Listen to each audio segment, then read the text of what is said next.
Are we ready to get this started?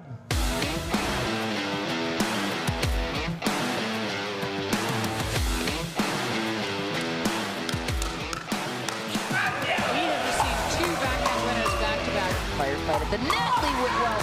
Oh my goodness.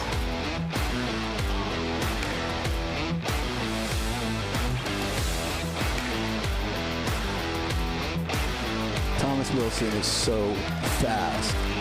Oh, DJ with the behind the back. And they do it! Victorious for the second season in a row. Oh my goodness gracious.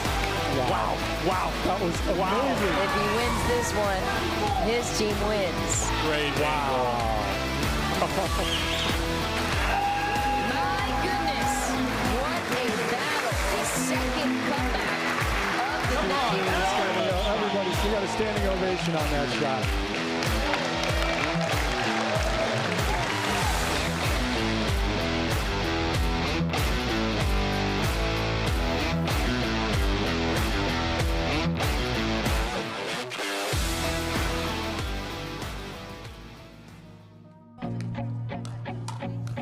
Downtown Grand Rapids, Michigan, site of the Beer City Open, but we have a special MLP event for you this Sunday afternoon here at Belknap Park.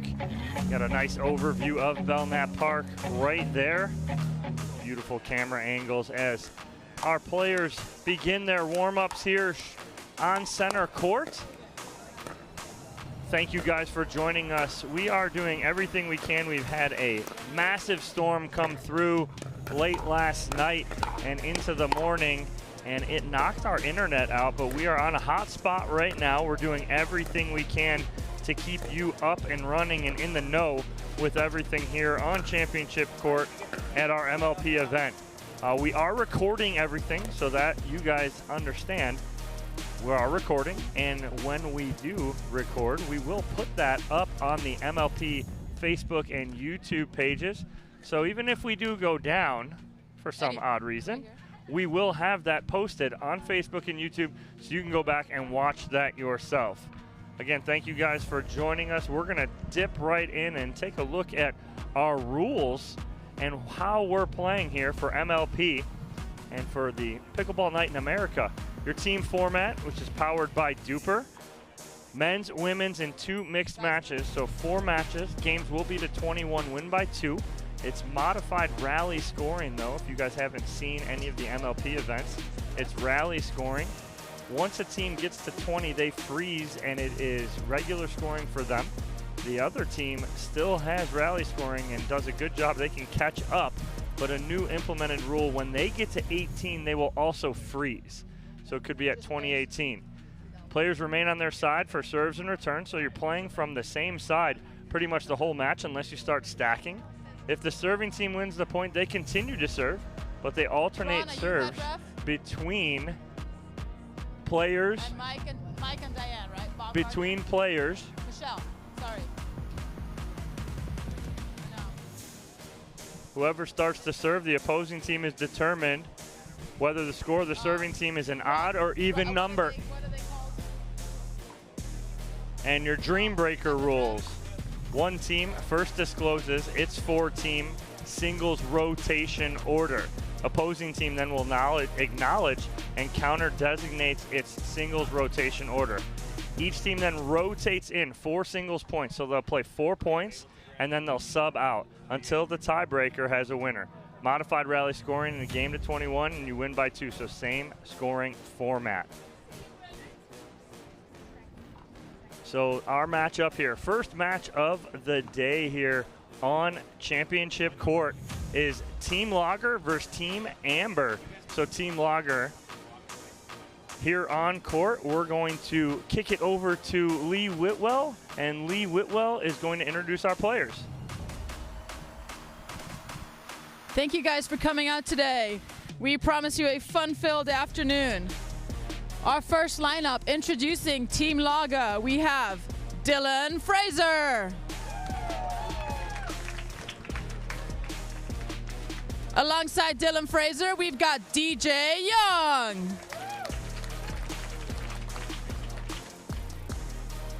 Simone Jarjim coming in third. And rounding up the team, we've got Lauren Stratman. Battling against Team Laga today, we have Team Amber. Please welcome J.W. Johnson. Next up, we've got Kyle Yates. Rounding up the females, we've got Irina Terashenko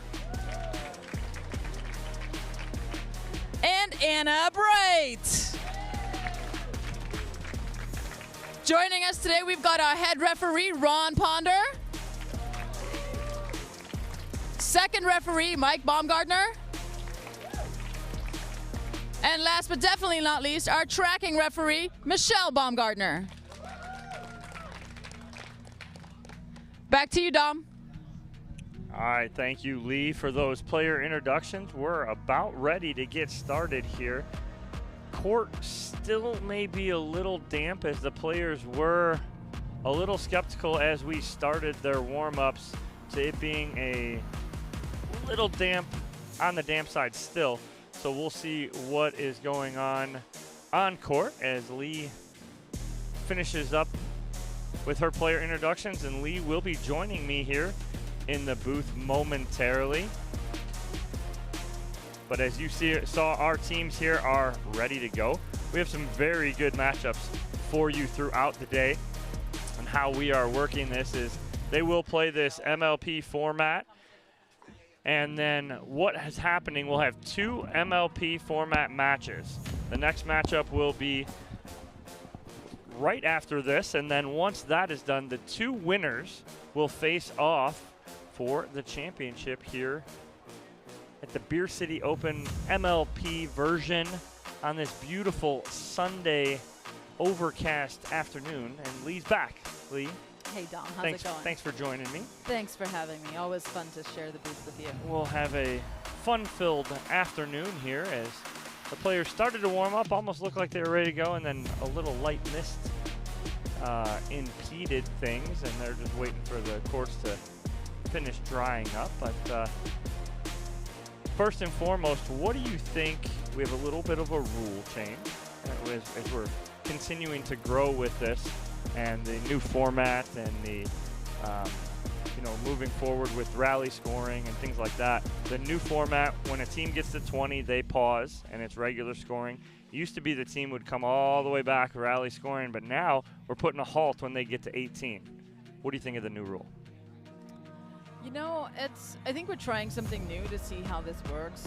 In the last MLP Signature Series event that we had at Dreamland in Dripping Springs, Texas, there were some matches that benefited from the non-freeze, which were able to come all the way back. I know it benefited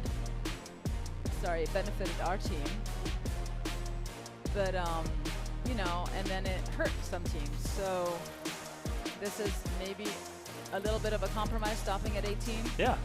And we'll see how it works. I mean, I think either way, it's going to add to the excitement and drama. Yeah. I loved it. I loved seeing it. I was on a call for a bunch of those matches where it was like 20-13, and then next thing you knew it was 20-19, and they just kept siding out. And as they're siding out, they're getting points, building it up. The other team they start to get tight, right? And I loved it. And what I like though is we're getting to that. Okay, now it's like let's try something different. Maybe they can come all the way back, but they can't get all the way back. Correct. Because you almost penalized that team a little bit when they got to 20, and the other team could just side out and just continue to score. Well, then you stop them 2 points away, and now it's regular scoring. But we have our first matchup here on screen, as you can see. Team Lager versus Team Amber. What stands out for you, Lee, with Stratman and Jarjim having a significant win probability percentage over Bright and Terashenko? Yeah, and I think the win probability is there because Anna is so new to the game, and her rating is still improving week to week. I don't think she's found her groove yet as to where she has not hit her ceiling yet. But I do like for lack of a better word, the veterans Stratman and Jarjim playing together. They've played together a ton. So I think they're going to be dialed in as a team. Anna Bright, Irina Tereshchenko, both very talented females as well, but do not have the team chemistry that Jardim and Stratman have. And I think that's going to play to their advantage a little bit. Yeah, and I think you're exactly right, is that win probability is so skewed because of the lack of events, tournaments, action of Anna Bright over the other three ladies. But then the team, you get into the team duper and you get into the team average, and they're a lot closer, which almost makes a little more sense right there, correct? Correct. I think it's still going to be, and you know what, with rally scoring, anything can happen. Yeah. You know, a 3-4 point lead in regular scoring is a lead. In rally scoring, it's nothing. No, it isn't. And that's what I love about, the MLP scoring. I absolutely love it. And so all that is the rally scoring. Okay, we talk about that, and we got some time because players are off court right now, but kind of can delve into it a little bit. I was one of them. Rally scoring, why? I don't like it. It's not pure. It's not part of the game, like the traditions of the game, right? When we move forward and we're trying to get us on TV more, we're trying to get more mainstream with things. I still love the old school scoring where you have to earn your points on your serve, but we're looking to get it on mainstream. And when it's hard to judge the time of a match because you can get a match that goes 11-0, 11-0, and it was 15 minutes. Well, now you have a better base because I know at Dreamland when we're doing MLPs, I know they're keeping track of the times of all these matches, and they're getting that average down so that they can present that to networks and say, hey, we can give you this exact time and this works. Is that not something that you're seeing too, Lee? Absolutely. And for TV, for getting it on mainstream, like you said, and getting the, casual viewers, new viewers, people who have heard of pickleball but really not sure how it's played, who are new to the sport, they can understand it right away. The scoring makes sense. We all started with the traditional scoring, and that's probably the most complicated thing to learn about the game. But with rally scoring, it makes it a little bit more simple. And let's face it, there's other sports that started with you can only score when you serve. Right. And notice the big change in their demographic, their popularity, their viewership when they went to rally scoring. Volleyball. Beach volleyball did it. Right. Indoor exactly. volleyball did it. Right. It makes it, I want to say, a little cleaner in that aspect.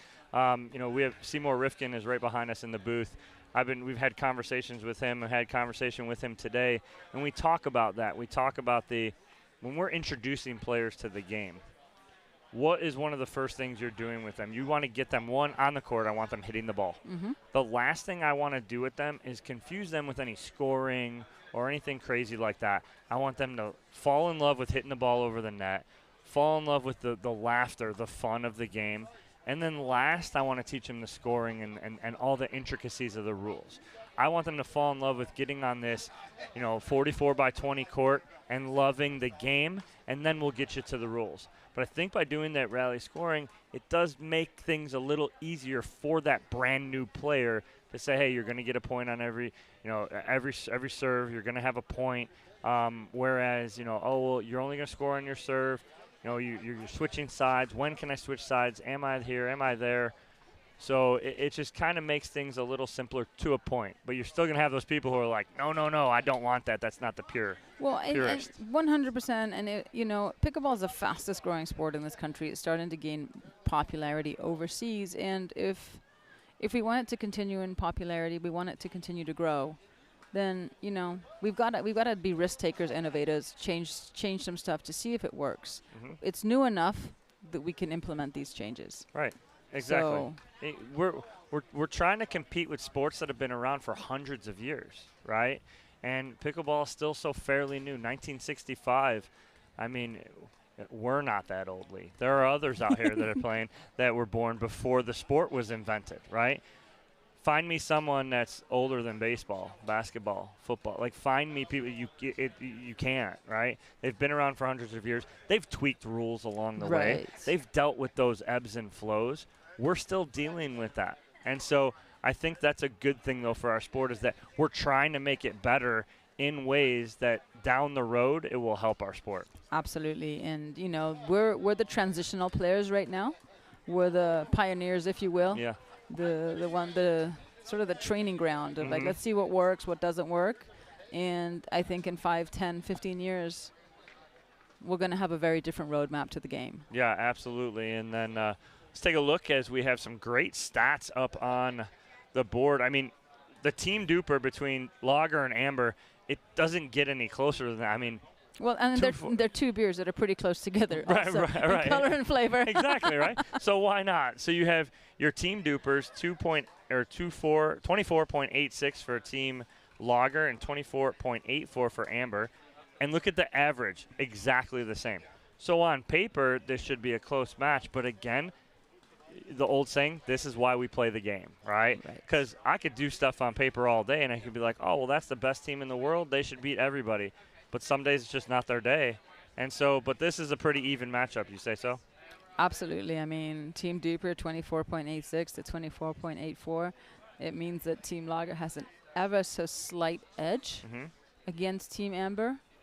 But it's pickleball, it's rally scoring, and anything can happen on any given day. I mean, just because you are the number one player in the world will still lose to the number 200 player in the world on any given day. Right. You know? All right, so while we just looked at this matchup that we're going to have here on Championship Court coming up next, after that, we have Team Pilsner versus Team Stout. So if we look at this matchup too, another team average duper scoring. It's just neck and neck right there. But we'll introduce those players later. But again, some stacked teams this weekend in this MLP event, Lee.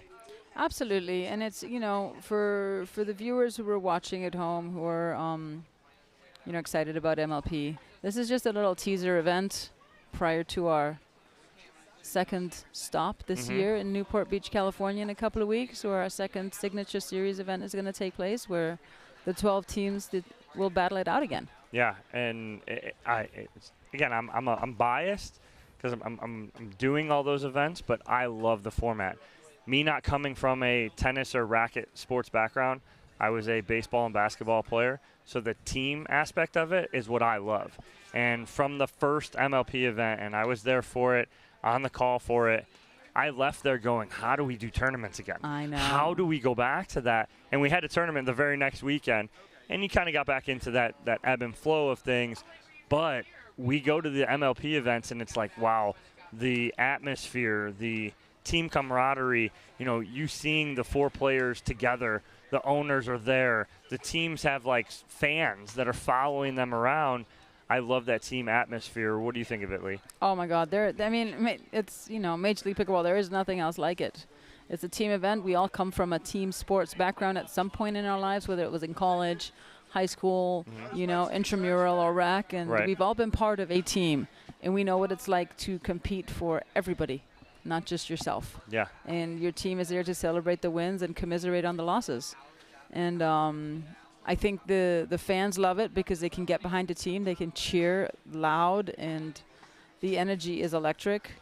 And you know, it's just it's an event that we look forward to. Oh, the fans look forward to it, and this year at Newport we're doing something different. And what is that coming up at Newport? What is it? We got another event coming up at Newport Beach.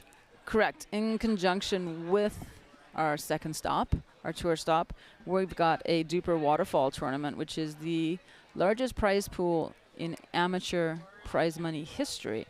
There's $100,000 up for grabs in the amateur prize pool there. Wow. You can play in up to 7 events. 4 matches in 4. I know, right? 7 events. You can play 7 events. Who is doing this? You know, it's the people that are like, we'll play one more game, 25 games later. Yes, exactly.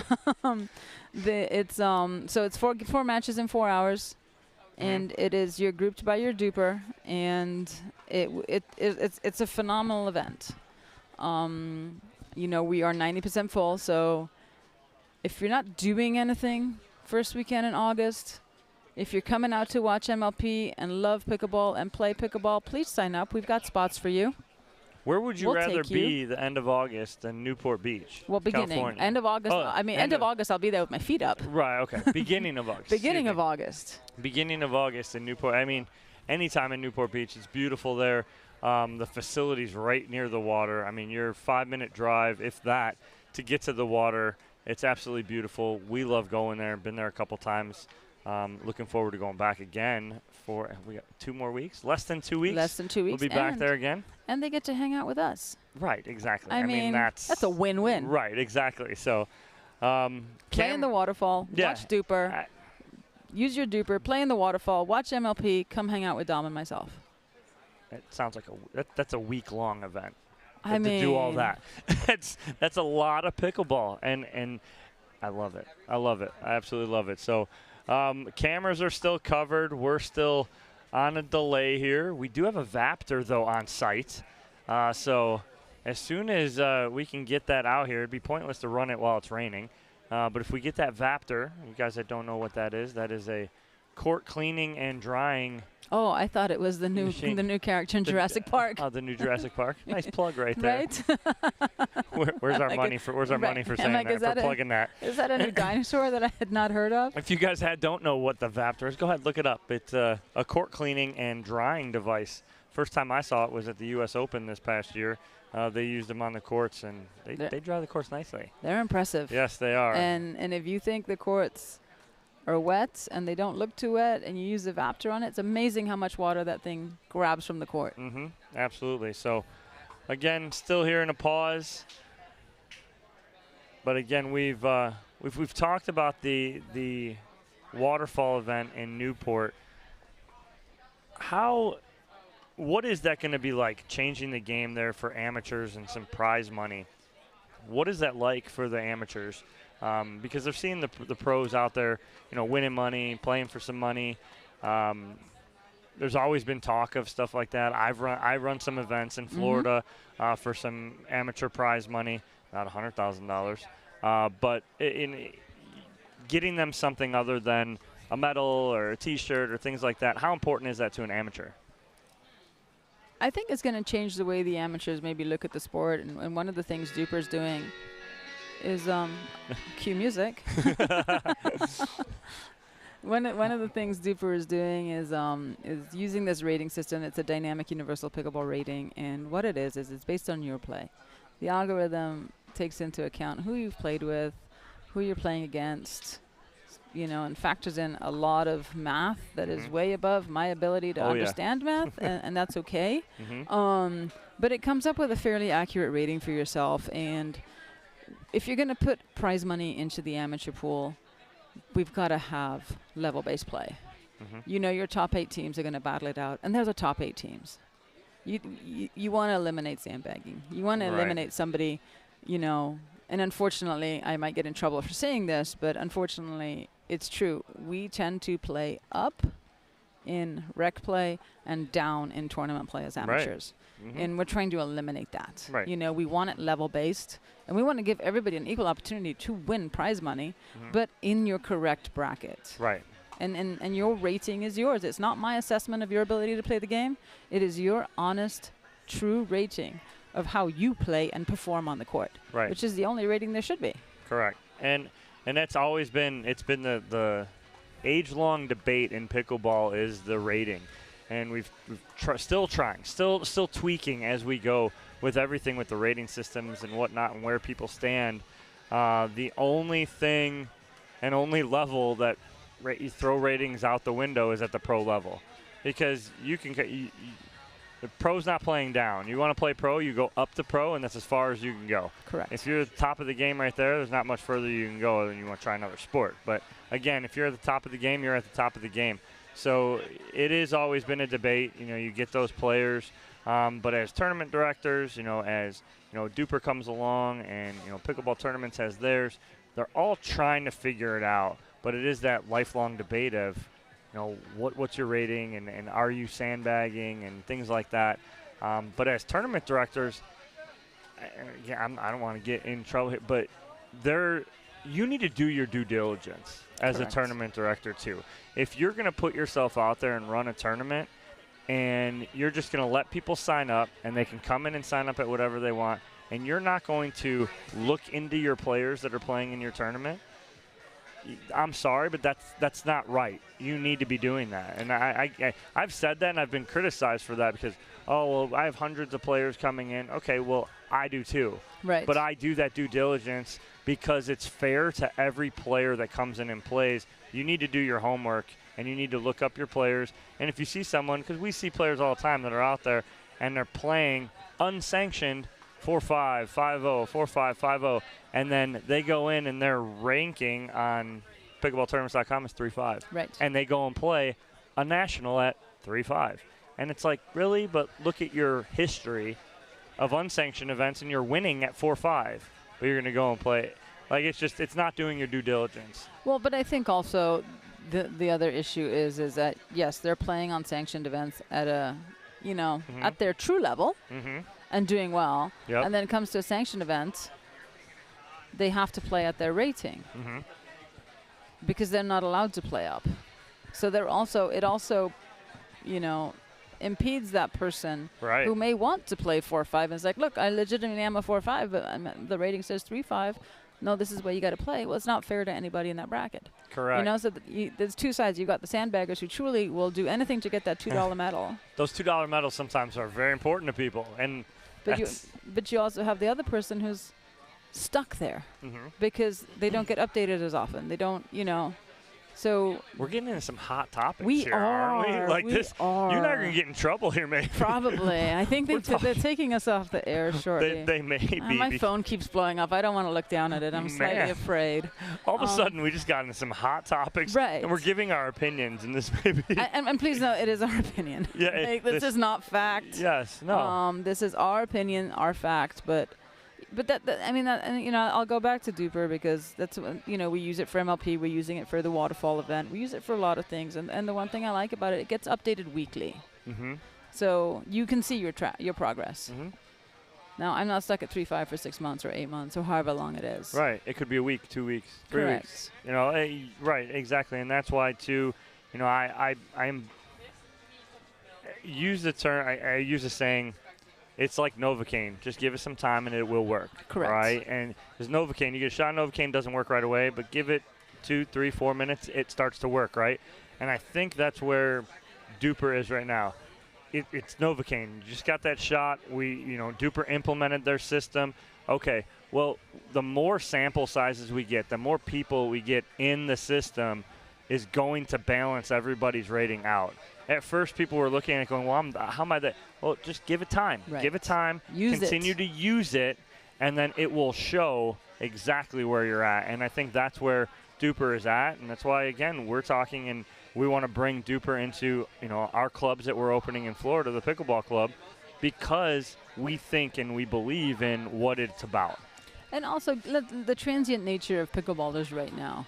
Right now, 4-5 in Florida is not the same as a 4-5 in California or Correct. 4. And this happens primarily between 3-0 and 4-5. Right. This is where the biggest discrepancy in ratings is, and it's like we want an accurate rating that you can take with you from club to club, state to state when you go on vacation, because people are starting to look at pickleball as legitimate vacations and getaways now. Right. And not only that, we're also, because it's the fastest growing sport in the United States, we're in this unique opportunity for the first time to set the gold standard for pickleball ratings in the world. So I can't wait for the day to see the top 50 Duper ratings in every single level and see a bunch of different countries in there, not just US. Right, exactly. Right. And I love how you brought up, it's such a true statement of, I look at, you look at people ask me all the time, and I'll get emails daily, weekly, from players from the Midwest or from, I'm from Des Moines, Iowa, and I'm a 4-5 player. Or I'm from, I'm not saying this in a bad way, but Podunk, Oklahoma, where there's 12 players. I'm a 4-5, almost 5-0 player from there, but I'm coming to Florida. Where's the 4-5, 5-0 play? Right. Now, players out there have to understand, just because you're the best player in your area doesn't put you at that highest level. You have to understand where you're at level-wise. But you get that, but I think that this, again, will balance all that out and start to balance that out, because you'll see, and you're playing against players you're letting, you'll get that true rating. Right, and you do have that, but you also have my coach at my club says. Oh, yes. Or I've played against Betty. Betty played in a tournament with Jackie, who beat so-and-so, who is a 4-5. So therefore, well, I'm a 4-5. No, that's not how it works. You know, and you get this illogical reasoning. And, you know, we need to get all that illogic out the way and just be like, okay, what is your duper? How do you play? Oh, you don't like your duper? Go play more and put more results. And I use the example. I come from coaching or playing and coaching baseball, and I coached baseball in college, and I had, you know, kids coming, and I'm recruiting kids. And the last coach that I would go to would be their travel ball coach, because they're paying to play on that travel team $5, $6, $7, $10,000 a summer. If you're paying that to someone, how often is that person going to say, they're really not that high level, they're not that good? But you know where I'm going? I'm going to their high school coach. I'm going to their true coach, their high school coach, who is about that kid and will tell me an honest evaluation of that kid, of that player. And similar to, you know, with coaches that you're paying. And I'm not saying it's a bad thing. You should go and you should take lessons if you want to improve. And there are coaches, and most of them out there, going to give you an honest assessment. I'm using another sport as an example with a high dollar amount. But, yes, I want you to get that true rating. You're going to get that true rating through using this system. And, again, it's going to take some time, but it's working right now. And it's starting to get even better. Well, and I'm not a golfer, but it's like your golf handicap. Yeah. Like, if you don't like your handicap, what do you got to do? Play more, practice more, get better. Yeah. So right now, again, we're in a little bit of a rain delay. Lee and I are going to take a little break here. We're going to keep you guys up so you guys can see when we come back. I don't know, Sunday afternoon, 2:30 on the East Coast. Keep it on your TV. Get some chores done. Relax. Keep us up. When we see some players warming up, we'll be back. We're going to mute us right now, but don't go anywhere. We'll be here the whole time, and once the players get back out on court, we'll join you guys. See you in a bit.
They beat that.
Welcome back. We are here in Grand Rapids, Michigan. Major League Pickleball. Beautiful venue. Looks like the skies have opened up. We actually got some of that big orange ball in the sky showing. It's warm. The sun is out. The court is dry. The players are ready. Dominic Catalano alongside me is the one and only Lee Whitwell. Lee, we're in for a good one. Absolutely. I'm just glad that the Mother Nature decided to cooperate and allow us to play. Yeah, so as you see on screen, we broke this down what seems like 17 hours ago, but was only about an hour and a half, 2 hours ago. Team Lager versus Team Amber to start here, and you can see Team Lager consisting of Fraser, Young, Jardim, and Stratman. Team Amber, Johnson, Yates, Bright, and Tarashenko. All right, we didn't talk predictions earlier, Lee. Let's talk ladies. That's what we're starting with. So Jardim and Stratman versus Bright and Tarashenko. What are you looking for here, Lee? So I'm gonna go with Jardim and Stratman on this one because of their player history together. Okay. They've played together. They've got some solid teamwork going. They've had solid results. The unknowns are In and Irina. How are they gonna gel? Right. We pardon this interruption for the leaf blower. We get it all here. Right in our corner. But it's rally scoring. Anything can happen.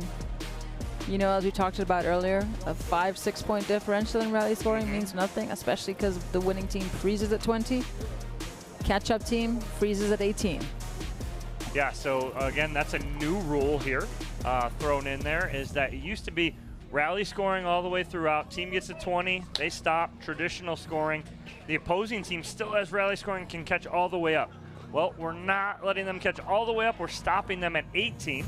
And then when they get to 18, could be 20-18, and then we're playing traditional scoring for the rest of the way out. That's one of the cool things about MLP and this format is that rally scoring. You and I, we did our podcast earlier. I'm sensing maybe a leak here. You and I starting a podcast. It was a pretty good one to start, right? I think we should definitely explore it. We should. We had a good time on that one. Lee and I discussed ratings, our thoughts on it. We talked about Duper. We talked about a lot of stuff that people may not, they didn't think we were going to be capable of talking about. We No, did. they misjudged our level of intellect and knowledge. They really did. Because we are self-proclaimed experts. But we are very limited, though, to pickleball, I think, between the two of us. But, again, we got leaf blower again right in front of us.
excuse us for that break right there, as the leaf blower was right in our corner trying to finish drying the courts.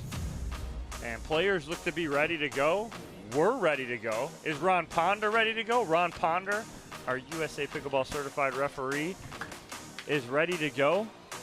He's being watched very closely by Mike and Michelle Baumgardner. Right, Mike is the second ref, and Michelle is the tracking ref. Right, okay. I like that. Mike is the second ref, a.k.a. the security guard. Do not mess with Mike. No, but I will go on record and say that Ron Ponder is the only ref that needs 2 extra refs. Yes. I'm just kidding. You're not. I'm not. I'll tell Ron that. All right, here we go. We have Team Amber versus Team Lager to start. Anna Bright to serve.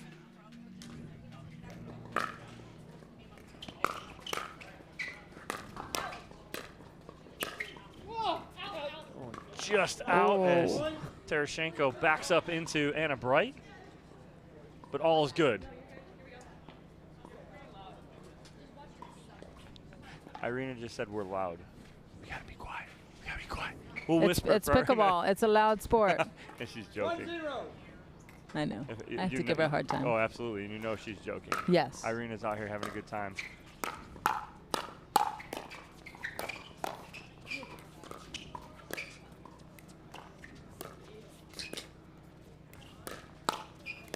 Irina picking up right where she left off yesterday.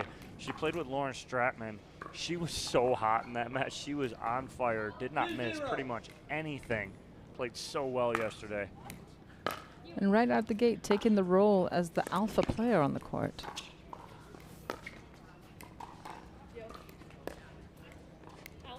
Point.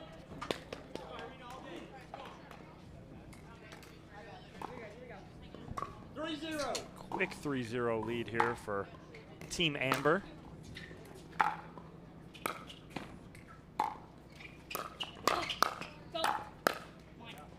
Point.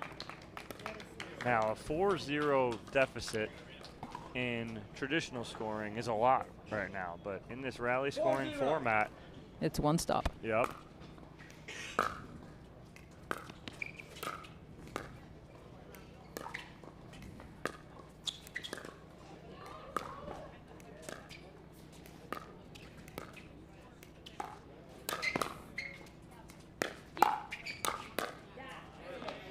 There's the stop. Yep, and good combo there from Simone Jardim. 1-4.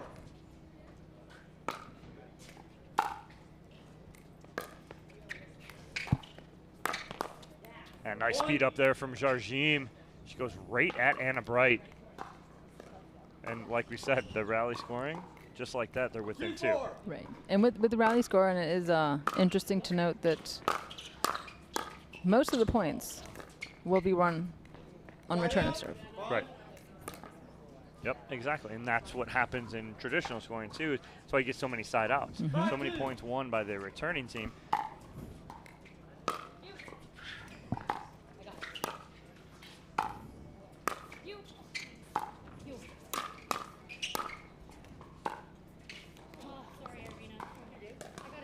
Side out. 3. And we're back within 2. 3-5.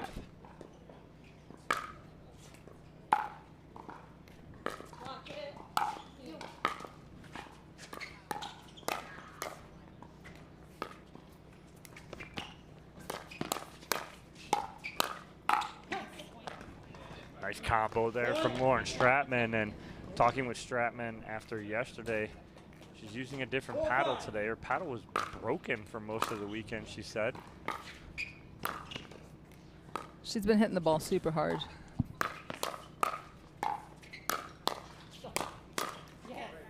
Point.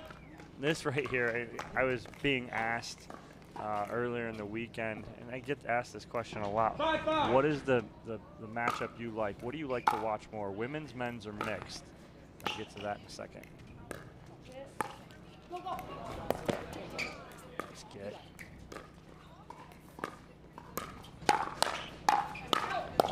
Oh, Stratman with the Little see that? inside out. Inside out there. Little flick. But going back to that, my favorite, nothing personal against the gentlemen, but I love women's pro doubles. It's a faster paced game. The ladies love the firefights. They live for pace. Absolutely. I'd have to say mixed doubles is also fun to watch.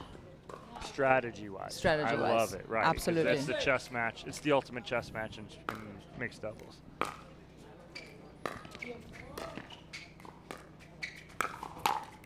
Ooh, Tereshenko all over that in the middle. She wants that back. Right. But just as they went down 4-0, Team Lager answers, and they're up by 1.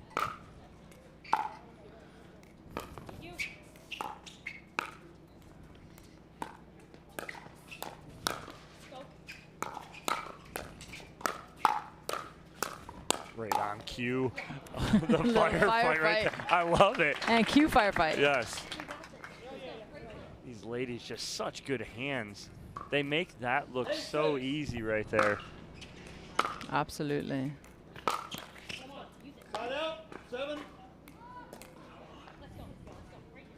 Irina and Anna, comprised of Team BLQK and the Ranchers in regular MLP season.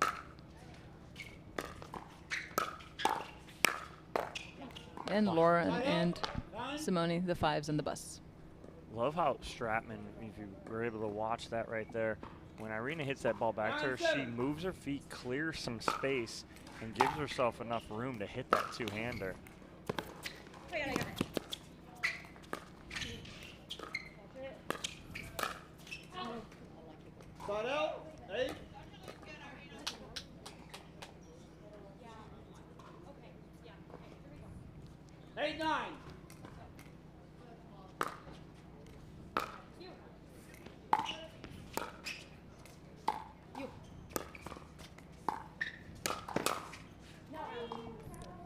Bright just out in front of that a little bit. I think she thought that was going to be hit a little harder. One of the things you're going to notice on the matches today is, you know, one of the arguments is always like, when I get to the kitchen line, should I stay there? Mm-hmm. That's the old age question, or age-old question in pickleball. And the answer is no. If you pop the ball up, create a bit of space, and you'll see these players do that. They recognize the ball that's being hit and adjust accordingly, and then tactically gain that ground back.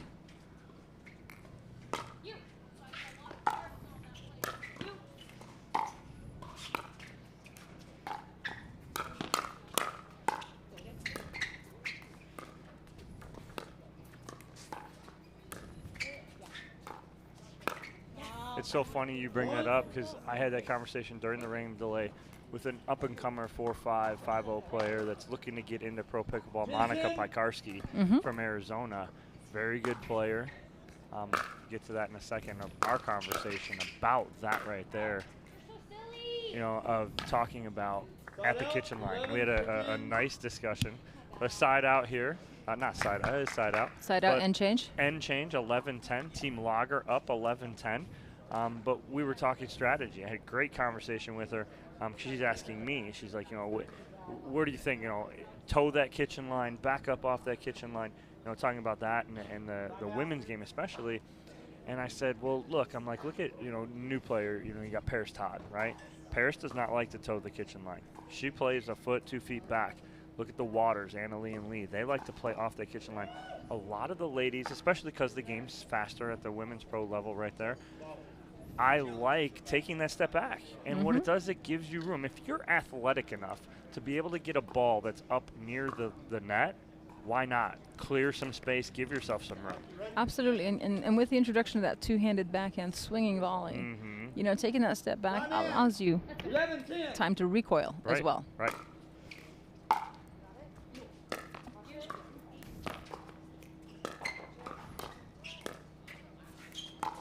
But yeah, shout out to Monica. She's here in the stands. Absolutely. She played all weekend, got a gold medal this morning in 5-0. Excellent. Women's Congrats. doubles, so congrats to her.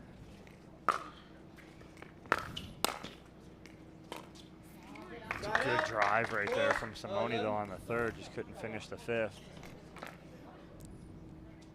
Is that a Eddie and Webby koozie?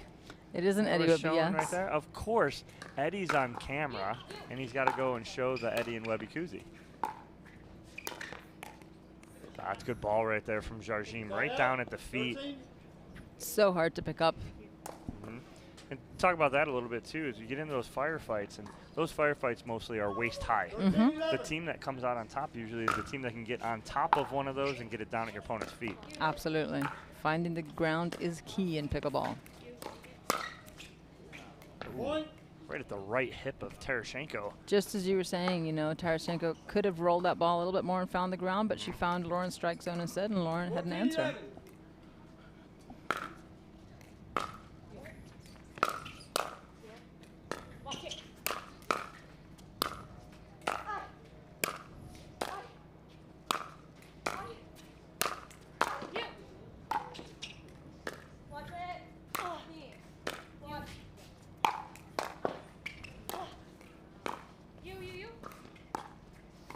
Wow, they're right back in this.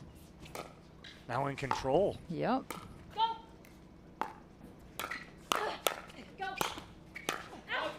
Unlucky. Yeah, just unlucky because of the tape right there. Simone had a read on that, and You watch her paddle angle as she hits that, and the DJ Young and Dylan Frazier in the back with the reaction, their teammates.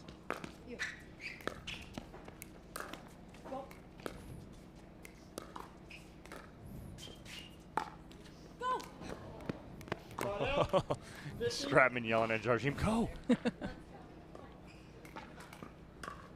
and Jardim answered. Thankfully, she didn't have to go too far. The ball did not come over. 3-point lead here for Team Lager.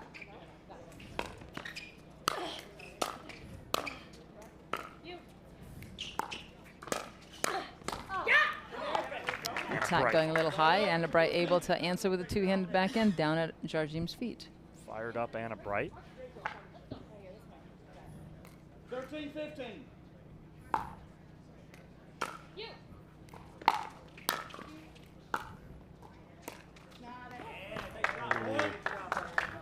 It was all or nothing right there. And you know, in rally scoring, they had a 3-4 point lead. And in rally scoring, they come in within 1 or 2. That gets in your head a little bit.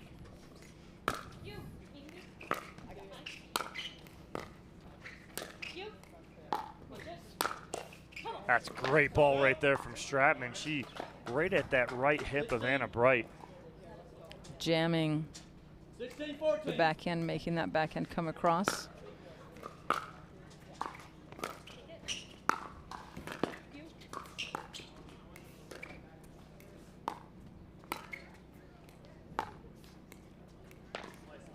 There's a reason. Everybody, you know, Simone's retiring. This and why there's a reason she's still one of the best female players in the game. It's just her consistency. And it's not just her consistency. It's also her shot selection within that consistency. Correct. You know, she can get the ball over all day long, but she makes 9 times out of 10, she's hitting the right ball over. Right, exactly. And a timeout here from Team Amber as Bright and Tarashenko will talk about this as Team Lager has gained a 4-point lead. They're 2 points away from stopping at 20 and going to traditional scoring, a very unique feature of MLP in our rally scoring. What is it that Bright and Tarashenko need to do, though, Lee, to get back into this? I think they have to slow down a little bit. They feel a little frantic. You know, Jardim and Stratman have gone on the attack and are attacking at the right time and are getting the points. And I think Tarashenko and Bright are trying to answer back with the same attacks, but they're pulling that trigger a little too soon. I want them to play a little bit more pickleball, pick their moments, and start jamming players and start finding their hips. Yep. All right, we'll see what happens after this timeout. Ron Ponder bringing us back into play here. 18-14.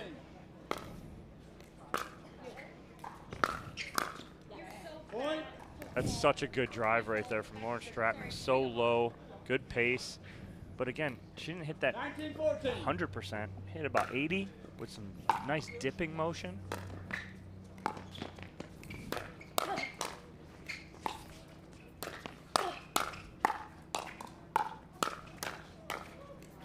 I mean, just hitting a spot right there from Jardim. And they will have game point here on their paddle. They have to score now on their serve. 14.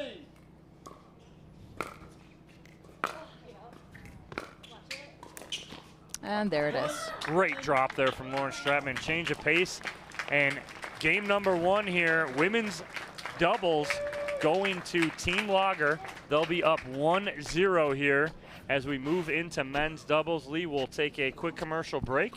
When we come back, it's all about the guys here. Men's pro doubles here in Beer City at the Grand Rapids, Michigan at the Beer City Open MLP event. Can't wait.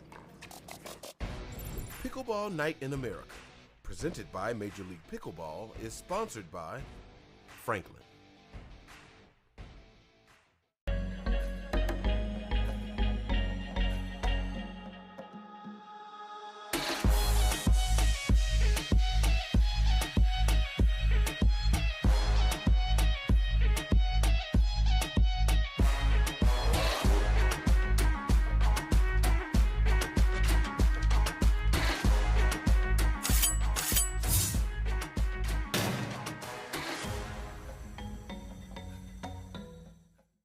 It's hard to find supplements that work. No, thank you. You need supplements that are backed by science with natural and plant-based ingredients and that are third-party tested. Because cleaner is better. Like Oro Organic. Plant-based supplements made from the Earth's most powerful plants for your immune health, gut health, workouts, and more. Find out more at oraorganic.com. Want a perfect pair of sunglasses for your every occasion? Hit up the Knockaround Custom Shop. With over 1 million possible combinations, why not get a pair for every you? 8 a.m. I need a coffee you. Clocking a few miles you. Game day you. Happy camper you. Fun in the sun you. On the slopes you. Dog days you. Happy hour you. Seasick Puede you. The Knockaround Custom Shop. You design them, we build them. Children, your Duper final athlete exam begins now. You, how much does it cost to have a rating? It's free. Deckel, how many different types of ratings are there? 2. 1 for singles, 1 for doubles. Cameron, who can have a rating? Anyone. And world peace. Duper, bringing world peace to pickleball ratings. Download the app and claim your free rating today. Congratulations. You are all smarter than you look. Welcome back to the MLP series at Beer City. Dominic Catalano alongside me, Lee Whitwell. Game 1 going to Team Lager, Jarjim and Stratman over Bright and Tereshchenko by a score of 21-16 was the first matchup. Look at this one though, men's doubles, Lager versus Amber. Frazier and Young taking on Johnson and Yates. The win probability, dead even. Duper, dead even. Team average, dead even. On paper, nobody wins. It's a tie. They should just call it a draw and move on. Who do you got here, Lee? Can I make that prediction after the first 5 points? No, I want it now, quick. Ron's getting us started. I gotta go with JW and Kyle, although DJ is scary on the court. He's scary good, and if his shot selection is there, I gotta go with DJ and Dylan. Okay, okay. Time in, 0-0.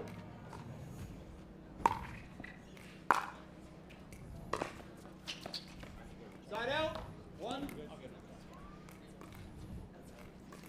What's interesting about these matchups is you've got JW and Kyle. Kyle's a great setter-upper for JW. And DJ and Dylan. Dylan's a great setter-upper for DJ. So the alphas, you got 2 alphas and 2 somewhat betas playing. Right. What I like on the JW Johnson Kyle Yates side is Kyle is not predominantly, but he is one of the best male right-sided players in the game. 2-1. And to find a player like that is tough because a lot of the males like playing that left side because the quote-unquote strong side. Like that right there with JW Johnson putting that ball away. Absolutely. Watch this. Backhand to forehand put away combo. 2-2.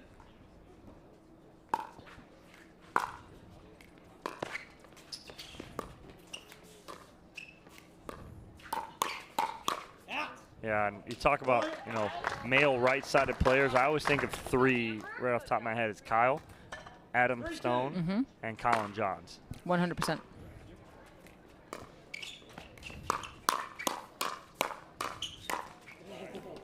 You know, Kyle, because he has random players he plays with. He doesn't have a set male player. Adam, because he plays with Dekel Bar all the time. And Colin, because he plays with his brother Ben. You know who I like as a right-sided player as well, and I often forget he's a right-sided player because he's such a large presence, is Eden. When he plays with Andre, he's a good right-sided player for Andre. He is. Because Eden, as big as he is, he's a good setup player.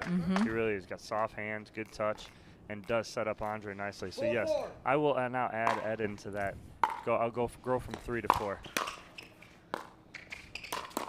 Ooh, that's a nice ball there from J.W. Johnson. And I'm eliminating the lefties because they're natural right-sided players. So I'm not talking about your Althoff Merchants, your Rafa Hewitts, you know, your lefties of the game. They're natural right-sided players. Right.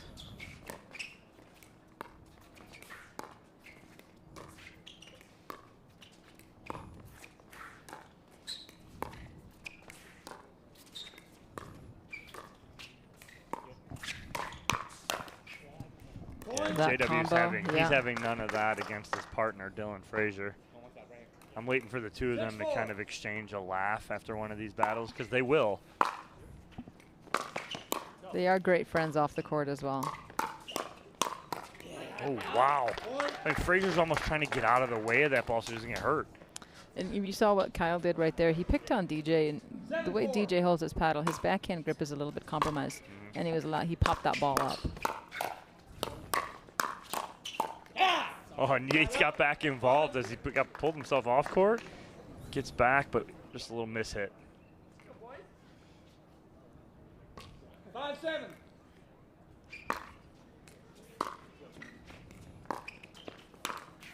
Point. And we're within 1.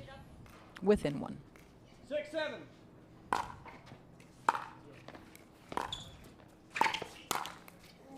Well, Frazier's not going to miss that ball very often. He's had a couple of those that he's had a good look at, and they've caught the tape of the net.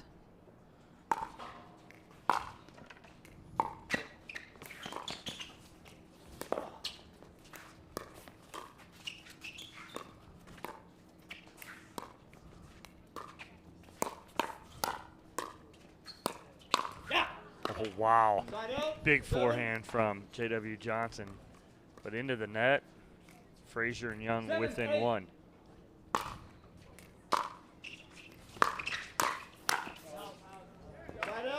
Good power move by Dylan.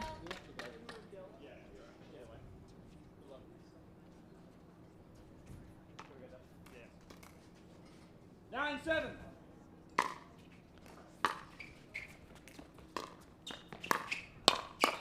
Yeah. 1.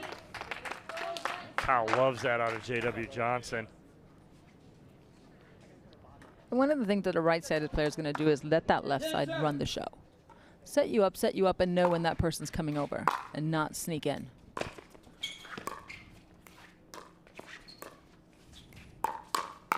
Nice ball there from DJ Young. Watch him jump on top of that backhand. He was waiting for it. 8-10.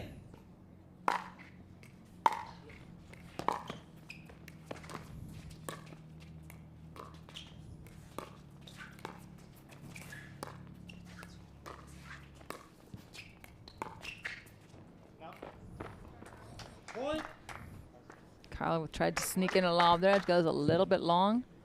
Back within 1.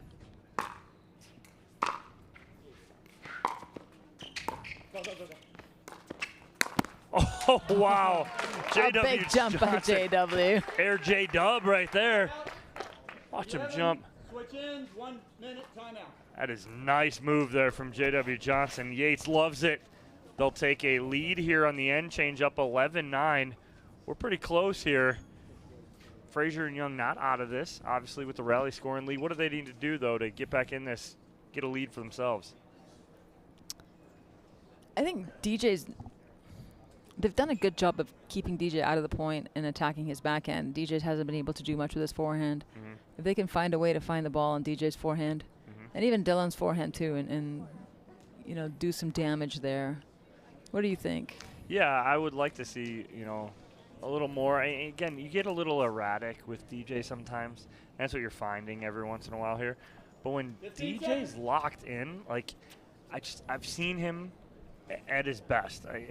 I go back to Newport. It was like a year and a half ago. I remember. Remember that? Yes. The USA Pickleball at Newport a year and a half ago. I mean, there wasn't a better player in the world at that point in that tournament. He did not miss.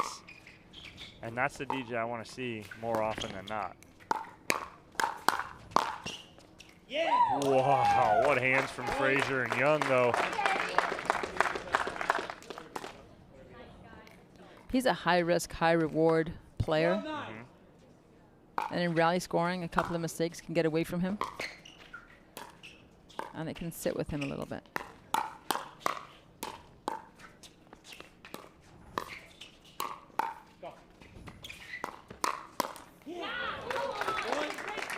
Good hands from all four of these gentlemen out there, but Johnson and Yates extend that lead to 4.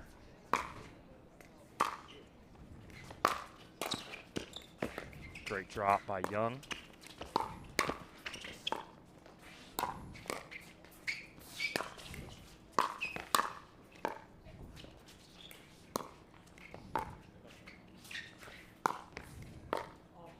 See Johnson putting the pressure on right there. I like that. He forced Frazier to have to go hard cross court. Absolutely. 10-13.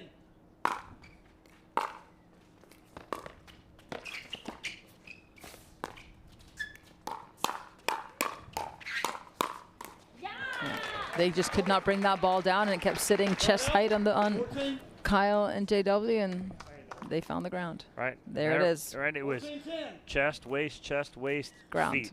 And then it's over. Who can get on top of that ball first? DJ with the out call, but it wasn't an out call, it was a way out call. Yeah. He goes, absolutely. 11-14. Point. Missed return of serves will kill you. Those are free points in any kind of scoring. 12-14.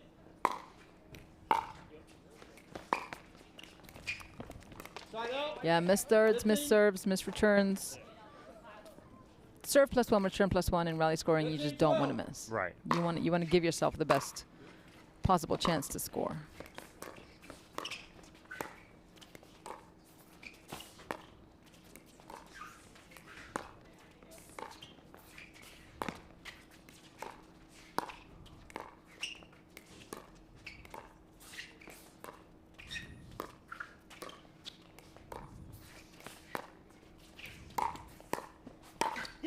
Wow, good hands from Frazier, but again, the tape ball is what caused that pop-up here. Popped up off the tape. Yates finds backside behind Young. 16-12.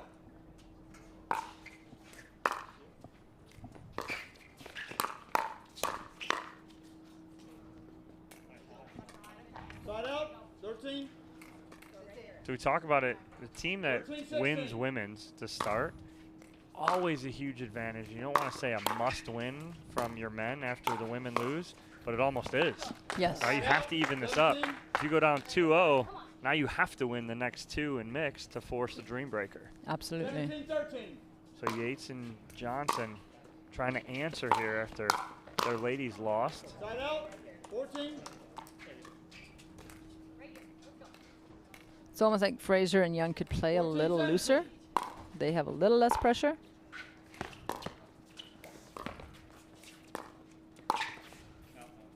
Just missing that. Not a bad pull from Kyle if you get back off that a little bit.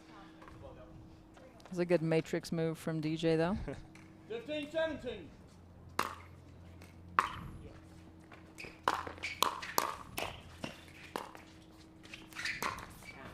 Point. Dylan Frazier, I say about Dylan, he's one of the best bad ball 16-17. getters. Bad, I say in baseball, you call him a bad ball hitter. hands, but bad ball resetters. Yes. Right? Ball's at his feet, he digs out. Ball like between his legs, he digs out. Right? He gets so many balls back that most people don't. And he gets them back well, which is really rude when you're playing against him. Great Ernie blocked by Kyle. DJ's getting more animated. You see his feet, not just physically, verbally. His feet are starting to move more. He's getting bigger on the court. Watch that coverage right there on the replay from Dylan Frazier after the Ernie from Young. Good coverage. We're within one here. And that's what I fear Yates and Johnson. The fear is getting DJ to what he's doing right now. Mm-hmm. He's talking, he's getting verbal, and it's in a positive way. Yes. When he's like that, that's the DJ Young that no one wants to see. Right. You want to play a quiet DJ? Because that right there, that drive. That's dirty. But what did he do, Lee? He calmed down. He hit that 80%. That ball's dipping as soon as it gets over. And now they take a 1-point lead. Oh, Dylan, he wants that back. Great setup. Opportunity lost. You get a good shot. Bird's eye view from behind Terashenko and Bright.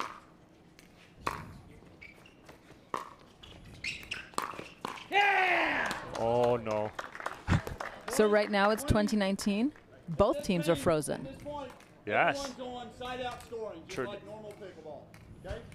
Ron Ponder reminding everyone here, we're traditional scoring from here on out. With one serve.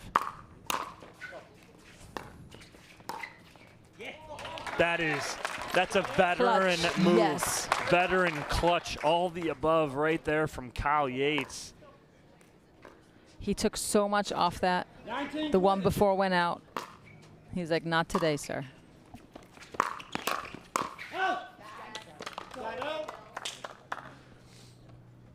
It'll be another match point here for Frazier and Young. 2019. This will be a huge comeback for Frazier and Young and put them up 2-0. There it is. Oh, and off the edge of the paddle. DJ Young and Dylan Frazier answer, come all the way back and win that. And they will put Team Lager in the driver's seat up 2-0, Lee. I mean, that's a great win there for Frazier and Young. Absolutely. What mixed lineup do you think now? Well, let's let the viewers let's let the viewers ponder that as we take a commercial break. Well, absolutely. When we come back, we have a special announcement. Seymour Rifkin will be on court with a special announcement when we come back from these messages here at the MLP series at Beer City.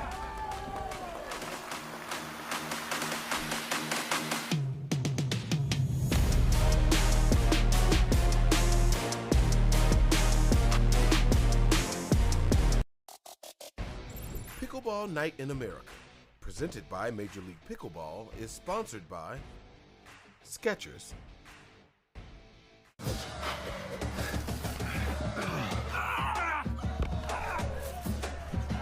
Working out doesn't have to be this complicated.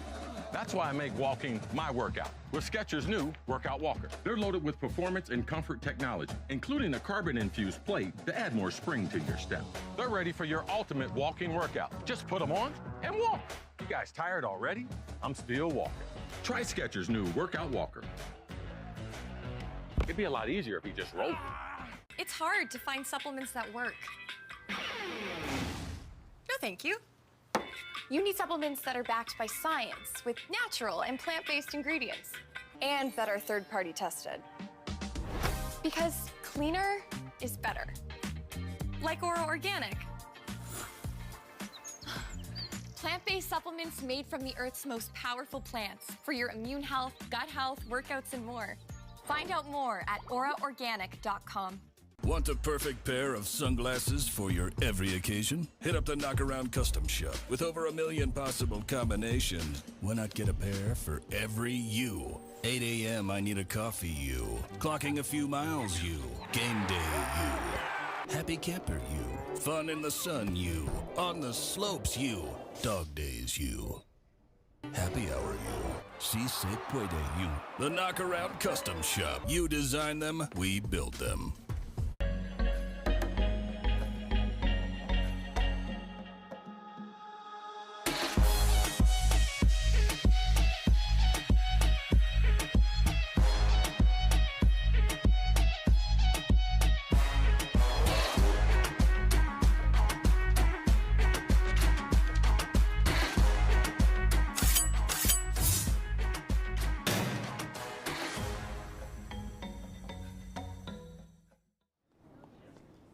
Hello, my name is Seymour Rifkin. I'm president of the Pickleball Hall of Fame. Today we'd like to make a special announcement, the finalists of this year's 2022 class of the Pickleball Hall of Fame. For those of you that are not aware, the vetting process to get into the Pickleball Hall of Fame is extremely difficult. We have 2 different committees. Anyone can nominate someone for the Pickleball Hall of Fame. The first group of nominations and all applications go to a nominating committee, which is made up of 9 people. They discuss every single candidate. They narrow it down to a list of potentially 10 finalists in the competitor area, and then 3 in the contributor category. It then goes to a separate committee called the selection committee, made up of 7 different people, to finally come up with the class of 2022. I'm pleased to announce this year's finalists. In the contributor category, Bill Booth, Norm Davis, and John Gullo. In the competitor category, Wes Gabrielson, Pat Kane, Larry Moon, Dave Weinbach, and Kyle Yates. Best of luck to all the finalists. The inductees will be announced at Tournament of Champions next month. Thank you very much. All right, we are back here. As you heard, those are your Hall of Fame nominees for the class of 2022. And we have a Hall of Fame nominee on court with Kyle Yates. Kyle, been in the game forever and playing since he was a young kid. I say that like Kyle's old or something. But he's been around this game for a long time already. I mean, he started playing when he was a teenager. Yes, yes. He's been playing for longer than most. Yes, he has. He has been around the game for longer than most. He's been to every major. He's won on every level. Very well deserving. Now, let's talk about our first mixed doubles matchup here. Lee, we got Simone Jardim and DJ Young taking on Anna Bright and Kyle Yates. Let's talk about Young and Jardim. What do you think of this matchup here? I like it. So do I. I really do. Yeah, I think Simone's going to do a great job setting DJ up, and she's going to let DJ run the show. So yeah, this is a dangerous combo here for Yates and Bright. Now, if Jardim and Young do win this, they win. Yes. And this match will be over. We will not need the second mixed doubles matchup. If Kyle Yates and Anna Bright can win this matchup, we will go to that 4th and possibly final game of mixed doubles. So we have 4 matches. If we do go 2-2, we go to the Dream Breaker, which is the singles Dream Breaker. That is honestly one of the most exciting things about MLP is that Dream Breaker. We've seen some absolutely incredible matchups. Lee, you've been part of some of those. I mean, it's legendary. I mean, it's historical. Your matchup in the first MLP event against Deckel Bar, you basically own Deckel Bar in singles. Am I not right? Do you? I mean, Deckel's here. We can bring him in here. Want to talk to him about it? No, I think we need to just. He suffered enough with that. No, he hasn't. It became a verb. You've been Deckel. That's a verb now. It is. We went to Webster's, and they confirmed that is a verb. You've been Deckel. You know, in his defense. Really?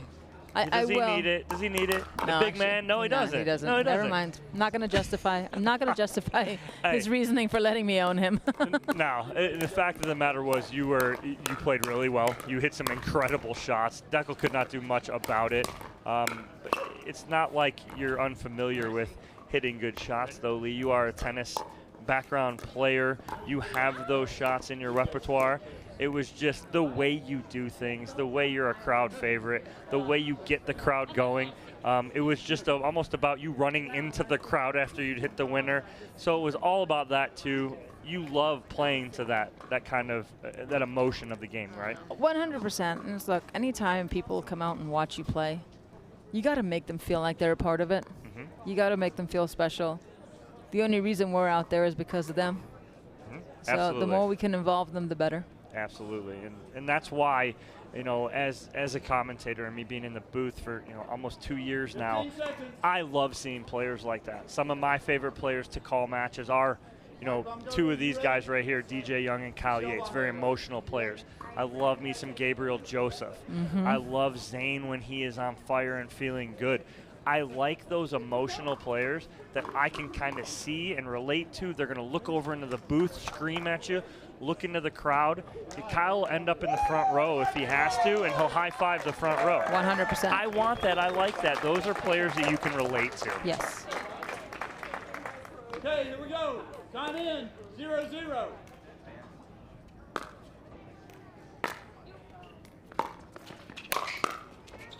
Wow. Anna Bright almost digs that out right there. That's a big forehand, though, from DJ Young.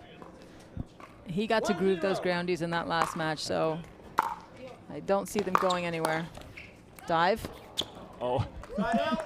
You can't help but say it. I know, you right? say that to all your partners when that happens, too.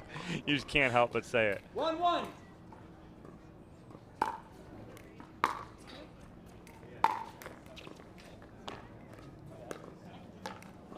Side out, 2. 2-1.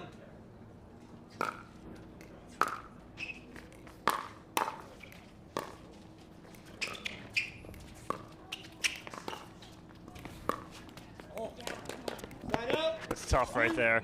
If that ball does trickle over, it's almost going to be an automatic around the post 100%, because it's got so much mojo moving that way.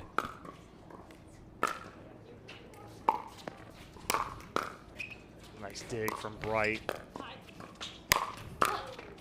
Oh, almost digs that one out too.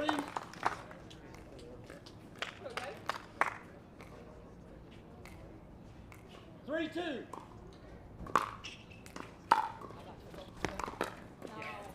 You know, DJ can't help but have some confidence going into this match. You know, he played really well in the men's doubles, but he's playing with Simone, who's a brick wall. Yeah, 100%. Georgine, one of the best resetters in the game. She's going to set him up nicely. Oh. Look at that. He No, laughs he didn't. as he No, did he it. didn't. No, he didn't. Kyle's smiling about that. He's waiting to get him back. He will, too. Kyle laughs about it right there, but that little chuckle from DJ Young.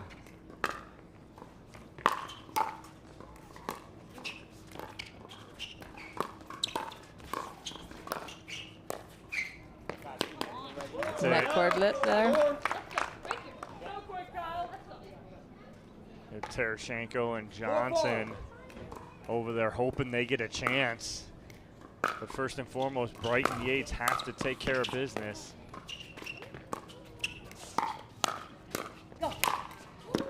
That is just a nasty slap with so much on it. The setup from Georgine. So Yep. Yates pulled the trigger, but if you watch that replay, you watch Georgine slide to her right, clear her hips. Oh, no, he did not. No, he did not face block that ball for an angle and then get the put away. Yates with the Ernie at the face. I mean, that's just self-defense. Yates and Young having a laugh. And Kyle shocked that he did that.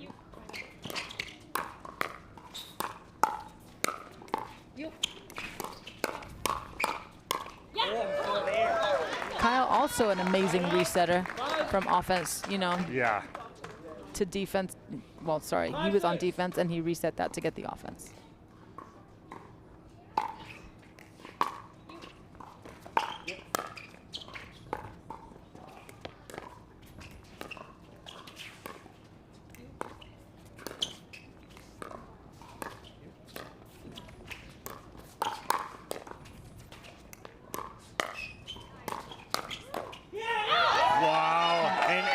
Getting fired up in there, getting right in his face. Put a little yeah right at DJ Young after this.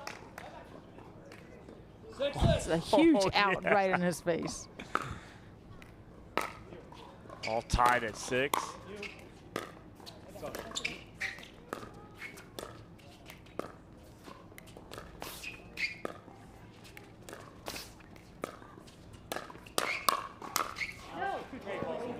And that's Simone Jargin setting up DJ Young right there beautifully. 7-6. So that ball Jargin pulled the trigger on, it's not for a winner. She wanted Bright to set that. Wow, and then Jargin with the third shot lob. But she's trying to speed that up to get the next ball for her partner.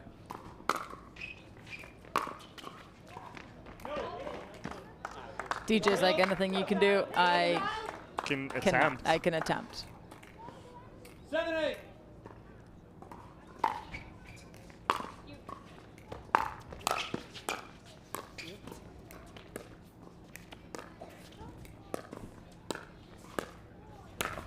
So good. Wow, I mean, that's just why she is considered the GOAT.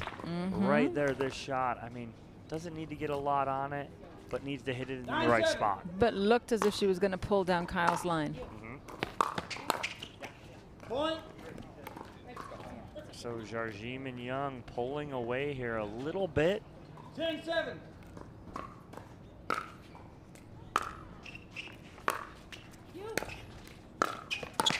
DJ bound and determined to get that third shot lob in, and he does. And it's an 11-7 lead here for Jargin and Young. Lee, what do Bright and Yates need to change here to give Johnson and Tereshchenko a chance?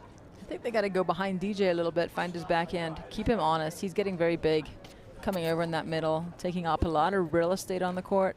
His backhand line tends to be open. So I think, you know, Anna being able to pull the trigger and go down his line and look for that passing shot because it is there. Yeah. And just force him to get back in his corner. Yep, and the biggest thing here too for me is Yates to stay within himself. Don't try and do too much with rally scoring. Just stay in the point and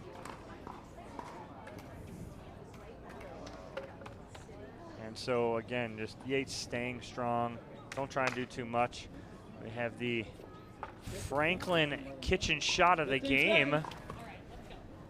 And what do we have here? And it is the Ernie from Yates. With the face block. Face block from DJ Young, and then the slap forehand winner. 11-7. 11-7 lead here for Jargin and Young, and it is extended to 12-7. 12-7.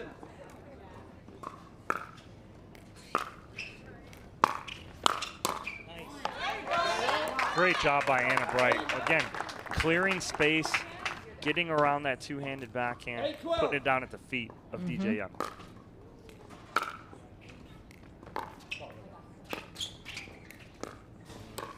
Missed opportunity there, I think, for Bright. Yep. She Little miscommunication there as well. She took her time getting to the kitchen. She like stopped, and Jargin popped that up. She's got a finish coming forward when she sees that ball so low.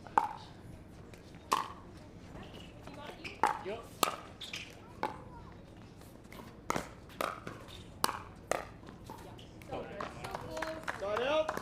13. DJ putting so much on that ball, really rolling it hard. 13-9.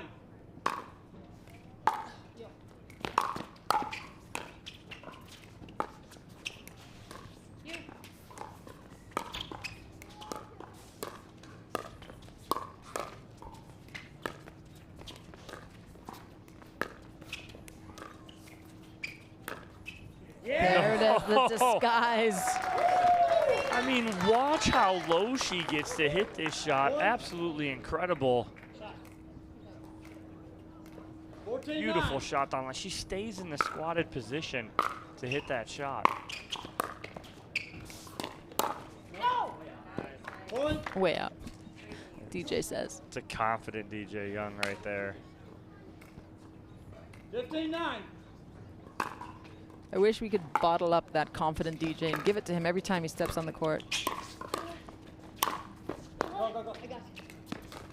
I got you.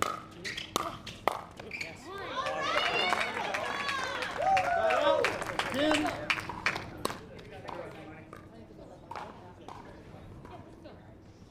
Ten, 15. Point.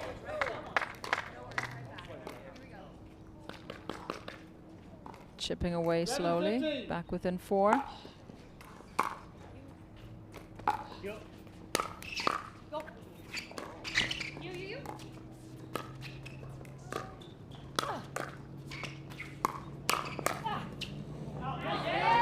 Great dig from Anna Bright. What hands from the youngster. Absolutely. Within 3 here. 12-15.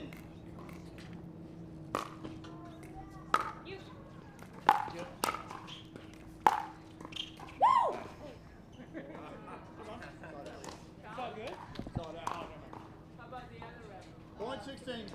Right, you can see it. Out. Okay, thank you. 16-12. Just out. Oh, there it is. Yep. Good call from Young and Jardim. Great camera work by Boxcar.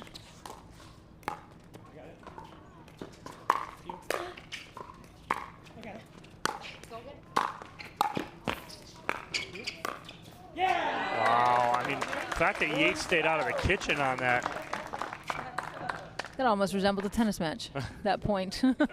Did. It had it all. 17-12.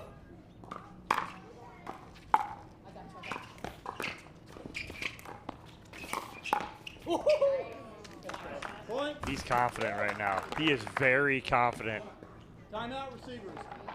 Timeout Yates and Anna Bright. Team Amber down by 6. Lager cruising along here, 18-12.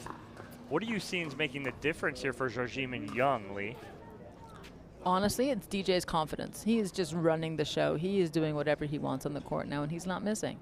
And even if he does miss, it's not getting to him. I think he heard you talking about him. Look at where he's at. Oh, the Deckel Bar. The Deckel Bar. Speaking of dream breakers, Deckel goes, talking about singles again, are we? We were just talking about it, D. And Lee was trying to be nice and political, but it wasn't working. And so she talked about her dominance. She talked about how she owns you. No. I was trying to justify in your defense, and Dom said, do not try to help Deckel out. I was trying, Deckel. And she agreed. I was trying. She agreed quickly. 18-12.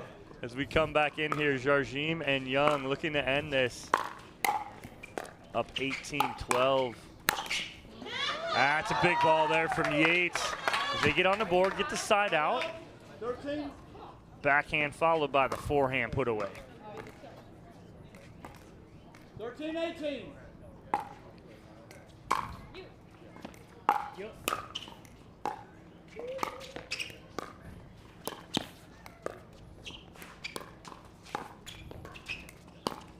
Go.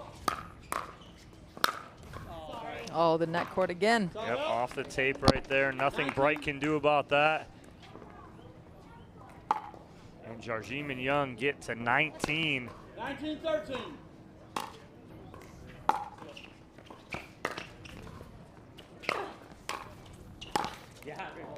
A little slow off the mark there by Yates. Felt like he had the put away. So traditional scoring now for Team Lager. 20-13. Amber still on rally scoring.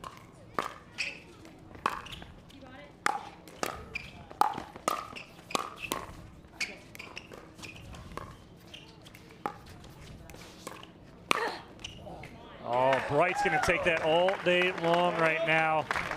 And here's the positive for Team Amber is they're serving right now. They can't lose here. 100%. Because Lager cannot score.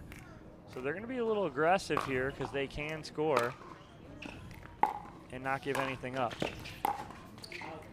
little long there though, but it'll be a game and match point number 2 here. 20-14. If Lager win this one, we are not playing the third game. We are going straight into match number 2. Stout and Pilsner. Dive. You can't help it. Great finish there from Cal Yates. Jardim tries to go backside. Yates has seen that before. They add another point, get the side out. Oh, free point. Can't have that here when they're still on rally scoring. And they inch back in. 16-20.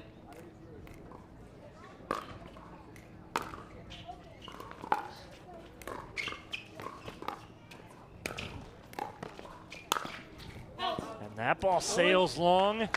And Team Amber 1 point away from them on the stall for rally scoring, but a timeout from Jarjim and Yates and Team Lager. Why the timeout here, Lee? I think if I'm Dylan and Lauren, I'm telling my team to slow down. There was a little bit of franticness there with a desire to finish, and you felt them rush through those points and it not go their way. Yep. They got to take a timeout, regroup, come back and do what they did originally. Absolutely. So we'll see coming out of this timeout what Jarjim and Young can do. And we're going to get a little preview here of our next matchup. Team Pilsner and Team Stout. I mean, it's as even as it gets again in this matchup, but some absolute firepower coming in this matchup. Navratil, Daescu, Kawamoto, and David on the Pilsner side. Barr, Arnold, Coop, and Johnson on the Stout side. That coming up here next, but not too soon if Yates and Bright have anything to say about it here. Absolutely. Team Amber wanting to prolong this battle.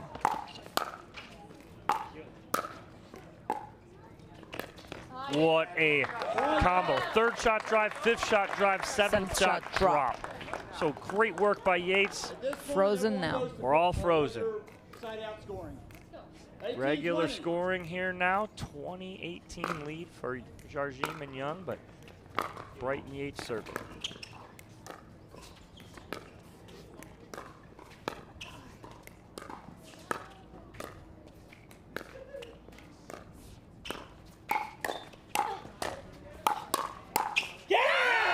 Oh, and Yates fired up here right at the body of DJ Young, and he is getting vocal and showing why he's on the ballot for the 2022 Hall of Fame. Absolutely.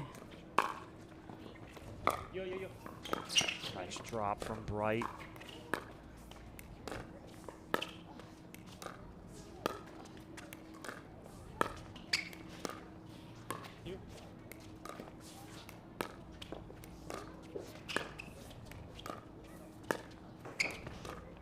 Yates waiting for that opportunity to step in.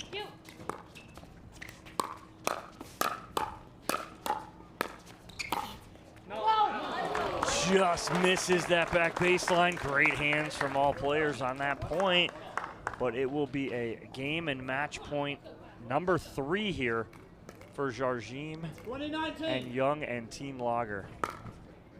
Can they do it? No, says Anna Bright. And they will have another opportunity to tie this up at 20. The youngster Bright getting that down at Jarjim's feet. 19-20.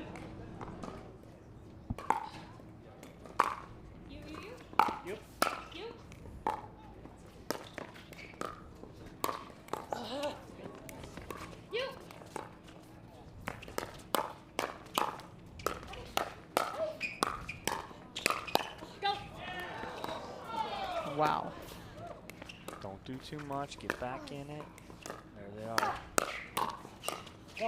What hands from Young.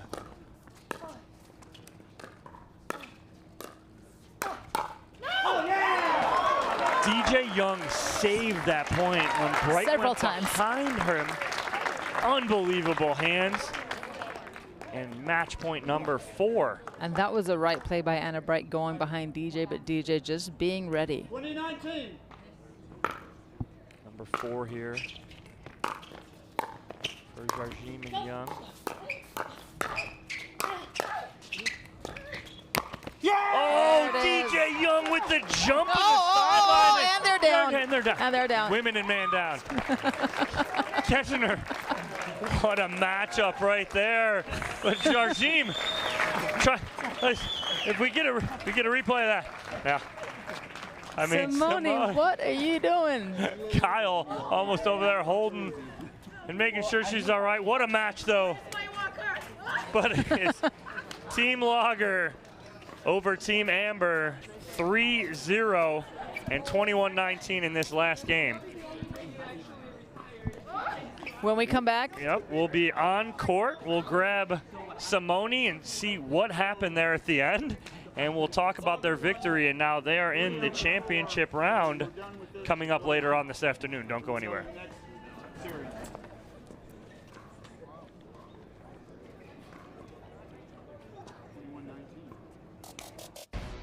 Pickleball Night in America, presented by Major League Pickleball, is sponsored by Skechers.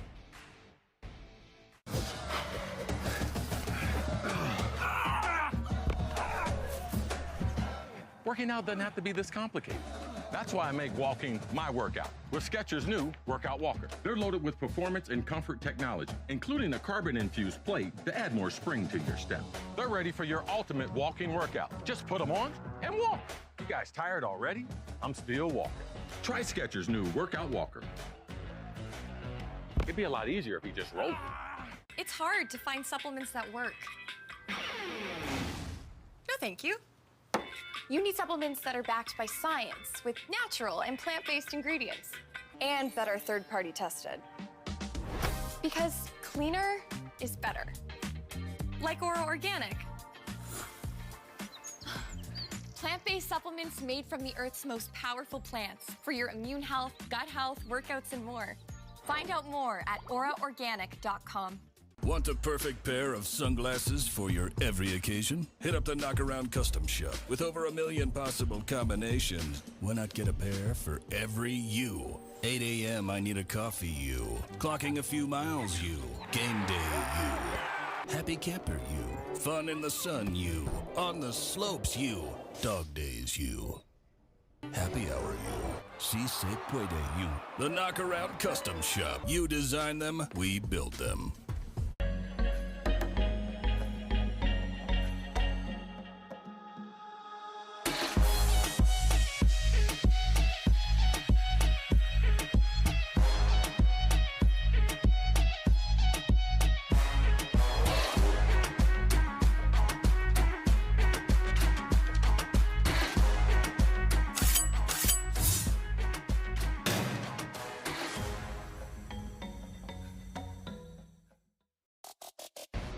Pickleball Night in America, presented by Major League Pickleball, is sponsored by ProXR and Franklin.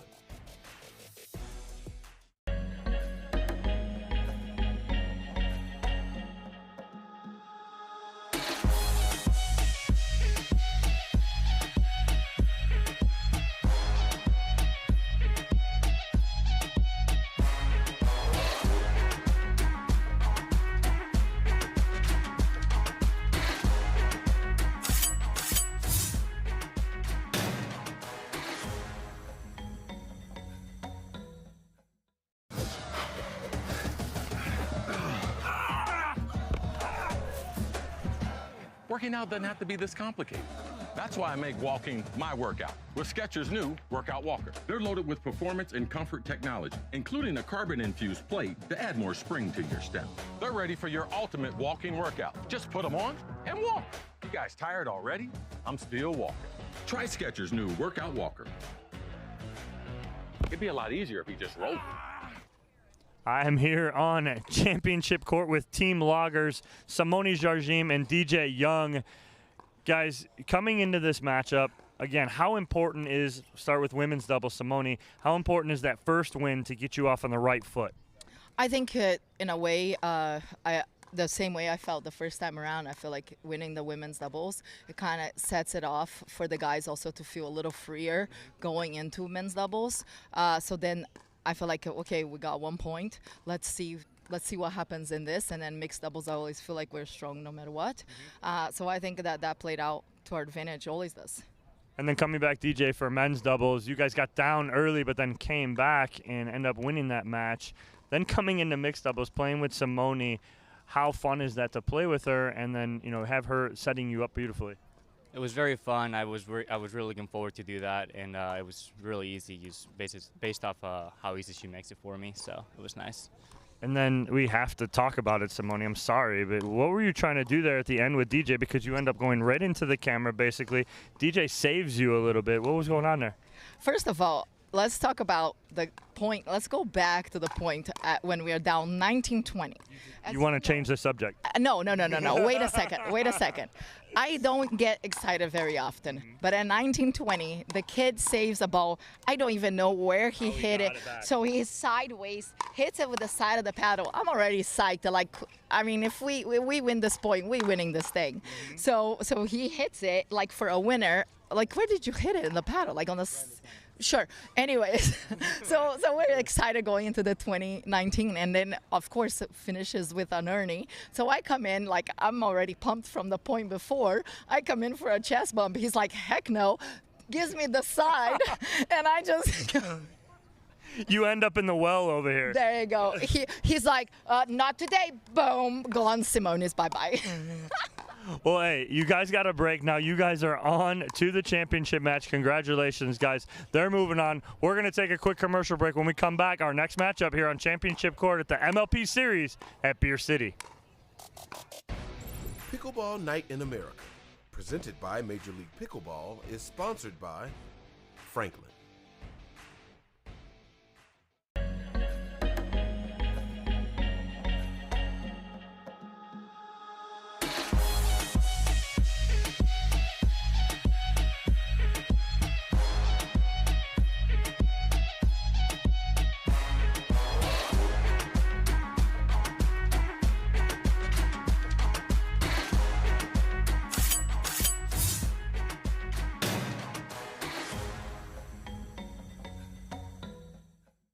It's hard to find supplements that work.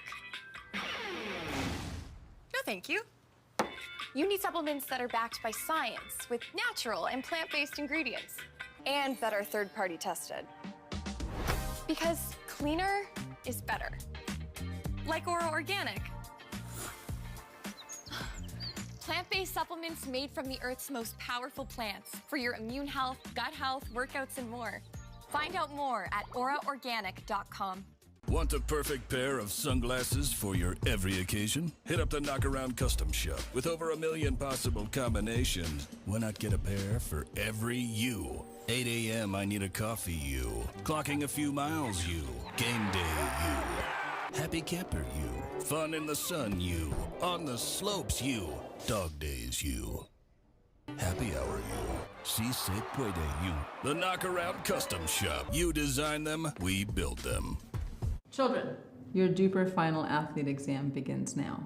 You, how much does it cost to have a rating? It's free. Deckel, how many different types of ratings are there? 2. 1 for singles, 1 for doubles. Cameron, who can have a rating? Anyone. And world peace. Duper, bringing world peace to pickleball ratings. Download the app and claim your free rating today. Congratulations. You are all smarter than you look. Thank you. Welcome back to Grand Rapids, Michigan, here at the MLP Series at Beer City. Dominic Catalano alongside me is Lee Whitwell. Well, she's not alongside me right now.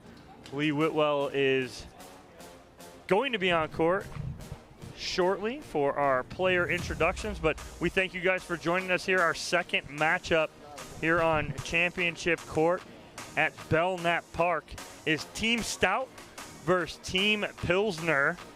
Winner gets to face off against Team Lager. As you guys see right there, Team Pilsner, Navratil, Dasku, Kawamoto, and David versus Team Stout, Bar, Arnold, Coop, and Johnson. We're gonna kick it over courtside to Lee Whitwell for our player introductions. Welcome back, everybody. Let's introduce Team Stout. We've got Andrea Coop leading the charge. They are not ready, but I'm still going to go ahead and introduce them. Andrea, wave at the crowd. Say hi. Partnering up with Andrea, we've got Georgia Johnson.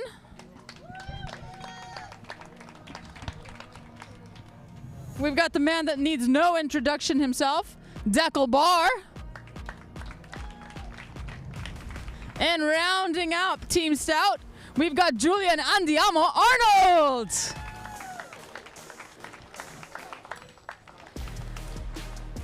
On Team Pilsner, we have the smiliest person ever, Vivian David.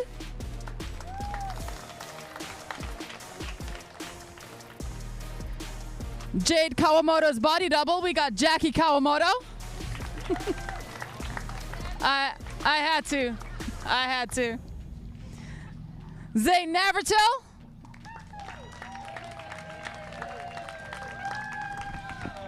And the tallest man on campus, Andre Diescu.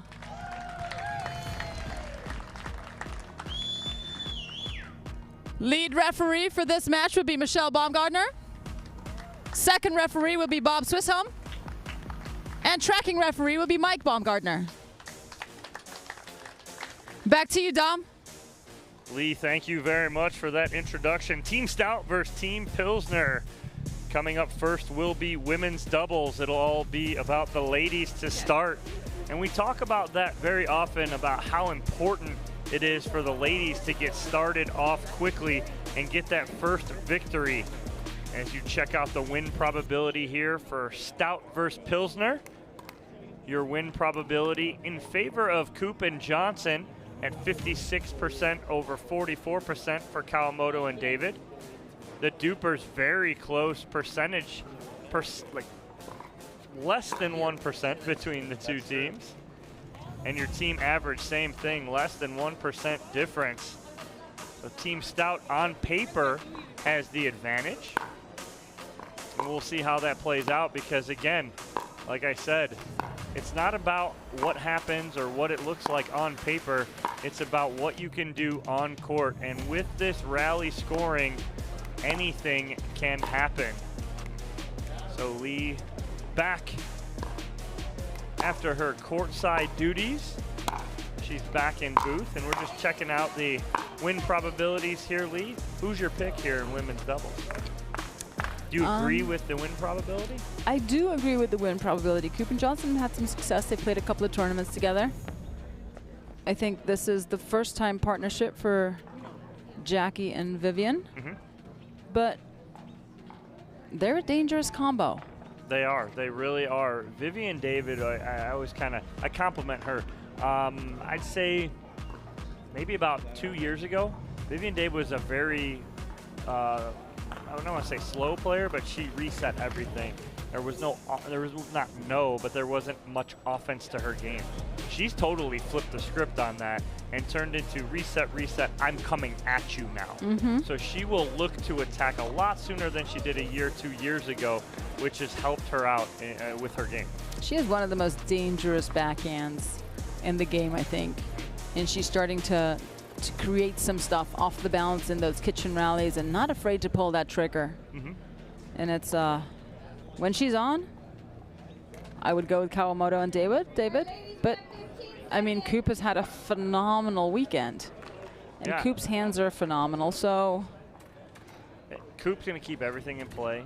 Look for Johnson to be aggressive. Coop looked at Coop to set her up. I think they're going to play Coop on the right side, I would imagine, just to let Georgia Johnson be free and let Coop be the setup person. See, but if I'm David and Kawamoto, I'm going to take Coop out of this game. I'm going to go and play the high-risk, high-reward player. And see if I can get some mistakes and that get in her head, right? Well, let's see what happens here. 0-0. Andrew Coop to serve.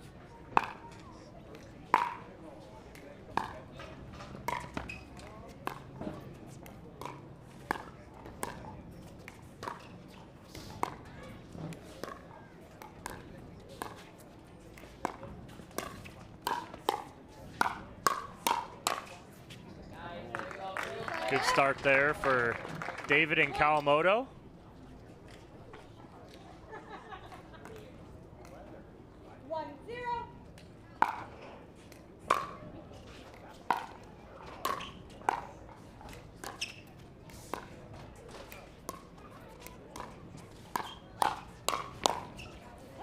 Viv slightly ahead of that ball, and wrist was laid back. She demonstrated that perfectly. Yes, this is exactly what you don't want to do. All tied at 1 here early in this women's doubles matchup. We did have a last-minute sub on Team Pilsner. Jade Kawamoto was supposed to play today. Her sister Jackie is playing instead.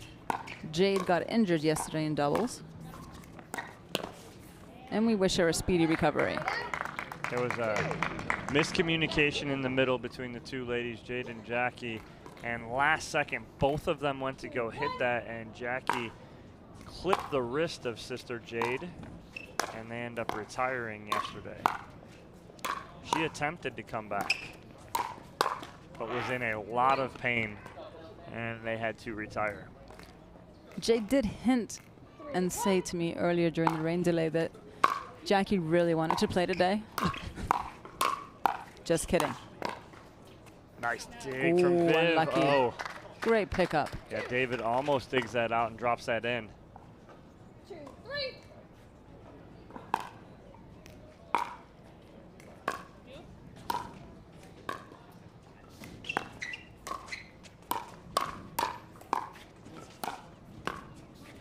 I'd let that ball go, let Coop take that and reset that. But Johnson trying to make something happen right there. 4, 2.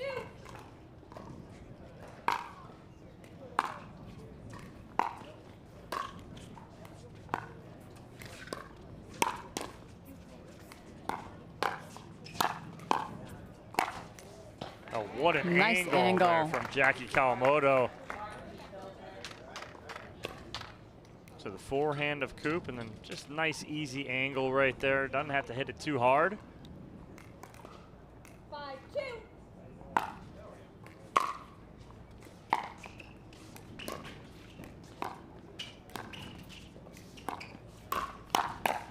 Big forehand from Kawamoto again. Just waiting there. And they are pulling away here, up 6-2. 6, 2.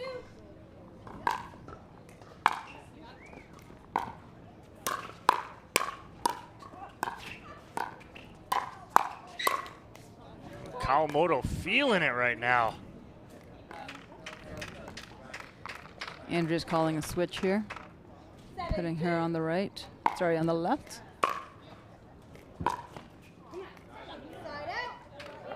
Much needed side out. Did not want to go down any further there. They get the side out, get on the board again. 3, 7. See, if I'm Georgia, I'm going to listen to whatever Andrea says. One of the things people may not know about Andrea, she's a great study of the game and can tactically tell you how to play against any combination. I know I've used her as a resource a million times, as well as other players. And she's spot on. Side out.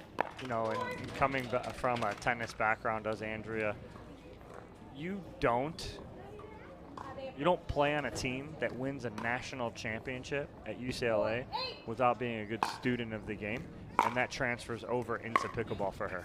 100%.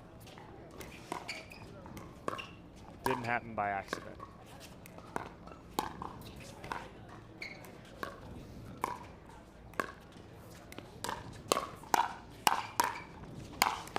What coverage by Georgia Johnson in the middle right there.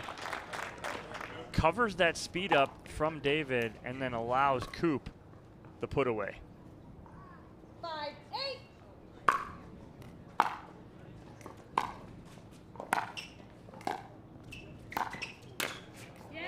8. Big two-handed backhand there from Georgia Johnson. I actually like Andrea on the left a lot more. She's more comfortable on the left, and she can run the show. And as a tactician, she needs to. Well, that's the thing is mid-game adjustments are the hardest thing to do in pickleball because you're not seeing it from an outside perspective, so you may not see what's going on. But Andrea realizes it. She sees it. She saw it right away and said, hey, let's switch.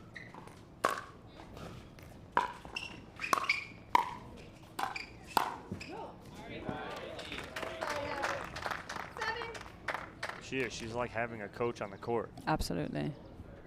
I know that that term gets used a lot, but it doesn't get used very loosely because it's so hard to be that kind of mindful and play.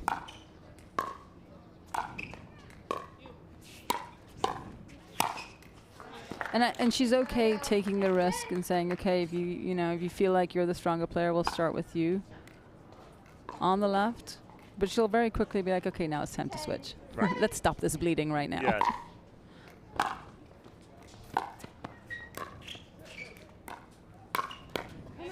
Nice speed up from Johnson, right at the right shoulder of Kawamoto.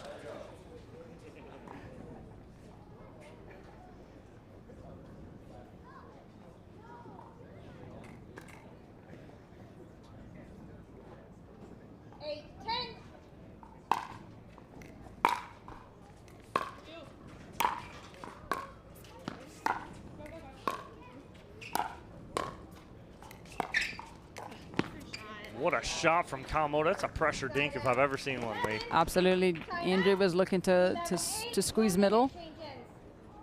And Jackie's like, not today. And we'll just have, gonna move it on over. Yeah, it's a perfect spot right there from Jackie Kawamoto. We'll switch ends here as Kawamoto and David have an 11-8 lead in this game to 21. So Kawamoto and David started off hot, answered by Coop and Johnson. Now Kawamoto and David pull away just a little bit, but again, 3 with rally scoring almost seems to not be a very big lead at all, Lee. Not at all. Not at all. And you know David and Kawamoto are going to try to extend that lead. They've got a tactician in Zane there who understands the court on, you know, just as well as Andrea does, and he's going to coach them into what to do.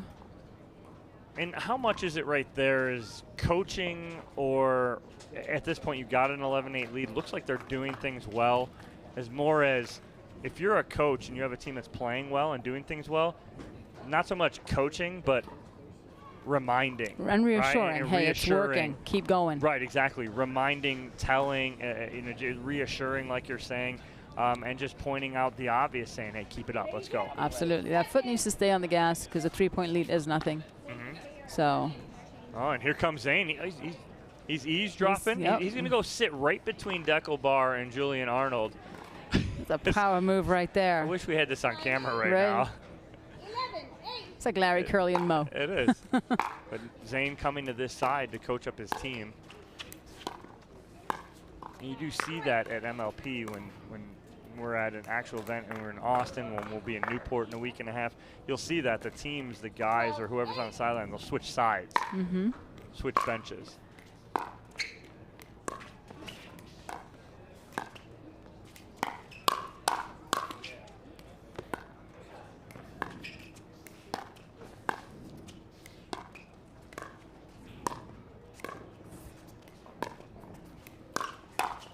Wow, what a move there from Kawamoto.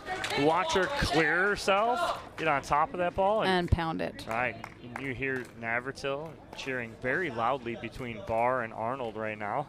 And one of the things your teammates move on to the other side with you during MLP is, for number one, it's for support. And 2, when they're both up at the net and somebody rails the ball in between you, you can call it out. You can see that line. Yes.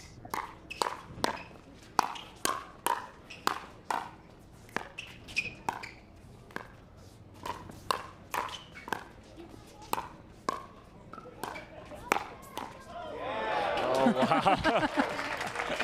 Nice point, though, from all 4 of these ladies. Some great hands battles right there in the middle of that point. Much needed point for Coop and Johnson right there. And Team Stout.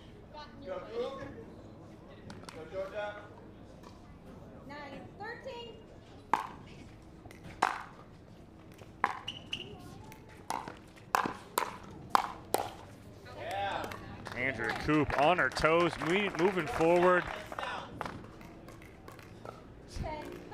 Arnold and Barr almost mockingly in Navratil's ear here.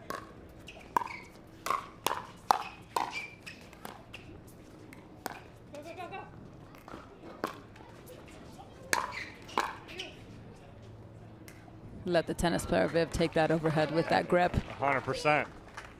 So if you noticed, Andrea and Georgia have switched sides. At the change of ends, that is allowed. Yep. Timeouts or change of ends, you can switch sides. Just let the ref know.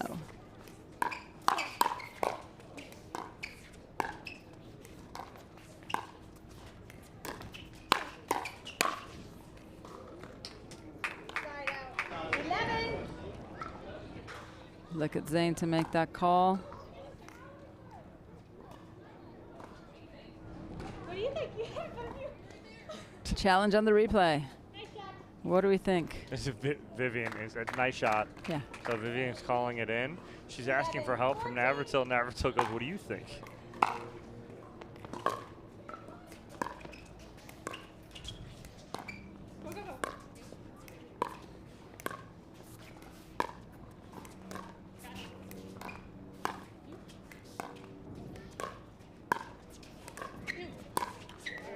A little confusion there, and a ball that either David or Kawamoto's got to have and put away because it was popped up by Johnson. It was there for the taking. Yeah, she got away with one there.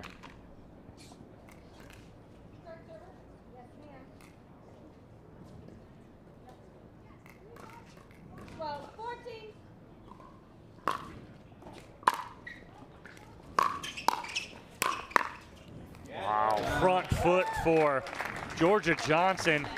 Full beast mode there, Lee. Absolutely, that was a huge power move. 13, 14.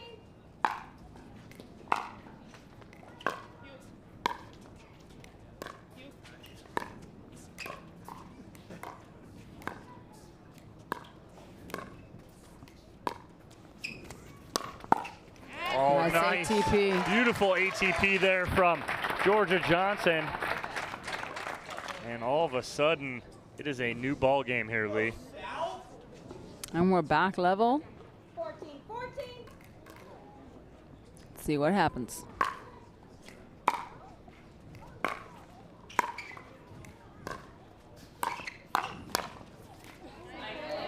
Good spot, good 1-2 combo there from Vivian David to stop the bleeding momentarily.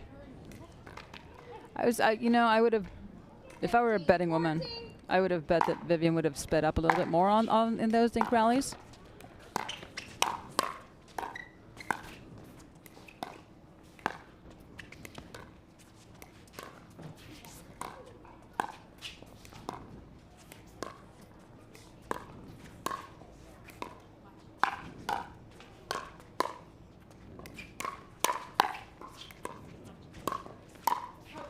Oh, Viv right on that. Good hands from Coop on a ball I don't think Johnson should have sped up on, but Coop saved her right there with the reset.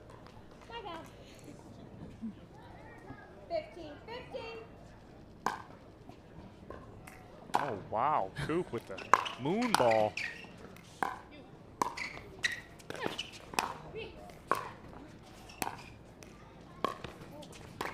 Great recovery from Johnson.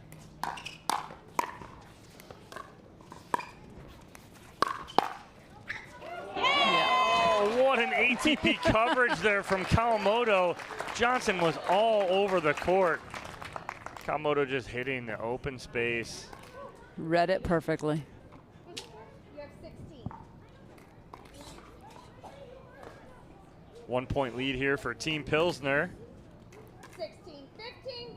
as they serve. And the key to that, Lee, is what? Getting it at their feet. Get that ball down. You want your opponents to play head and shoulders pickleball, and you want to play 16, knees and toes. Knees and toes. You want to go downhill. You want them to hit uphill.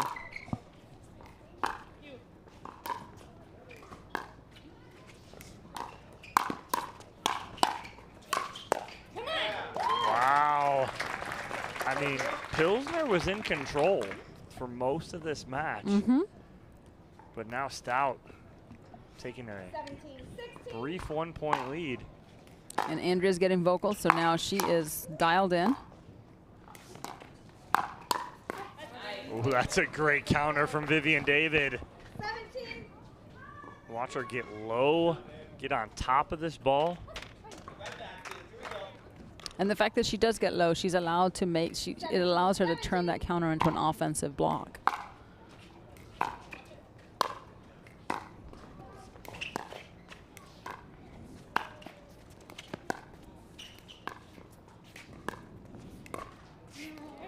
Ooh, Johnson tries to short hop that off the tape. And a 1 point lead here for Team Pilsner, Kawamoto and David. You know, and if I'm playing with Kawamoto, if I'm Vivian, and Kawamoto takes that third shot every time, there's confidence there because she's got a way to get her partners up into the kitchen so effortlessly. 2 nice digs, turning defense into offense.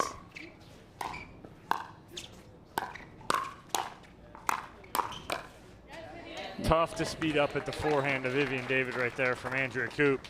And if you see, you've got Jackie rolling her offensive attacks, and Vivian going a little bit flatter on those balls. Yep. Putting a little bit more RPMs on it, or sorry, MPHs on it.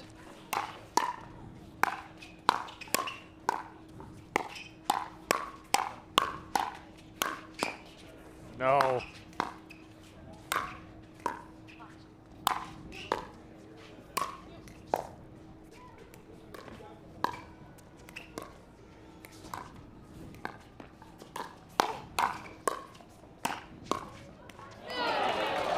Kawamoto saving them in the middle of that point. Absolutely. What a rally there. Rare one-handed backhand from the Kawamotos, Yep. from Jackie right there.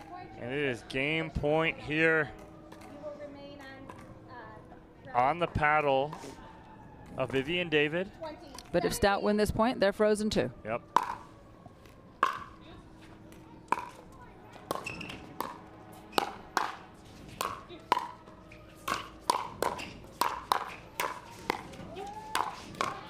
Wow, what a point there to finish it. And Team Pilsner comes out on top 21-17. The guys got some work to do here to get back in it. What was the highlight there for you at the end there, Lee, to see what was the difference maker for Kawamoto and David? You know, well, looking at that, first off, Kawamoto's defense getting them back into the point and forcing Team Stout to try to play one more ball, and putting pressure on them. The longer that rally goes on for the offensive team, it gets more nerve-wracking, right? She got them back in the point, and then Viv stepping up and taking charge of that two-handed backhand and start, you know, and not taking no for an answer. Yep. You know, no matter what Stout threw at Pilsner, they were like, we're not taking no for an answer, sorry. No, and Team Pilsner takes a 1-0 lead here. The ever so important women's doubles win there. Let's see what Team Stout has in store on the men's side. We're going to take a commercial break. When we come back, we'll have that men's doubles match for you here at the MLP Series Beer City Open.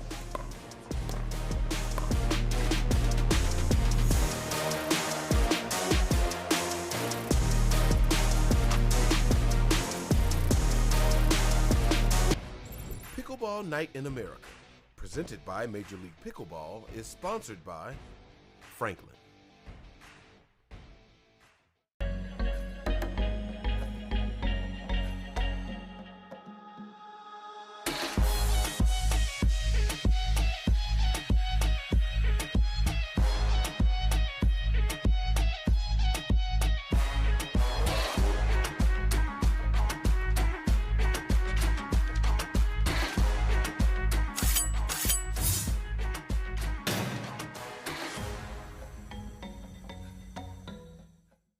It's hard to find supplements that work.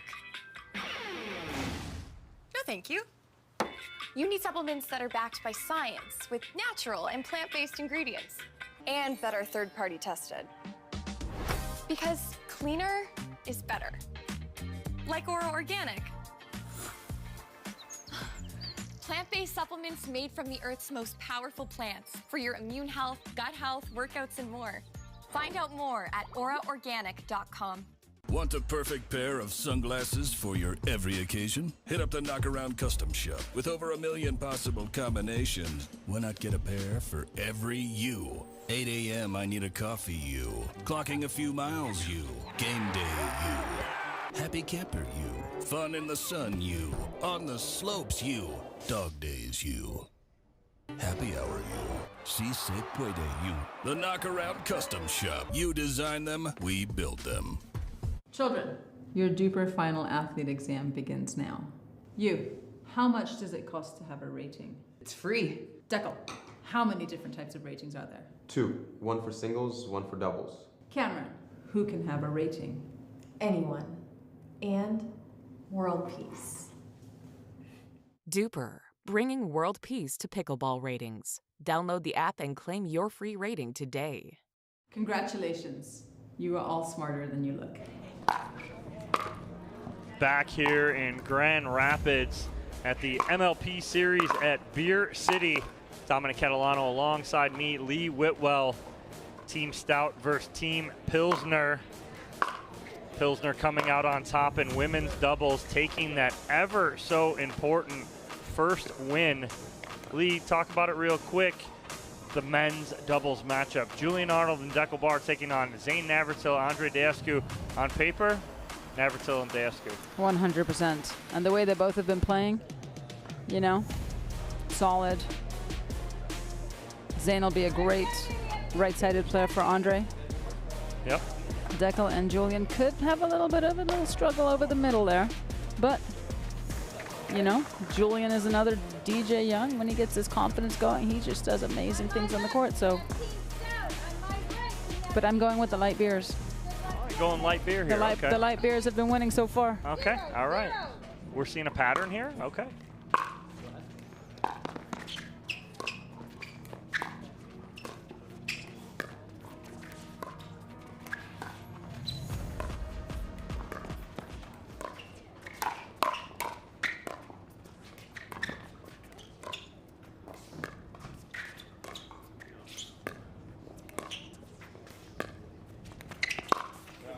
Oh, and it's there for Navratil. He almost looked like he got off-footed when he got over to the ball, and he was leaning a little too far to the right. It's almost like they didn't believe it was so clear for him.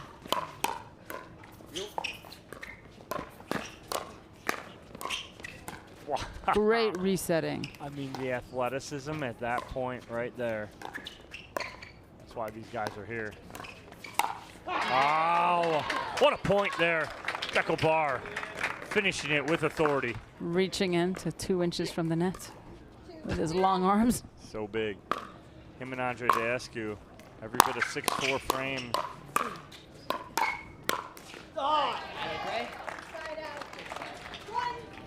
And Pilsner on the board here.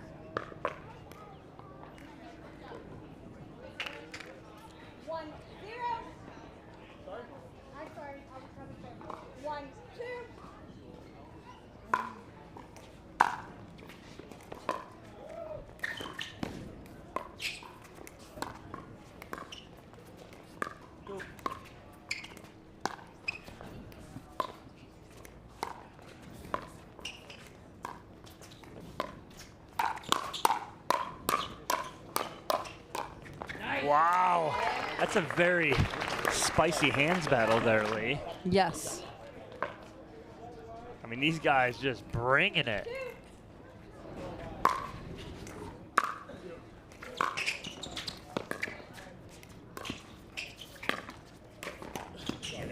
Good hands there from Deescu. Some people don't realize how hard that is of a shot.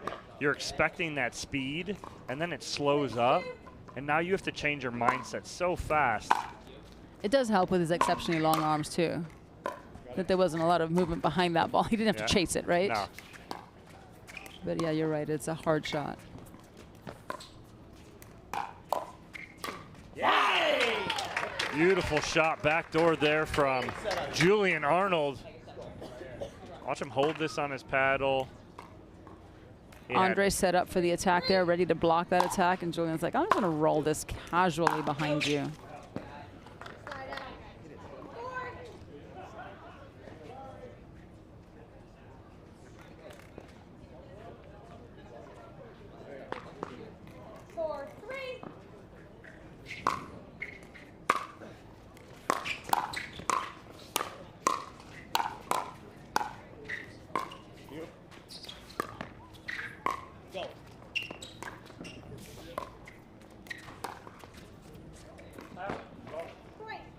Just long. I like the attempt, though, from Barr. He had Navratil really dug in, almost looked like Navratil was going to lean forward, go for an Ernie.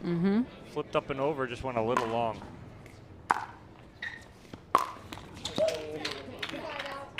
Navratil on his back foot there.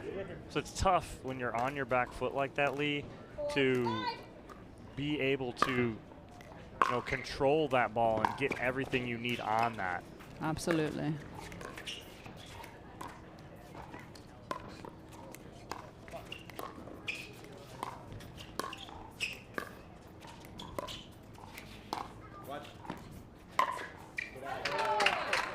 Andre pulling out of that shot. It was there, but he pulled away from that shot, lifted his head, that ball floated out. He needed to stick with it a little longer. It's almost like he was ready for the block and wanted a counter.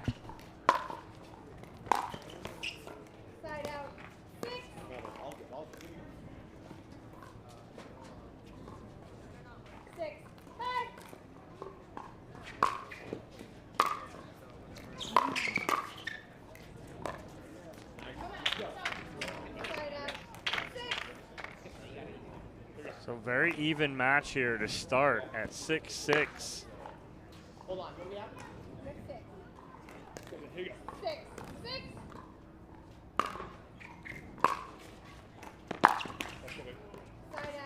6-6. Deckel needs to bend his knees a little bit, lean into that shot he's pulling up. 2 missed returns there. What happens when someone pulls up like that, Lee? Miss hit possibly? The ball's either going to go into the net or sail out. Right. One of 2 things. It's not going to go where you want it to go. Let's go. Good communication in the middle there from Deckelbar and Julian Arnold. 2 players who do not play together typically, and communication's such a key right there. Absolutely.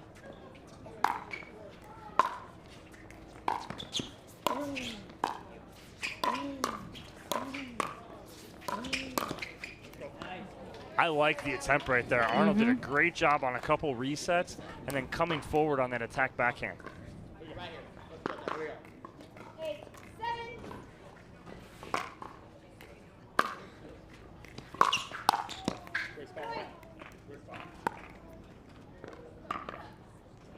You don't miss those. Here we go. Right here.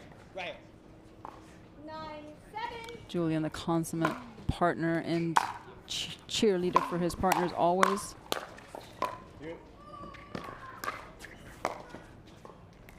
Go. Go. Let's go. Let's go. Let's go. You can hear him talking constantly. Sometimes it's to Deckel, sometimes it's to himself, sometimes it's to anyone who will listen. Absolutely.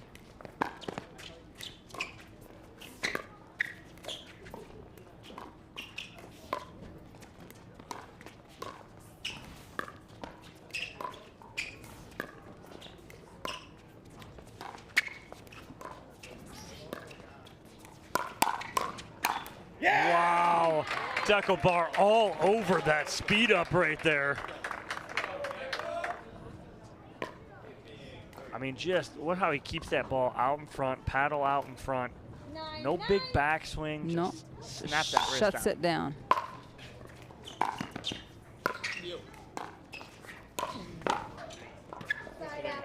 That shot was a really good shot. Andre's long reach was able to turn that into an offense. That ball goes to Zane. It's not an offensive shot. No. 10-9.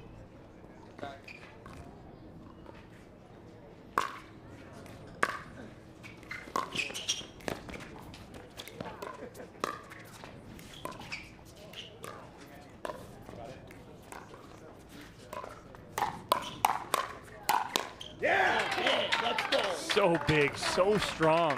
Deckelbar hits such a heavy ball, right? And when I talk about heavy ball, it's just, it seems like it's picking up pace as it's getting to you, where it should Absolutely. be slowing down. He is shoving that ball at you. Yes.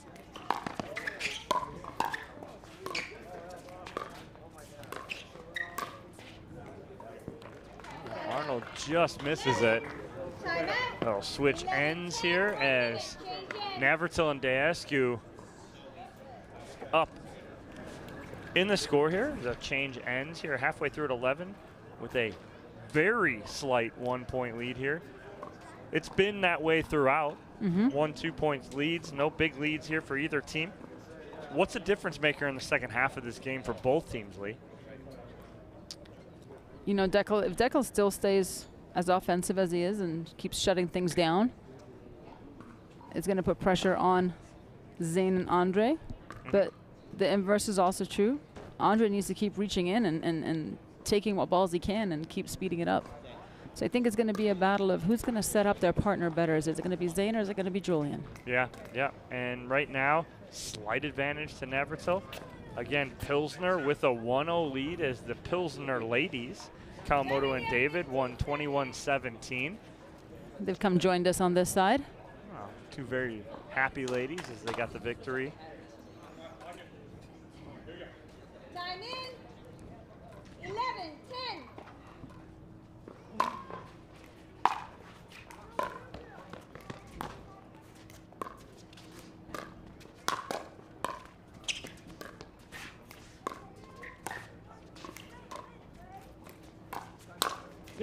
Good read there from Navratil.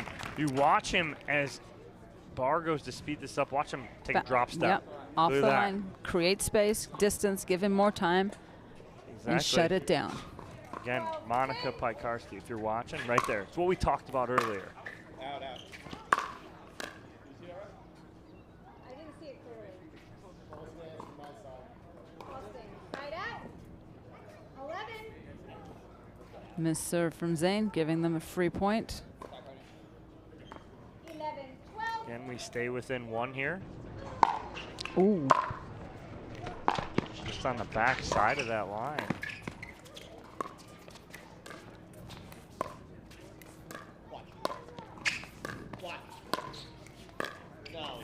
Arnold, good talking to his partner, Deco Barr, going watch, watch, because he thinks he hit that a little too high, that Deescu may attack that.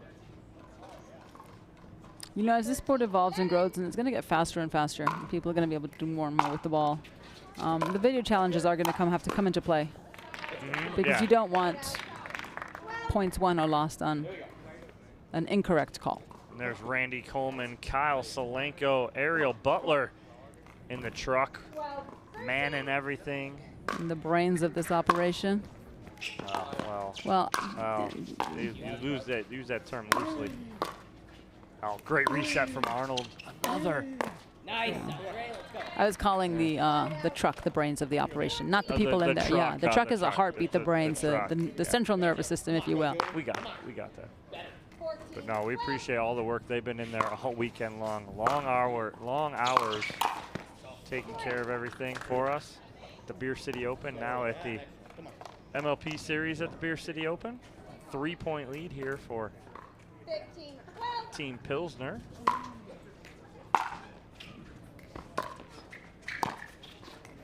Ready? Go ahead.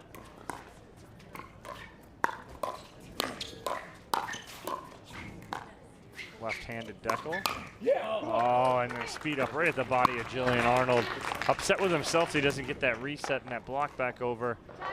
This is the biggest lead we've seen here in this match. Comes late in the game here. Navratil Deescu 16-12 right now over Barr and Arnold. What do you got, Lee? So for those of you watching, you're getting a sneak peek into what's happening in a couple of weeks, where all 12 teams compete at Newport Beach at the MLP Signature Series event. We battle it out again.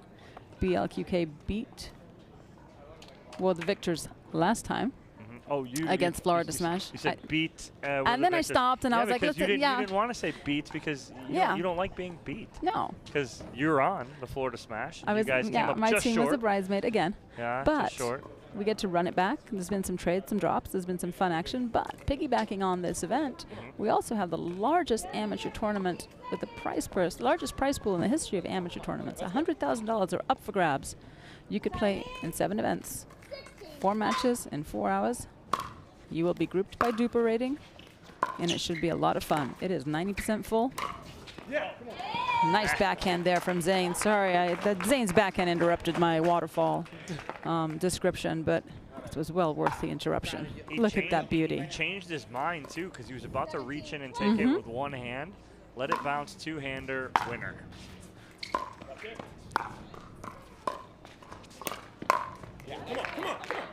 And tactically, you see that one hand come in, you're like, okay, there's a reset coming, and then all of a sudden, nope, 2 hands.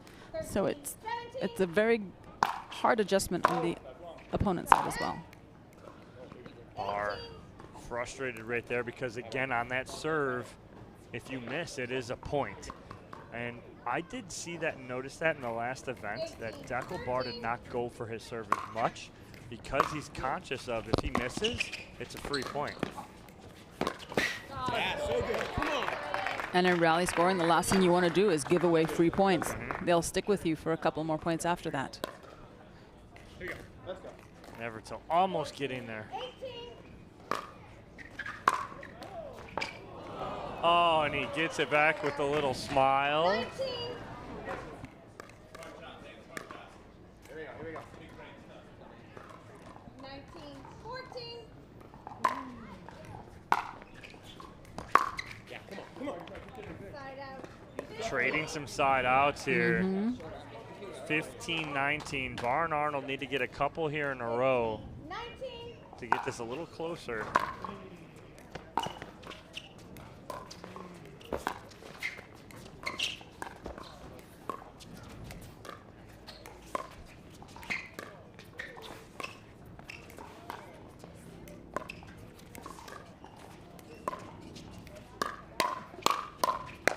Whoa, we got it on Yamo. The reach around Arnold. by Yes. Dekel, up and behind him. And again, look at where Arnold is, right? He takes that step back to give himself that half second. 16, 19. All you guys watching at home, it's not wrong to step away from the kitchen line. Go! Oh, the headshot, the reflexes from Dekel. He saw Deescu speeding up, and as soon as he did, he knew he was getting out of the way of that and letting that go. It was a tough position for Deescu to speed up from as the ball was so low. 17, 19.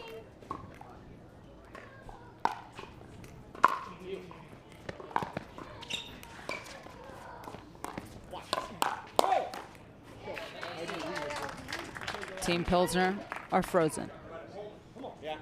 Regular scoring for them.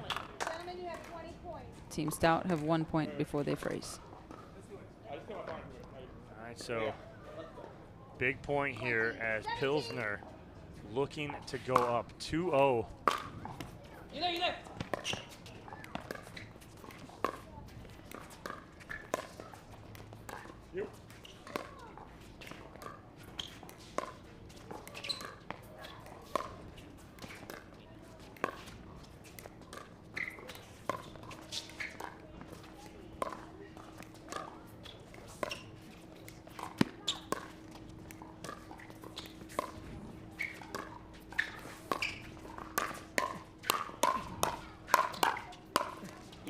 There it is. And Pilsner ends it 21-17. They go up 2-0. What was the difference maker, Lee, for Pilsner here? Pilsner kept their foot on the gas, worked the point, picked their targets, picked their moments to go on the offensive, and didn't let up. They played fearless. And that right there will give them a 2-point lead going into mixed doubles. We'll see what those matchups will be right after this quick commercial break here from Grand Rapids, Michigan at the MLP Series at Beer City.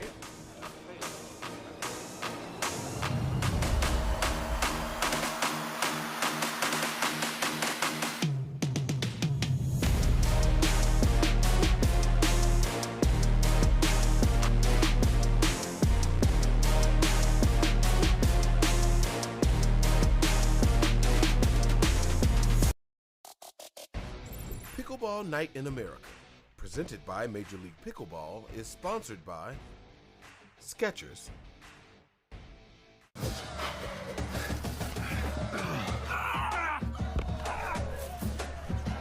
Working out doesn't have to be this complicated. That's why I make walking my workout with Skechers' new Workout Walker. They're loaded with performance and comfort technology, including a carbon-infused plate to add more spring to your step. They're ready for your ultimate walking workout. Just put them on and walk. You guys tired already? I'm still walking. Try Skechers' new Workout Walker. It'd be a lot easier if you just rolled. It's hard to find supplements that work. No, thank you. You need supplements that are backed by science with natural and plant-based ingredients and that are third-party tested. Because cleaner is better. Like Oro Organic. Plant-based supplements made from the Earth's most powerful plants for your immune health, gut health, workouts, and more. Find out more at auraorganic.com. Want the perfect pair of sunglasses for your every occasion? Hit up the Knockaround Custom Shop. With over 1 million possible combinations, why not get a pair for every you? 8 a.m. I need a coffee you. Clocking a few miles you. Game day you. Happy camper you. Fun in the sun you. On the slopes you.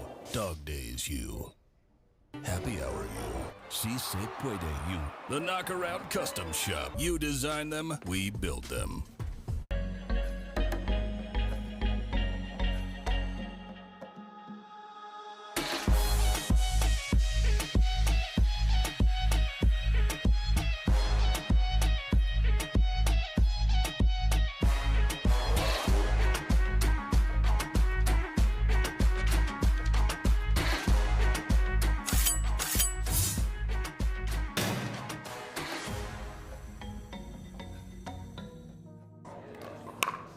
Back here in Grand Rapids, Michigan.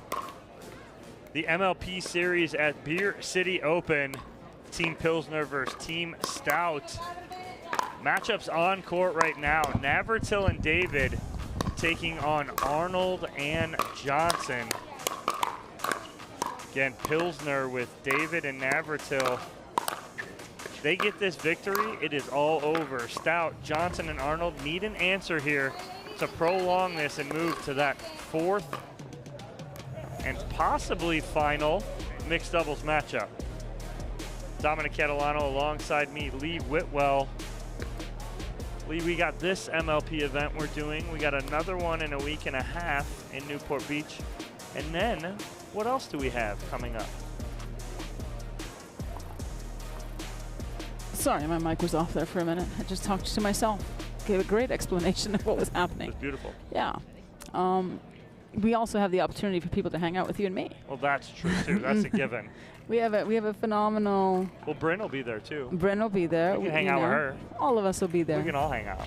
We have a large amateur tournament, huge amateur tournament, largest prize pool, $100,000 up for grabs. Everybody's rated by Duper. You're grouped top 8 teams in each bracket. You can play up to 7 events in a day. Not in a day, sorry, in the weekend. Friday through Sunday. Please stop scaring people away. You can play 7 events in a day. Yes. You start at 5 in the morning. You're done at 5 in the morning. George Johnson to serve to start. I saw Georgia warming up with Julian before this match started, and I was like, what are they doing? I am not liking that matchup. I prefer the Deckel and Georgia matchup and Andrea and Julia matchup. Yeah, and it was just Julian warming up with her. So it is Deckel and Georgia Johnson. And they take a 2-0 lead. Again, they are looking to prolong this and force the 4th matchup in mixed doubles. If Pilsner wins, though, we are done and we'll go to that championship match.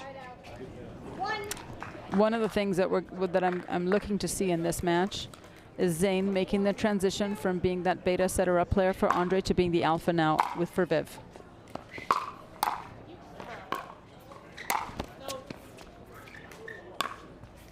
Deckel thinking that ball hit Vivian's body. I could have.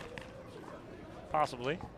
For our lovely fans and viewers watching, what part of how far up the arm can it go before it's illegal?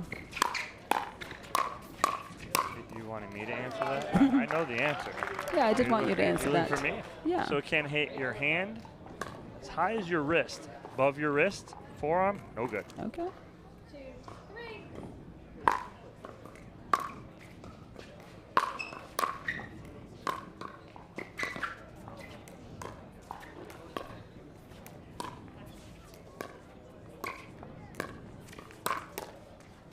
Deckel gets that back. And Johnson with the reset. That's great job. I mean, Deckel with a random block. Just pop back up and over. They get back in this point. Deckel with the put away. 4-2.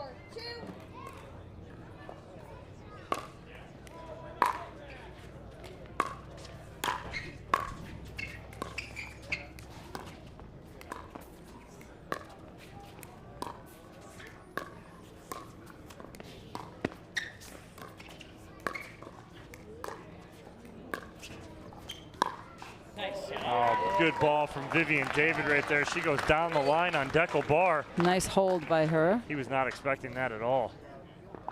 He was totally frozen. Deckel and Vivian have played a lot of mixed doubles together. They know each other's games inside and out.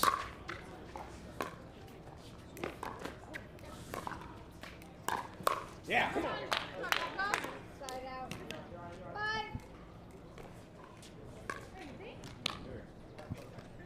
5-3.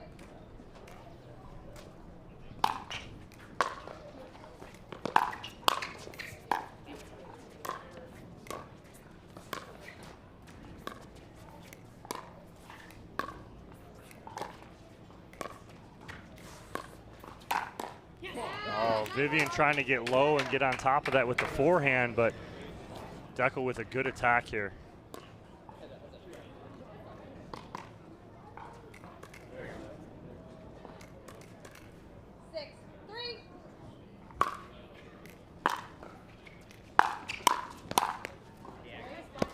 Barr going right off the wrist of Vivian David right there. He's in full attack mode. Mm-hmm. 7-3. Got it. Oh, he's trying again right there. I like the attacks though here from Deckel. Yeah, they've got to do it. Viv and Zane have to stop the train now. They've got to slow him down. Because once he starts steamrolling, it's pretty hard to stop him.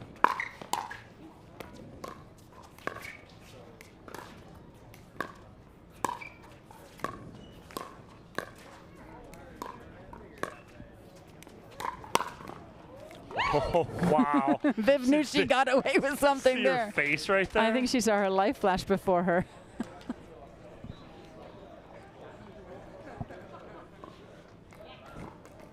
They close the lead to 2.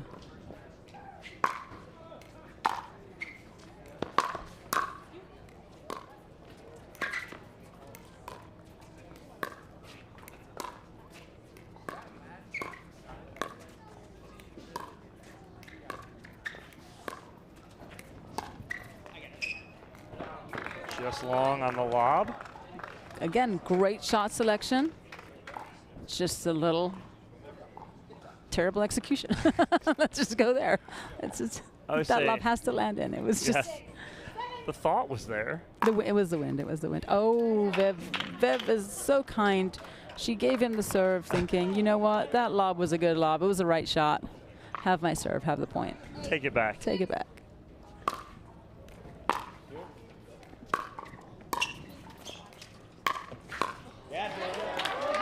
Great ATP from Georgia.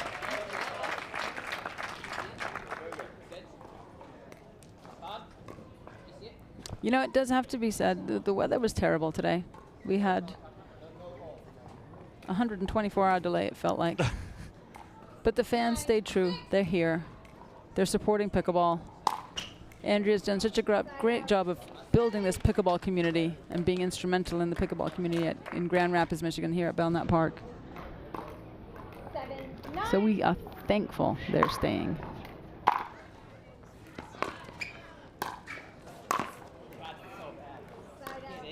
A little bit of footwork there, missed opportunity, he knows it.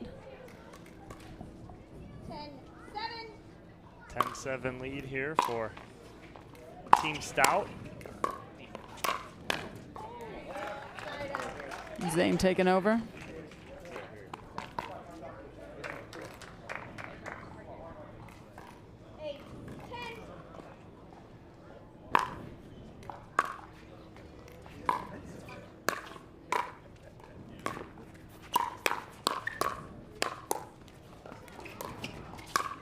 Yeah. Oh, Georgia just missing that. Deckel doing an amazing job of keeping his team in this point.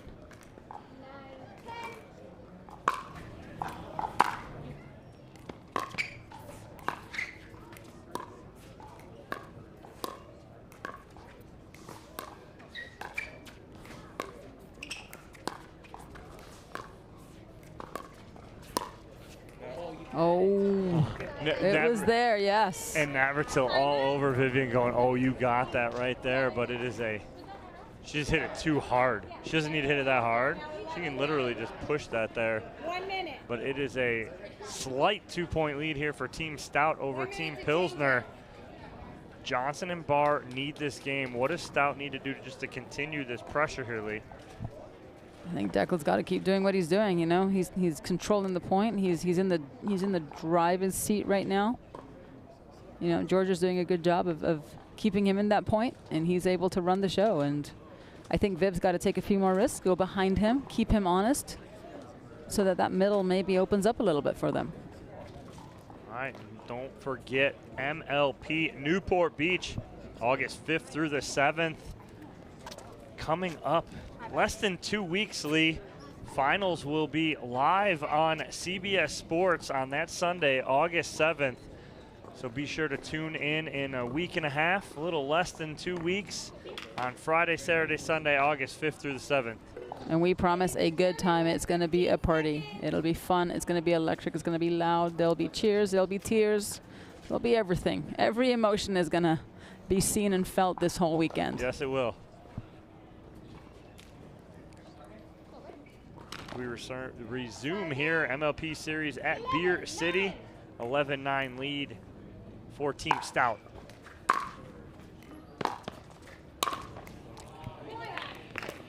He wants that bad. Yes, he does. Navratil will not miss that very often. He does there, though. A 3-point lead for Stout.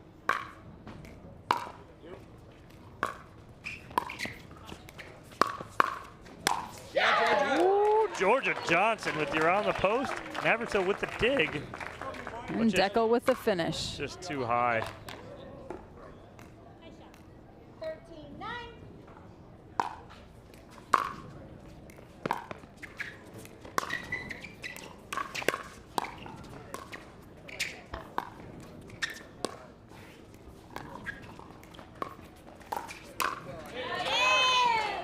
That combo right there, that's actually a combo that Navratil wants. So he wants to bring this over, and he wants this speed up attempt so he can go back cross court. That's a setup right there for Navratil. He baited Deco, and Deco's like, I'll take it. I'll bite. It's Shark Week. I'm biting. Plug the Discovery Channel. Shark Week starting tonight, 8 p.m. Eastern. Sharknado. Oh, I'm all about some Shark Week. That's good serve, like Deckel said right there from Georgia Johnson. They take a 5-point lead, which is a significant lead here.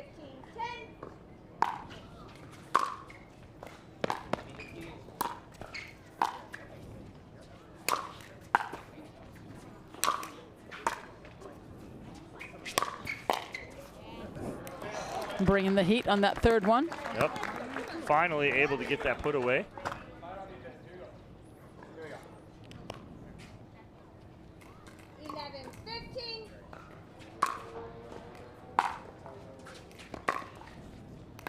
Drop.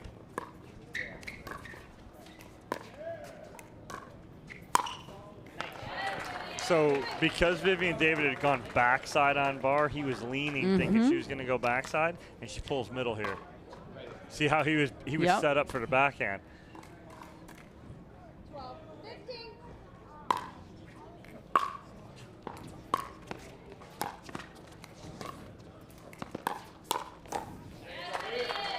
Viv shutting it down. She's seen that shot a time or two, playing with him.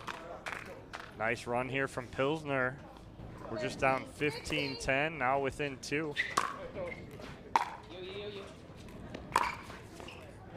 Oh, and she gets the line. Held her breath there for a minute to see the call. Deco wanted to call this out, but couldn't. And like we talked about, she's taking those chances and going down his line to keep him honest.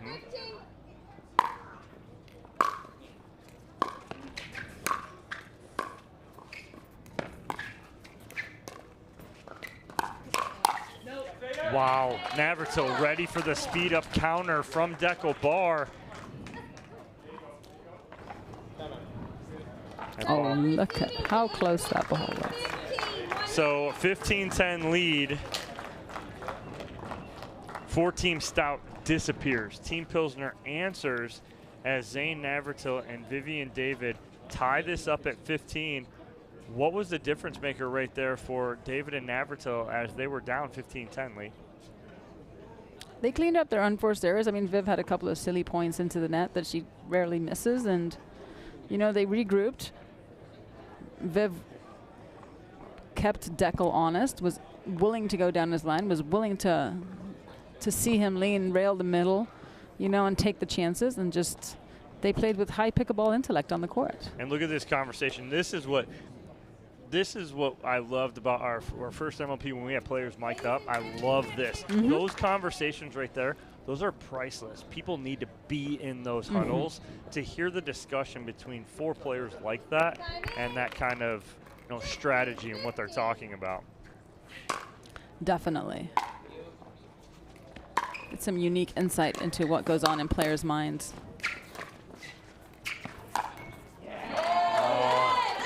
A little ambitious possibly from Deckel Bar right there. Not sure if that's there. Georgia did a great job of blocking Dane's put away. Zane's put away, not Dane.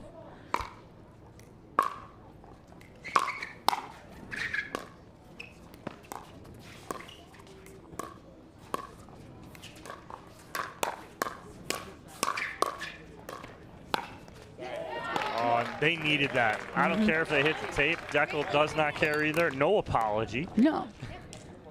He went for the right shot, and it just hit the net and still won the point. So they stop. Does Team Stout the 6-0 run.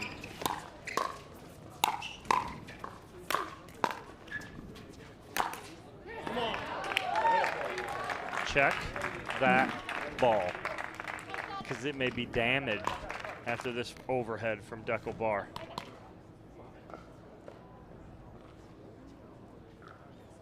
I kind of like this team. Georgia and Deckel? Yeah, even though they went down, they went up and then gave up that little comeback. I like the Georgia Johnson Deckel Bar team. They complement each other nicely.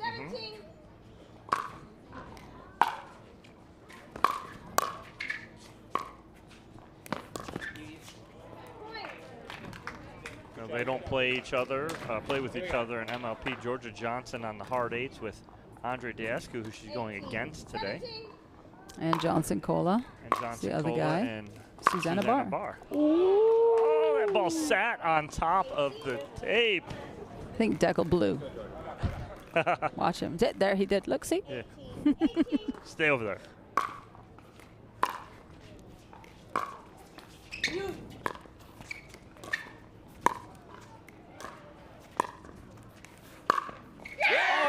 What a shot from Georgia Johnson.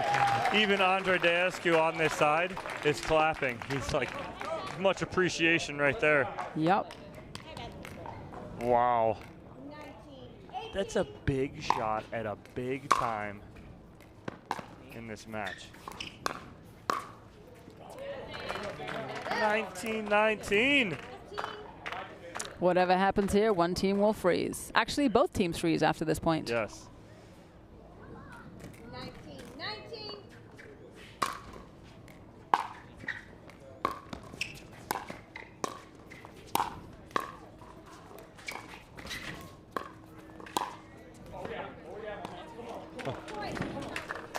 Deescu over here. Oh, yeah. Oh, yeah.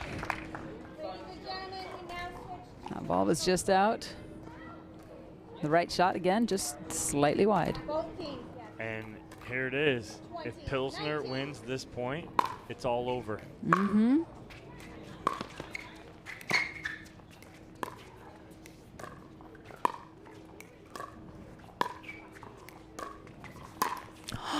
Oh, Viv saw it and was like, oh, it's too juicy. It's almost too easy. I'll just dump it in the net. It was set. It was game, set, match. But nothing lost. And she's still smiling? Yep, nothing lost. It's a side out.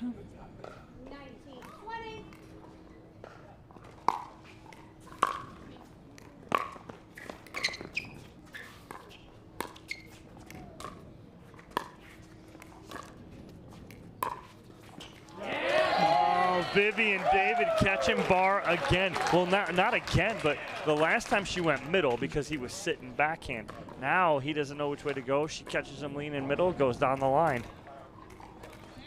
20, 19. Game point. Another game and match point. Oh.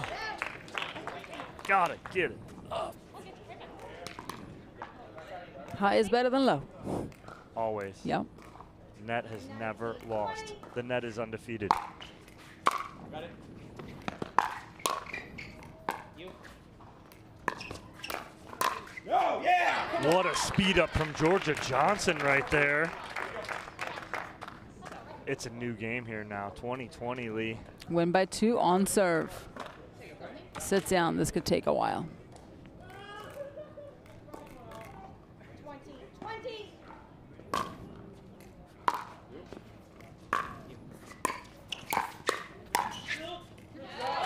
Great lead from Zane. It's so tempting to hit that ball. I was just going to say the same thing, Lee. It's so hard to lay off that because it's shoulder height at the forehand. You want to rip it, but the veteran Navratil lets it go.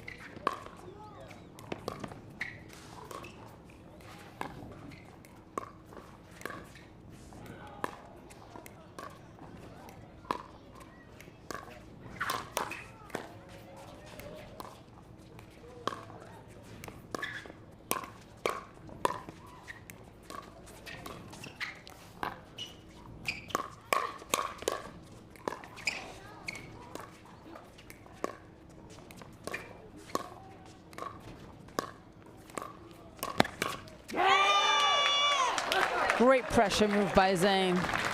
I mean, Georgia Johnson playing like a veteran, though. I mean, she's playing so well, but Navratil just goes one up on her right there. 21, 20. And it is game and match point again for Team Pilsner.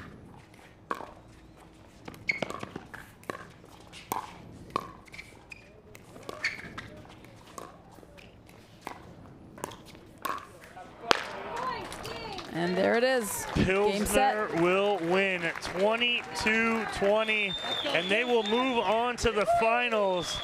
Be Team Pilsner versus Team Lager. Wow, Lee, what a matchup right there. I mean, it came down right to the end. What was the difference maker there for Team Pilsner and David and Navratil?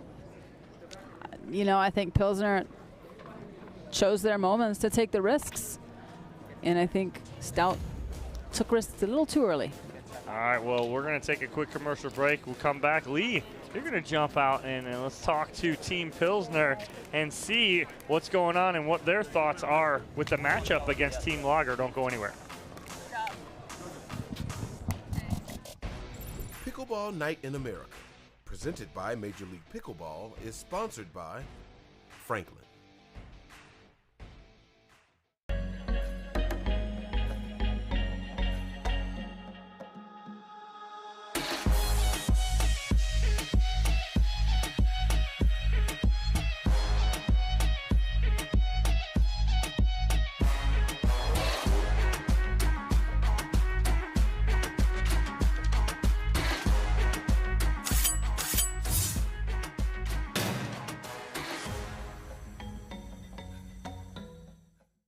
It's hard to find supplements that work.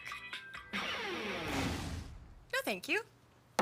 You need supplements that are backed by science with natural and plant-based ingredients and that are third-party tested. Because cleaner is better. Like Ora Organic. Plant-based supplements made from the Earth's most powerful plants for your immune health, gut health, workouts, and more. Find out more at oraorganic.com. Want the perfect pair of sunglasses for your every occasion? Hit up the Knockaround Custom Shop. With over 1 million possible combinations, why not get a pair for every you? 8 a.m. I need a coffee you. Clocking a few miles you. Game day you. Happy camper you. Fun in the sun you. On the slopes you. Dog days you. Happy hour you. Si se puede you. The Knockaround Custom Shop. You design them, we build them. Children, your DUPER final athlete exam begins now. You, how much does it cost to have a rating? It's free. Dekel, How many different types of ratings are there? 2. One for singles, one for doubles. Cameron, who can have a rating? Anyone. And world peace.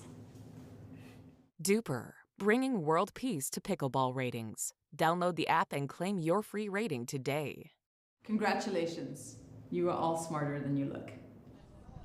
All right, we're back here. Zane, congratulations. Phenomenal nail-biter mixed doubles last game there to clinch 3-0 victory. What made the difference in that last match? We brought the energy up a little bit and started bouncing around, and Viv picked me up. I made a lot of errors in the beginning of it, and you know, we play very high energy, Vivian and I, and fortunately we were able to turn it around a little bit just through energy. So with that win, you're headed to the final. What are your thoughts on the matchups here? What are you gonna tell your team that you've got to do for this match to come home with the W? Well, it looks like we're playing Simone and Lauren and DJ and Dylan, so I didn't even know who we were playing. But I'm just gonna tell my team to keep dominating and see what happens. That's it. Best of luck to you. Always a pleasure to watch you. Good luck. All right, thank you, Lee. Love to be here. Pickleball Night in America, presented by Major League Pickleball, is sponsored by Skechers,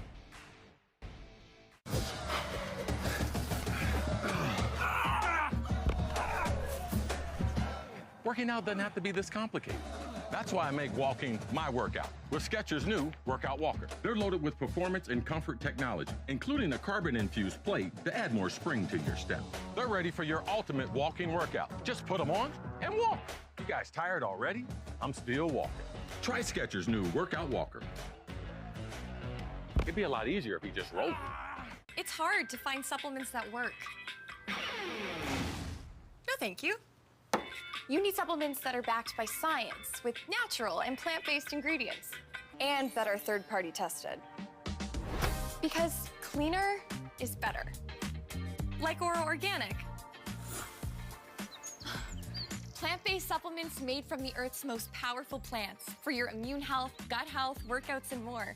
Find out more at oraorganic.com. Want the perfect pair of sunglasses for your every occasion? Hit up the Knockaround Custom Shop. With over 1 million possible combinations, why not get a pair for every you? 8 a.m. I need a coffee you. Clocking a few miles you. Game day you. Happy camper you. Fun in the sun you. On the slopes you. Dog days you. Happy hour you. Si se puede you. The Knockaround Custom Shop. You design them, we build them.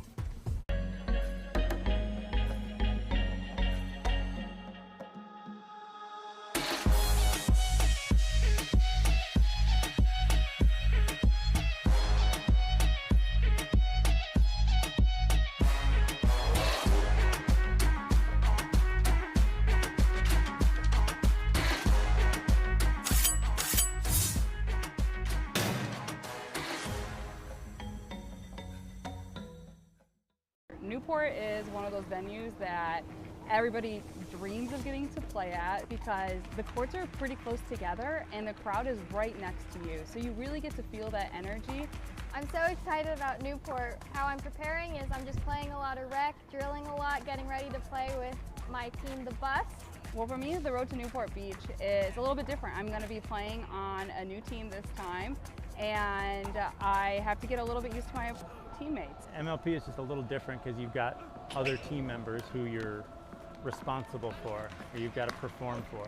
So definitely you can't afford any mental breaks. You can't afford to be loose for a few points because it could, could cost your team. Everybody's coming in and hungry, so we're just gonna bring the effort and the energy to the tournament and see what happens. Sun, fun, and great team pickleball. What else could you want?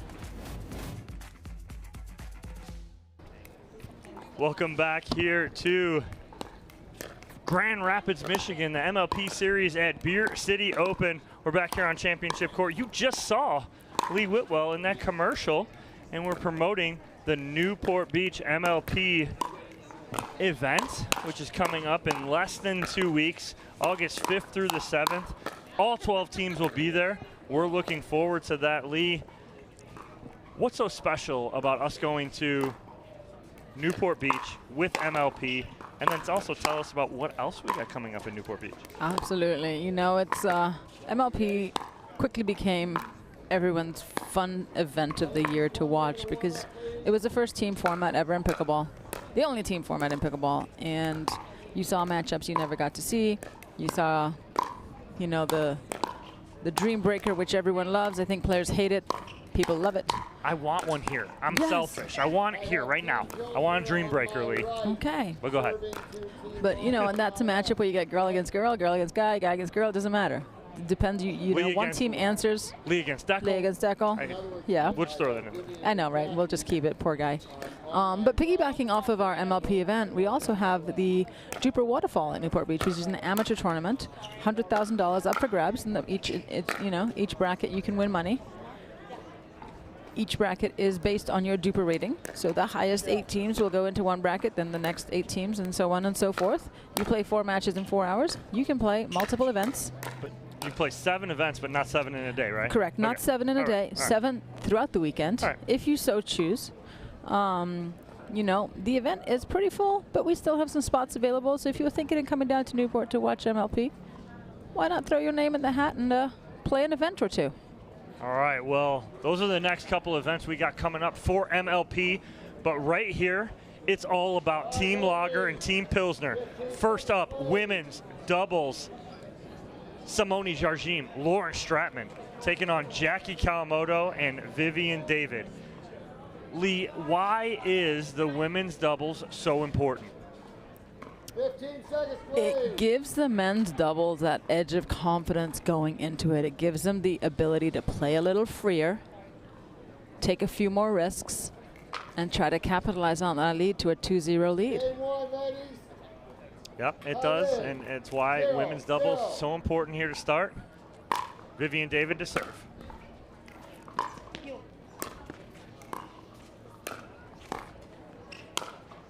Oh, Jargim. She's got a little bounce in her step. I mean, she's in some high-level matches all weekend long, and she's still got the energy to come back here and be in the championship match at this MLP event. Absolutely. She's going on endorphins. She's going on the love of the game. Oh, there's that third shot lob.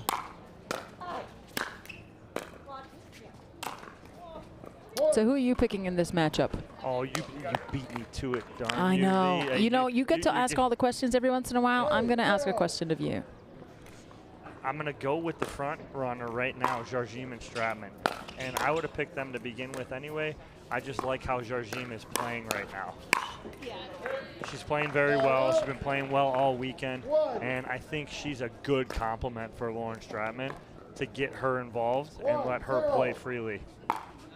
100%. But I think their game plan has got to be to avoid anything on Viv's backhand side, shoulder height. Viv will find the ground every time on that shot. Wow. I mean, she made that look so simple. Watch this flip. She gets 2 players to freeze and miss on it. And she made it look like it was just so easy to flip that through. Just another day at the office with Simone.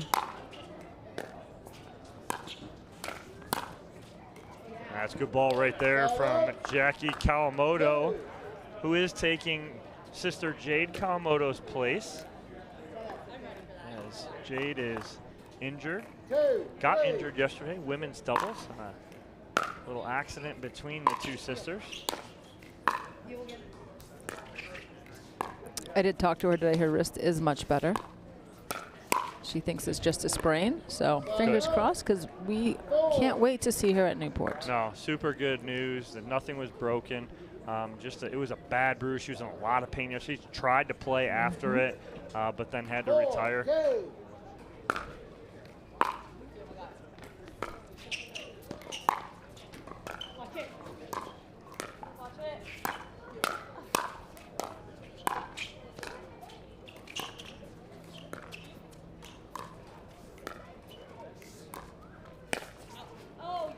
Making Lauren reach a little bit too much, thinking the attack was there, and it fell short. Not a bad idea if that ball's a little closer to her. She had to reach really far to try and get that.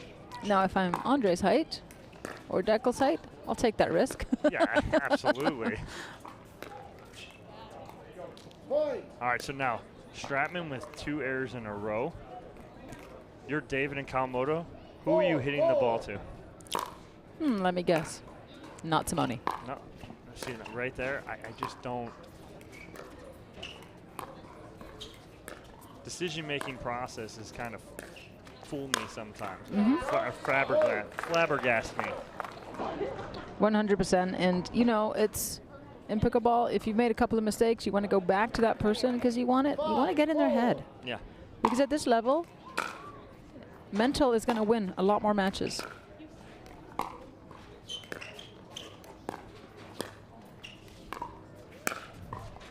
A little long right there from Stratman. I'm going to talk about that. We get a timeout. I want to talk about that a little bit in a lesson I had while I was here with 2 of my students earlier in the week. And that strategy. So Jardim and Stratman back in it here within 1.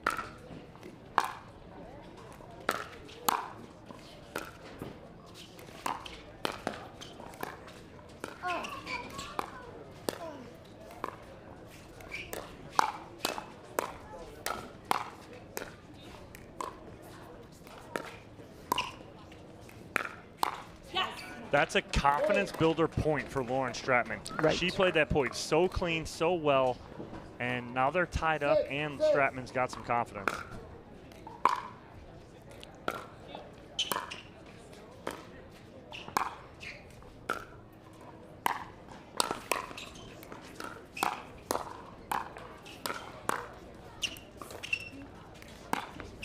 That's a great power move by Jackie there. That's tough.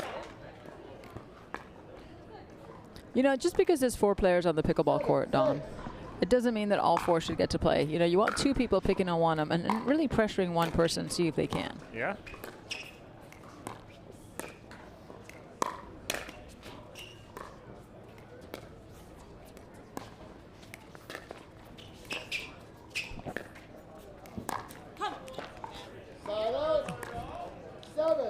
The attack not there. Jade recognizing the attack not there.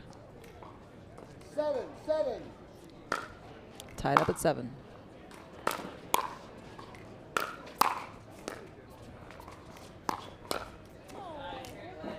Side out. 8.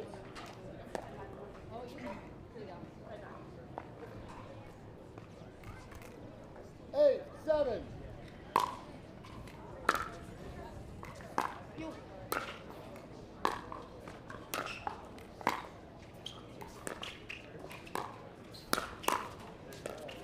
Great hands block from David right there. See how she got that block right down to the ground, gave nothing back. A lot of times that block brings another attack.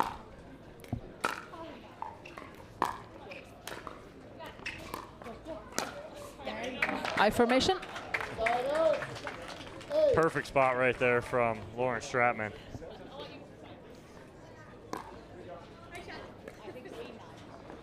You have 8. 8, 9.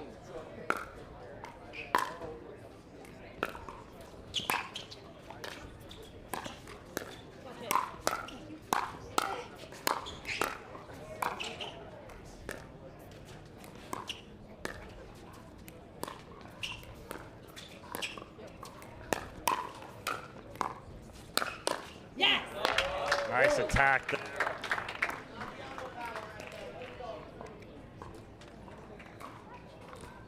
Nine.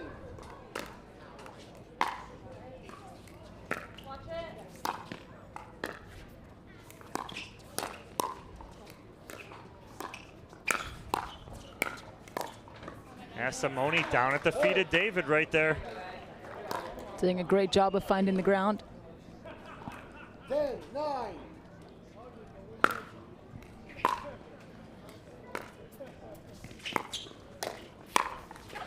Oh, right at the inside right knee. And all tied at 10. We'll switch ends after this point. 10.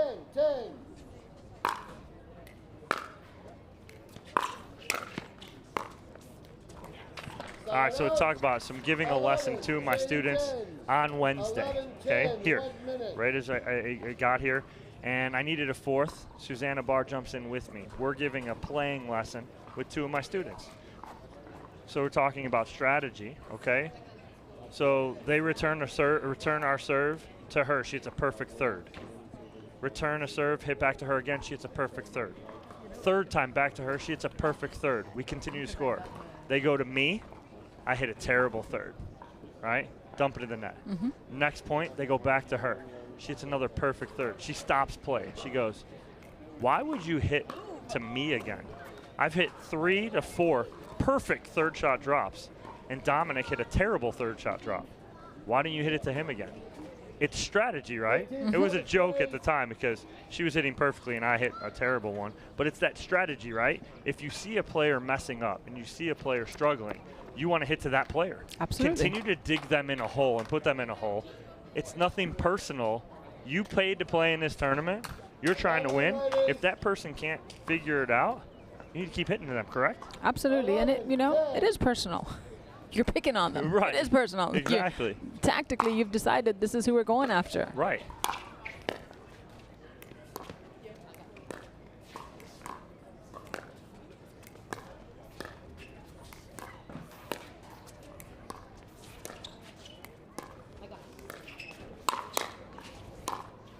Wow, what hands from Stratman.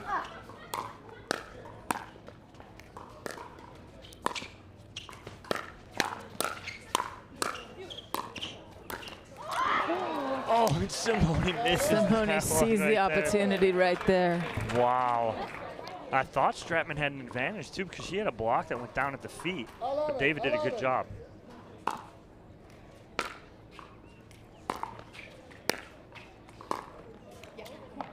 Same ladies.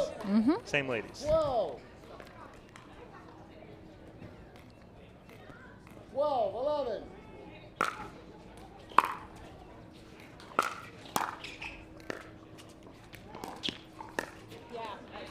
Good adjustment from Kawamoto because Jarjim hit the tape on that. That ball moved. 12, 12.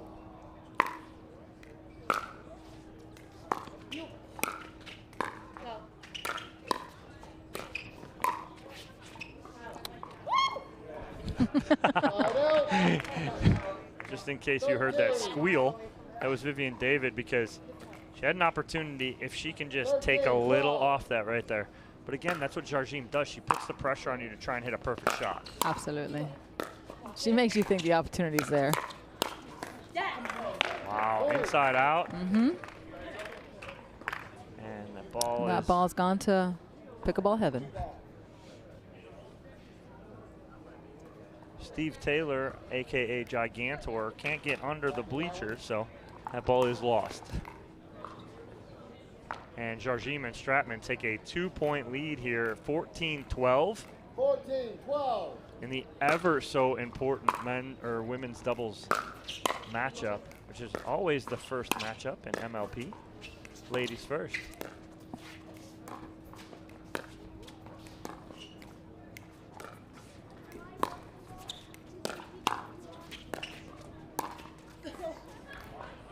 That is a beautifully timed lob. Wow. Clutch. And having the calmness to just execute it. Just perfect. And that's the hardest lob, too, because it's a straight-on lob. You don't have much room for error there. Usually you see lobs go corner to corner. Side out. 15. Good answer there from Jarjim and Stratman as they regain their 2-point lead.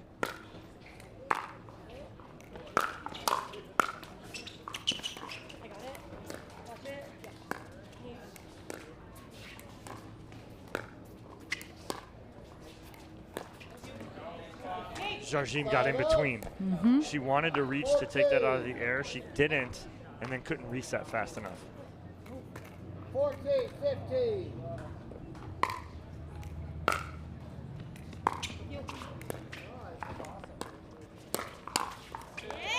Shut it down. Good decision, bad decision there from Stratman, Lee. Bad. It didn't work out the way I think she planned it. low ball. Jackie was waiting. Right? It was Yeah. too low. Jackie was waiting. I mean, it could have been the right shot in a ball, an extra ball or two in that rally, but not at that moment. I mean, Vivian David going. uses the inside of left leg of Simone Jardim to keep this in. Clips the left calf.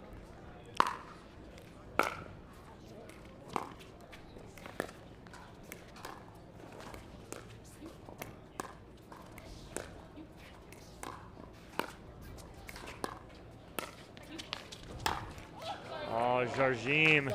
With her lob. Yep, little payback there. Oh, great work there from Boxcar Productions on that line. Checking out that around the post from Vivian David. 16. All tied at 16 here. Side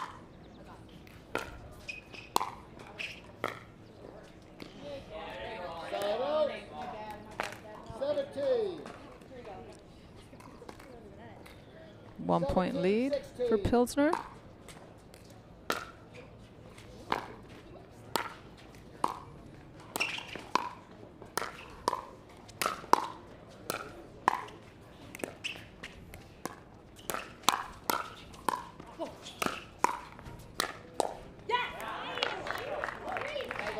Viv standing up as she reset that ball, causing it to fall off a paddle. I think she would have stayed in that pocket. The resets there, she had a read on it. That is an unforced error by Viv.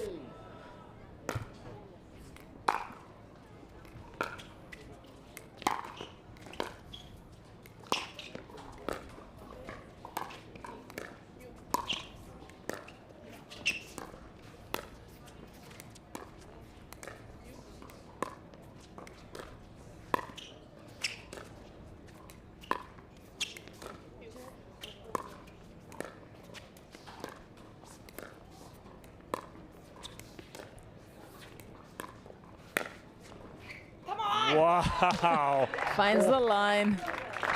What a ball. Right here from Jardim. I mean, that's in. That's clearly in. Yes, 18. To be able to take something off that and keep that in at that time.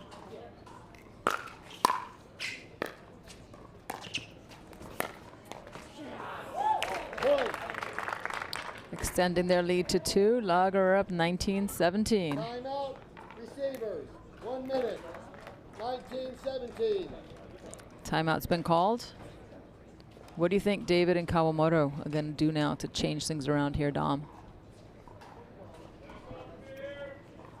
All right, so we got a knock-around point of the day here on Championship Court at the MLP Series at Beer City. And point coming at you as Jardim and Stratman take a 2-point 19-17 lead. And it's going to be that around the post from Vivian David. She uses the left calf of Simone Jardim to keep that in.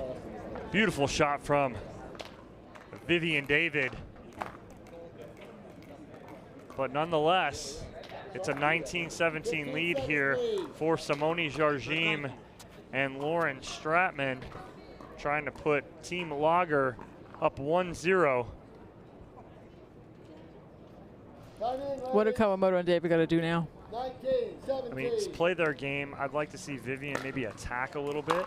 You know, to get back in here. She's been playing and got stuck in, quote unquote, some little patty cake back and forth with Stratman. I'd like to see her attack cross court, but now no opportunity for it right there as Kawamoto leaves that up for Stratman. And Laga's frozen. Yep. Pilsner still have a chance. Yeah, Pilsner has one more opportunity, rally scoring before they be frozen at 18. But it's game point here for Team Lager. Nice reset there from Stratman. Just got handcuffed. Another. Ooh. She wanted that one right there, but We are now at traditional side out it is 18-20. Regular scoring here.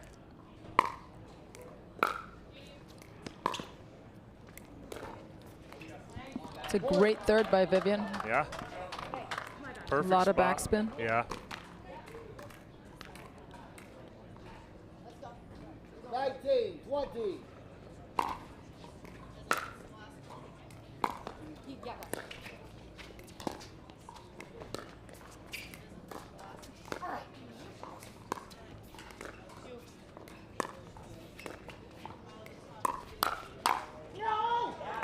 Kawamoto was, so David was pulled a little bit towards the right. Kawamoto did not slide over enough to cover that middle. She was reaching, ends up popping that ball up.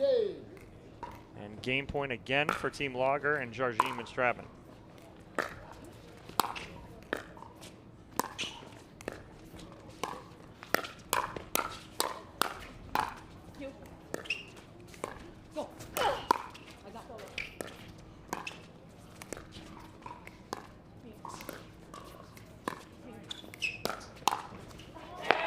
Great read by Jackie. Yeah.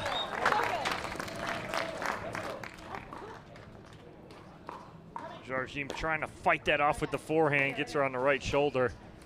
And you said it, Lee, good spot there from Kawamoto.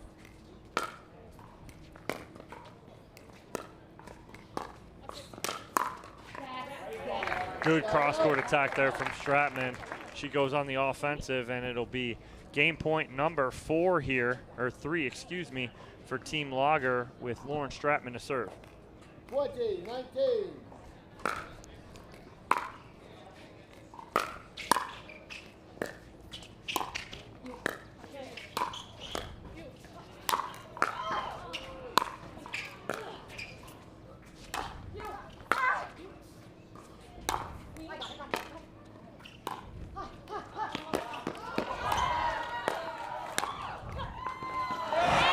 They just ran the throw there, didn't they?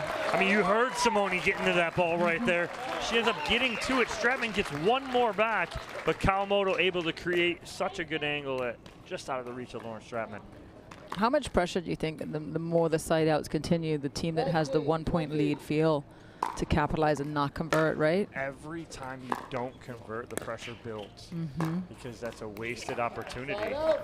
And so now this is number 4 here for Lager. Kawamoto and David just keep battling. 20, 19.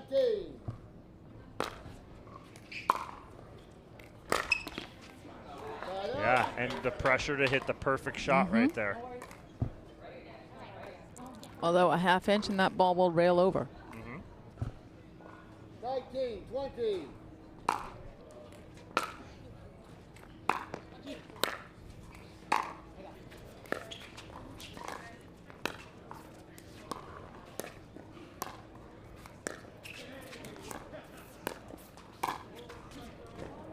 Oh. I was like, I'm looking for the lob here. That's a good time for it. 20, 19.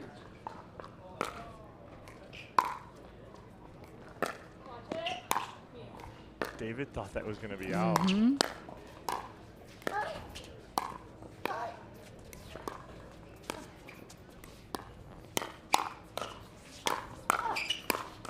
Yeah, Viv is having none of that.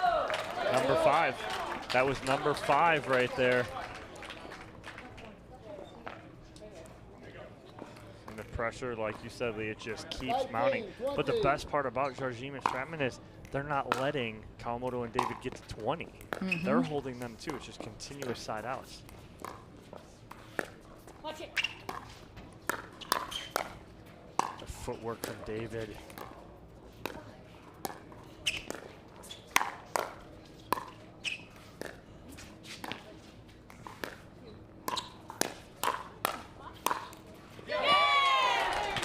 And we're tied up at 20. Now it's win by 2. Right now, how much, and again now, even though they weren't serving to try and win it again, that it's just mounting on them, right? It's just building on them, that pressure now, because they've missed 5 opportunities to end it. Now it's tied.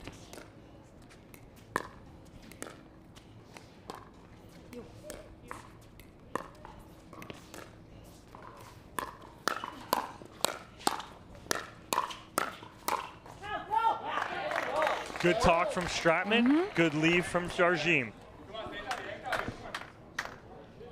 No more match point, or no more game point for them anymore. All tied at 20. 20, 20.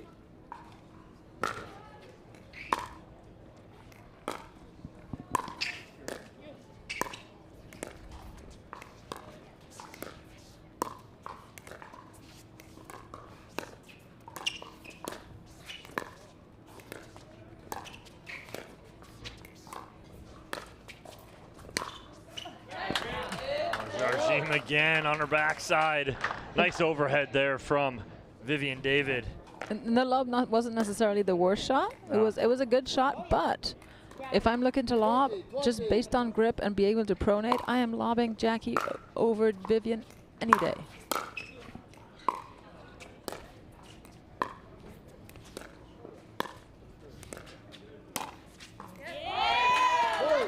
Now flip the script, Lee, because all of a sudden now it is going to be game point here for Jackie Kawamoto and Vivian David after they fight off 5 game points. Now they'll have their first opportunity for Team Pilsner to go up 1-0.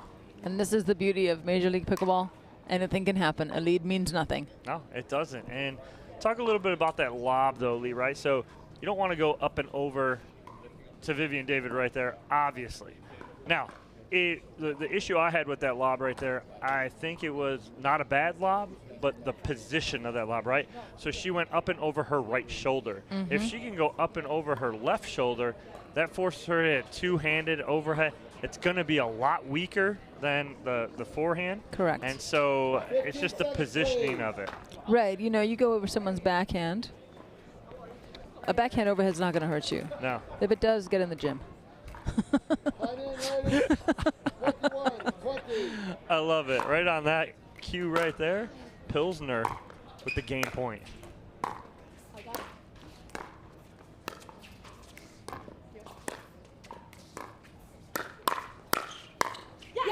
Nice 1-2 combo from Jarjim and Stratman. They hold off the first game point for Team Pilsner. 21.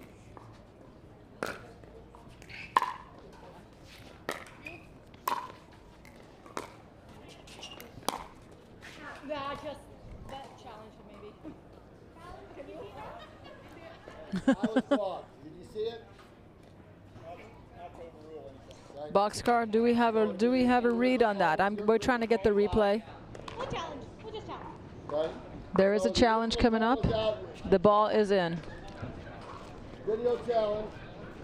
Oh. She called it out.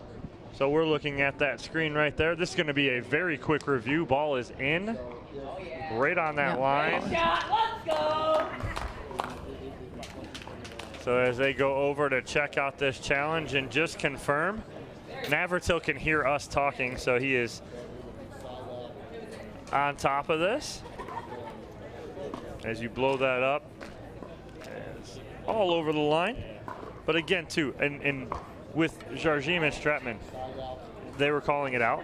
It's nothing personal. They were looking at what they saw, right, calling it like that. Everybody said, oh, you're trying to hook them, this and that. That is not the case whatsoever here. That's just what they saw. As the ball's going very fast past them. It's tough to see sometimes. Absolutely, and you know, definitely angles come into effect. Yeah. From one angle, that ball may look out, but from the right angle, it could be in. Yeah, absolutely. So this will be a quick one. They'll be back in play here. Bob Swisshelm, our USA Pickleball certified referee, comes back in.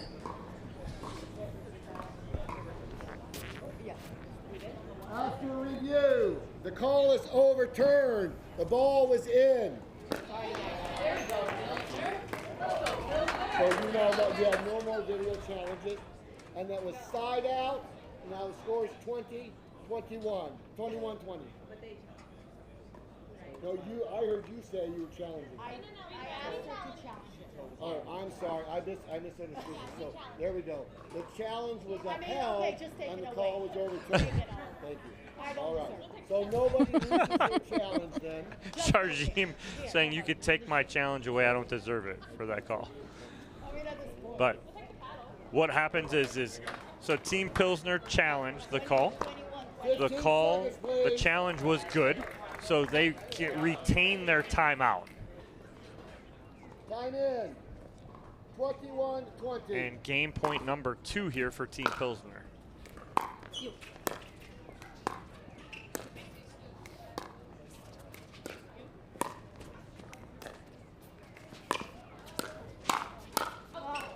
Oh, and Vivian with the hip smack. She almost caught that ball. She's trying to get out of the way. So Lager holds.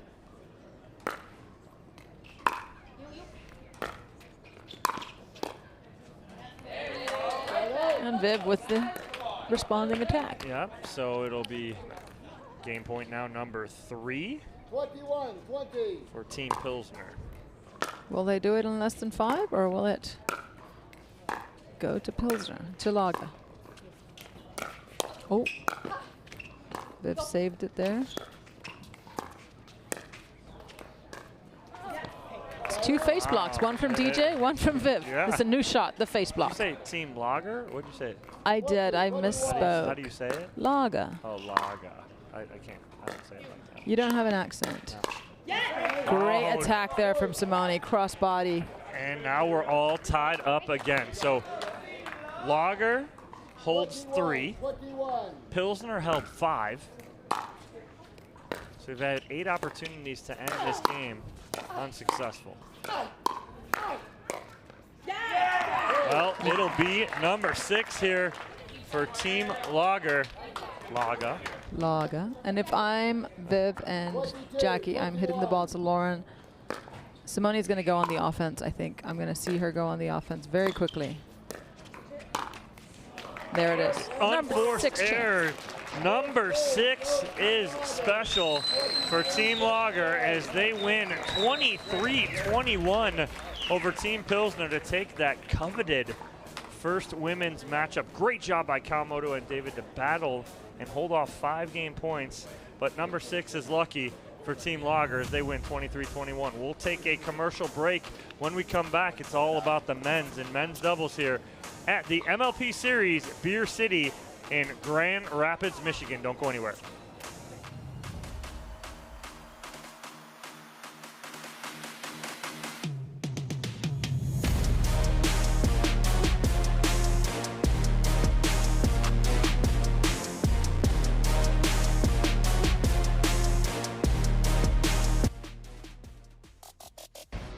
Pickleball Night in America, presented by Major League Pickleball, is sponsored by Franklin.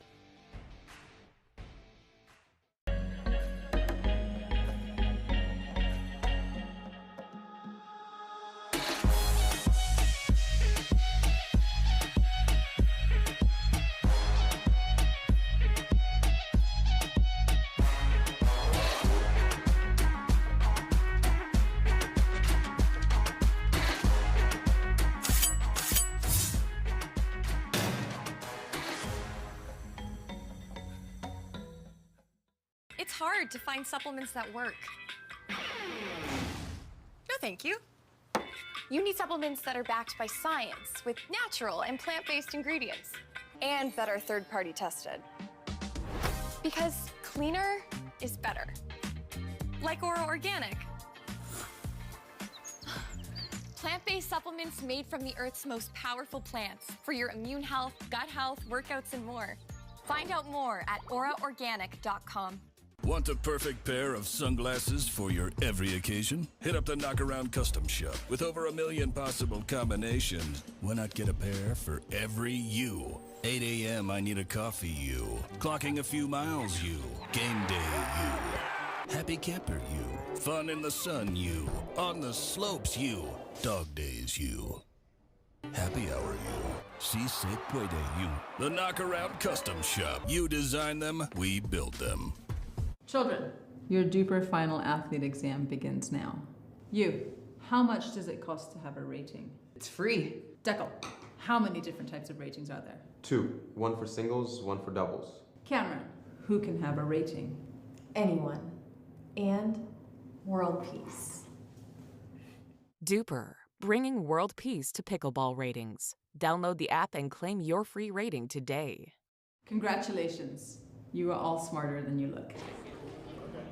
Team Lager taking that first women's doubles matchup 23-21. What a matchup. A lot of game points held in that matchup between Jardim and Stratman. Kawamoto and David fought off 5 game points, flipped it, got 3 of their own. Great job from Jardim and Stratman, though, battling and earning the next one back, and they win it on 6. It's all about the men here, though. Navratil to serve. If you were a betting man, who are you going with in this matchup? It's another good one. If we're going off last match that I saw these guys on court, I'm going DJ and Dylan. Taking a wild card here because DJ is playing so well. Where are you going? You know, just to shake things up a bit, I got to be opposite of you. Okay. So I'm going to go Navratil and Diescu. Okay.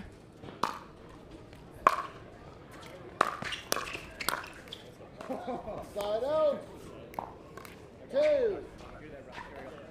I have to go Navratil and Diescu if you want to see your dream breaker.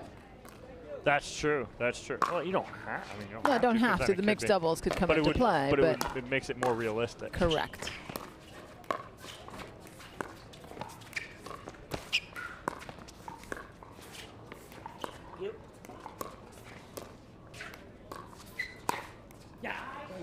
Got him in the right shoulder pec area. It's a big man right there.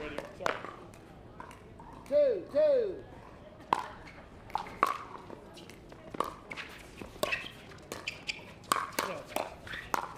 Oh, wow. Good hands there from Diescu. Third face block. Yep. It's a shot. I'm telling you, we're going to have to start teaching it. Ready? Here, watch your eyeballs. Yep. There it is.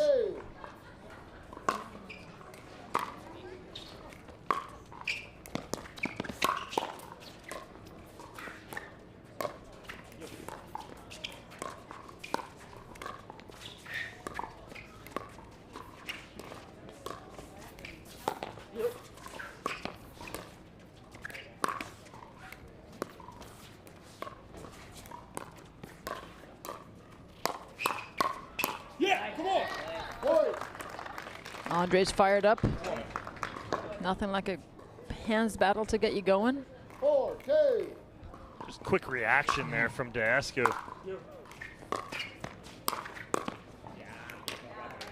Side out. 3.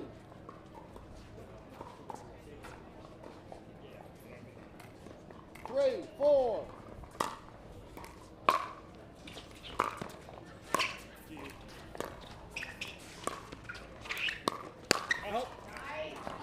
And again, there's the bounce in his step. Mm-hmm. You know, DJ Young playing very loose, very aggressive. 4. But he's at his best when he's playing aggressive at like 80%. Correct. 100% DJ Young is not successful DJ Young.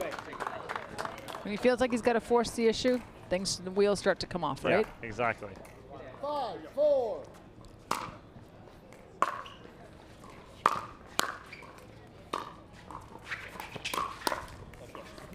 Side out. 5. Seeing a lot more speed ups early on, very early on in the rallies. 5.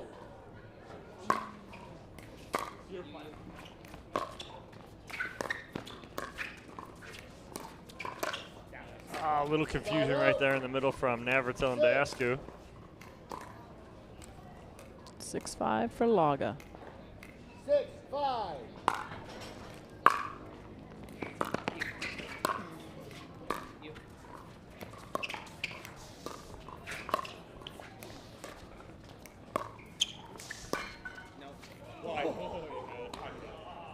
Side out.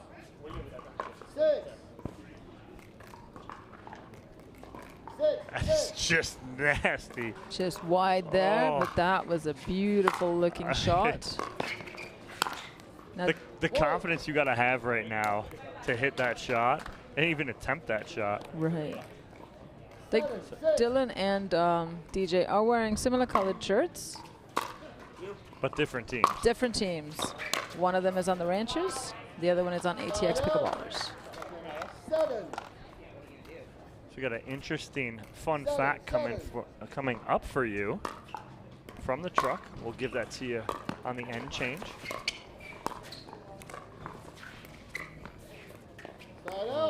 A miss hit there from DJ Young. 8, 7. Sorry. I will recall. 8, 7.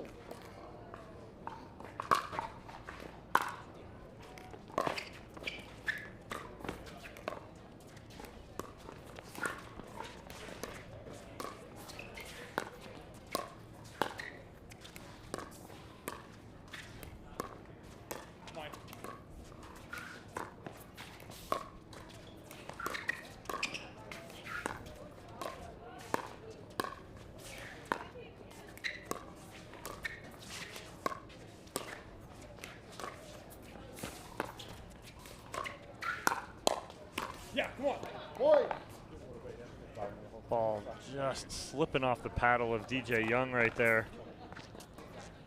As Navratil and Deescu and Team Pilsner take a 9-7 lead. 9-7.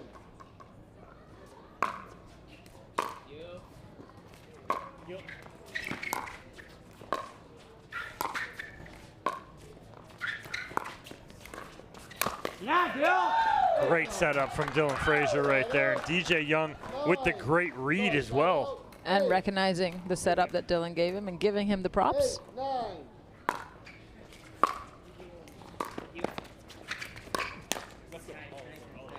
Side out. Young all over that right there. 1 point away though from an end change. 10, 8.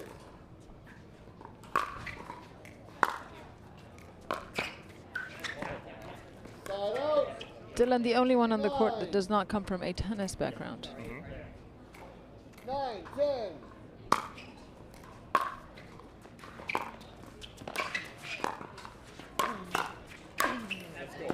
So a end change here, 11-9, as Deescu and Navratil are up by 2 here. 11-9, 1 minute. Big powerful put away there from Andre Deescu. And he's all smiles with teammate Zane Navratil. So a little history here for the Beer City Open. Beer City Open first tournament was in 2018. So starting in 2018, the Beer City Open's been around. Simone Jardim has never lost a match since 2018. So never lost a match here at the Beer City Open since it started.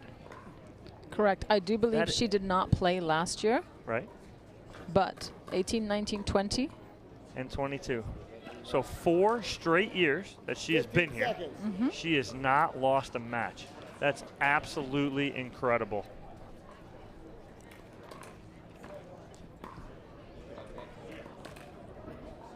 Thank you for that fact. The truck throwing out stats for us.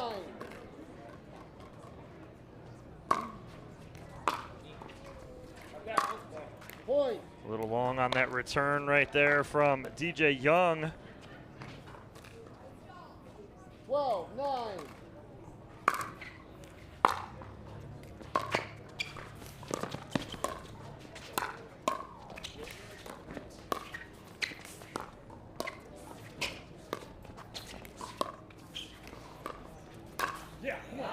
Wow. Nice shot behind DJ, going to his backhand side.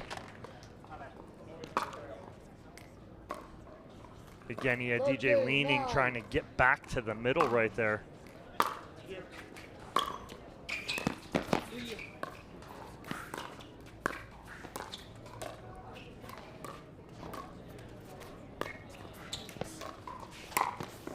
And nice pull right there from Dylan Frazier. 10. That's big side out right there. They needed that as they got into a little bit of a funk there. 10, 13. That back foot drive, we talked about that. Hard to generate anything. Gotta And have, yeah, gotta have that momentum going forward, right, Lee? And even if you get that ball over and they drop it short on you, you're now leaning backwards. So there's an extra couple of reset steps you got to take before you can push off and move in.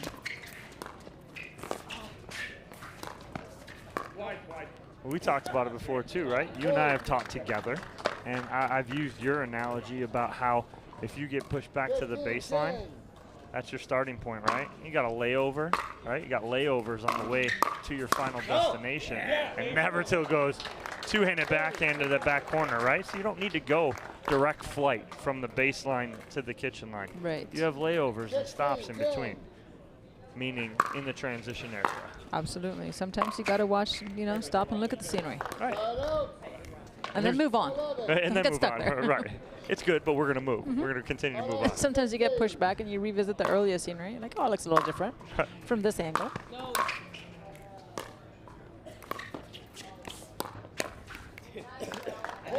Again, a much needed point there for Frazier and Young.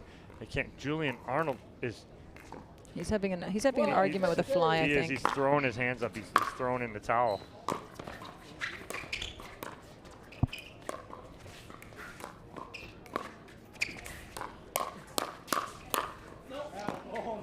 Young just overhits it right there. Got it on the forehand. 17. Just not able to get on top enough.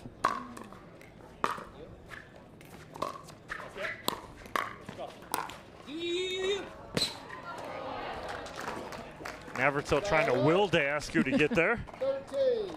It's late in the day. 13, 17.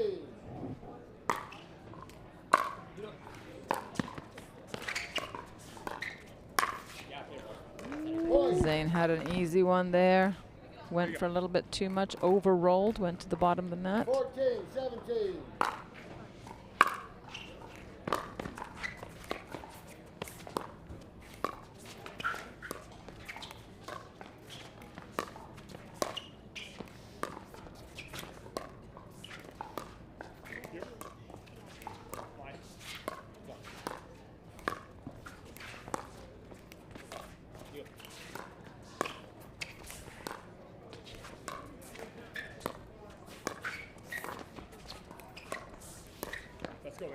That's great work there from Andre Deascu and Zane Navratil.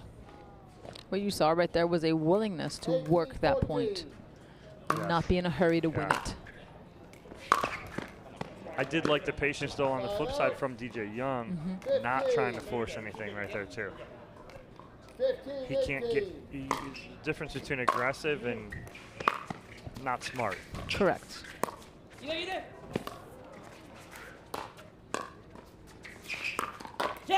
That's a smart pull, right?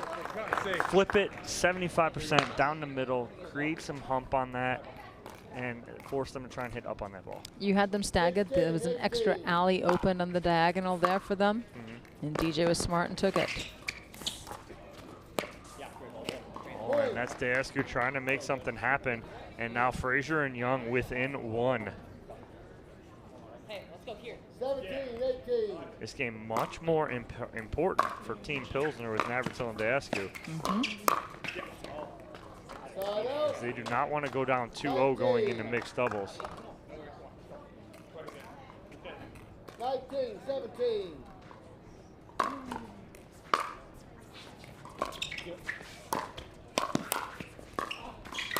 Dig from Navratil and Deascu. There's no way. They're back in this point.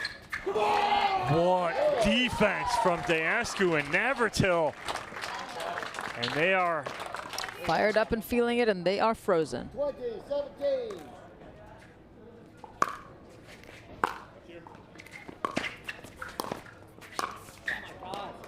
Side out. 18.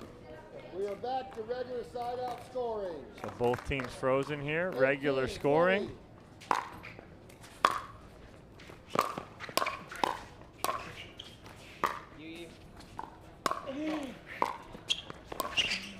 Nice lob to drop there. Dive.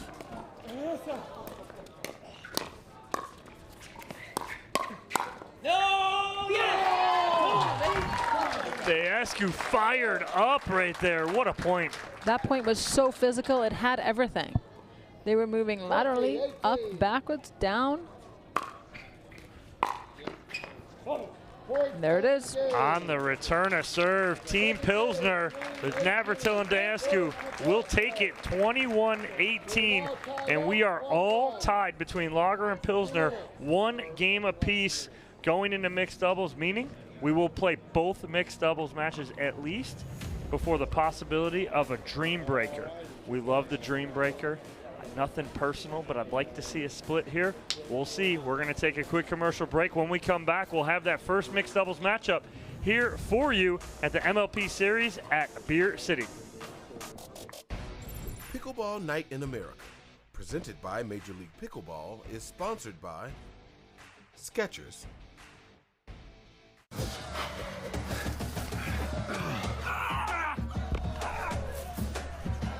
Working out doesn't have to be this complicated. That's why I make walking my workout with Skechers' new Workout Walker. They're loaded with performance and comfort technology, including a carbon-infused plate to add more spring to your step. They're ready for your ultimate walking workout. Just put them on and walk. You guys tired already? I'm still walking. Try Skechers' new Workout Walker. It'd be a lot easier if he just rolled. It's hard to find supplements that work. No, thank you.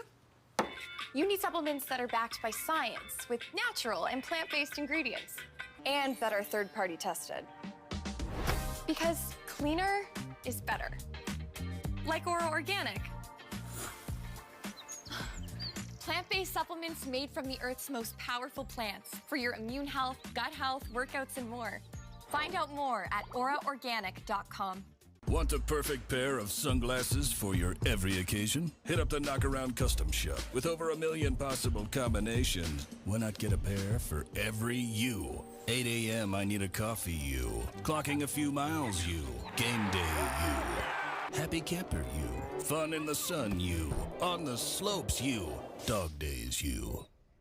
Happy hour you. Si se puede you. The Knockaround Custom Shop. You design them, we build them.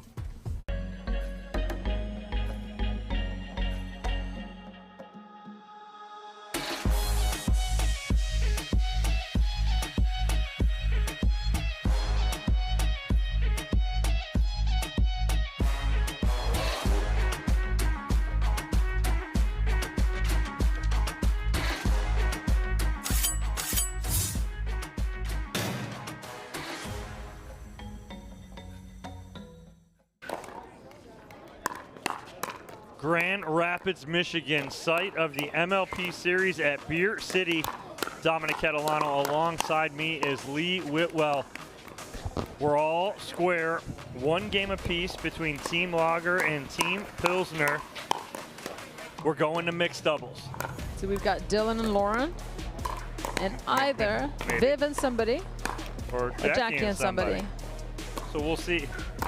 We'll see what happens. We don't know yet. So as we come back in, men's doubles was a victory for Team Pilsner and Navratil and Dayescu.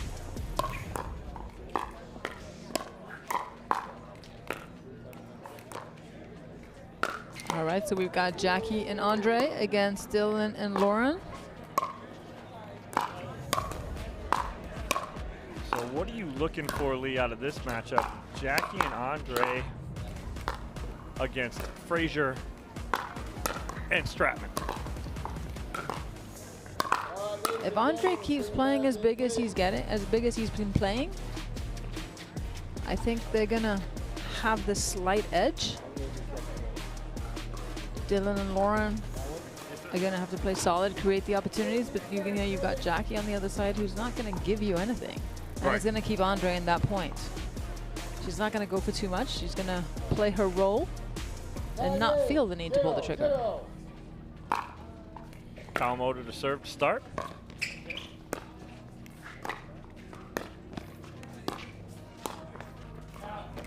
Point. 1-0.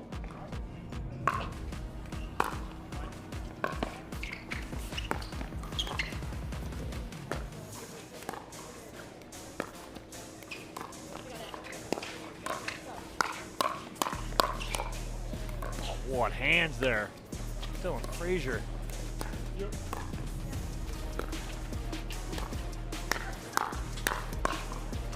Nice angle finish.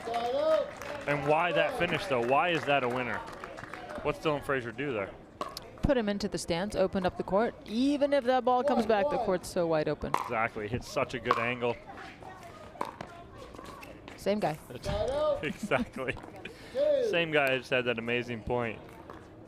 Uncontested third shot drop in the net.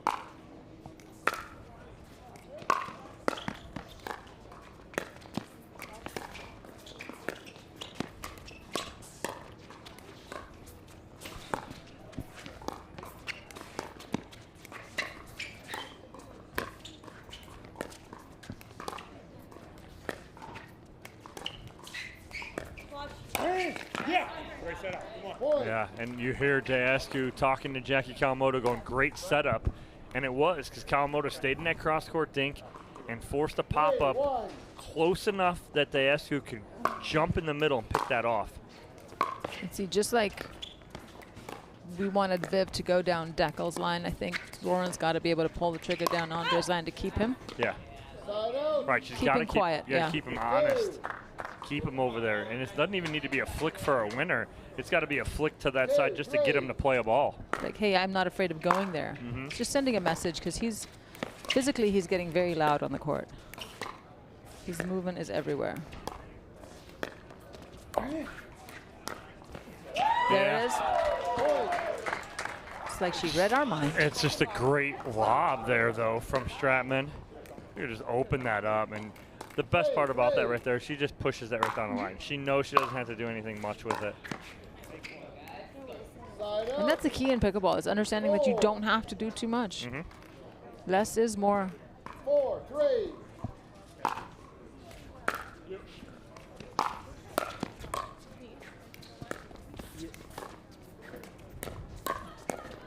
Well, she tries to keep him honest, but I want her to drop that in there. Force him into a dink. You know, Deescu big enough to recover and athletic enough to recover right there. You don't need to be too cute with it.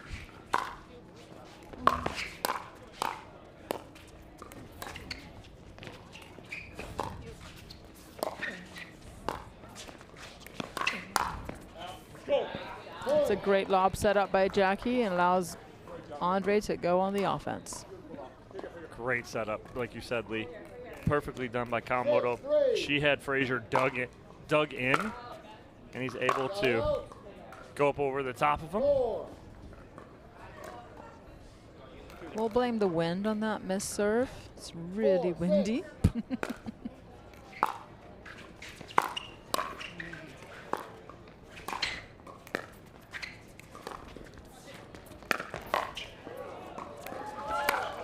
The double ATP. Double What? ATP right there.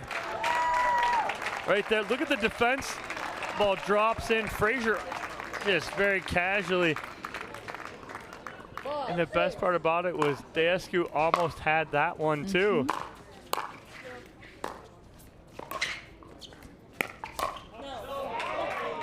See right then, she'd gone down the line a little bit on Andre. He kept there. She was able to roll middle and get him to stretch. Great adjustment by Lauren.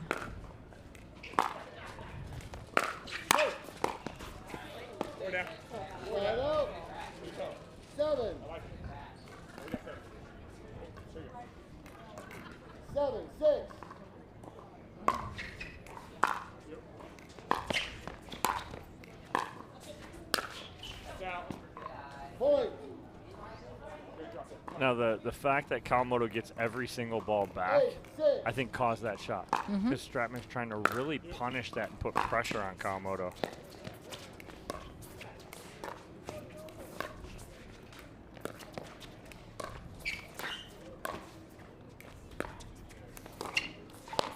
That's good cross-court dink there from Stratman. Good pressure at the feet of Kawamoto. Absolutely, it's a rare miss. I think when you're playing either of the Kawamotos, you got to resign yourself to knowing that they're going to get so many balls back. You just have to play your game and not force the issue.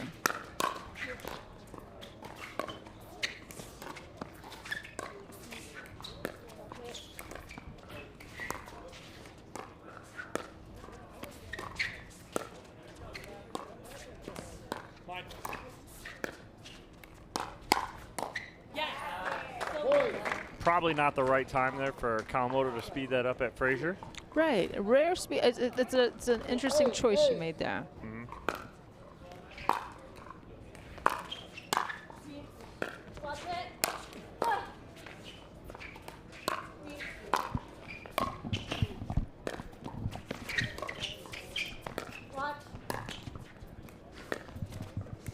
That's great work by Frazier and Stratman to get back in this point.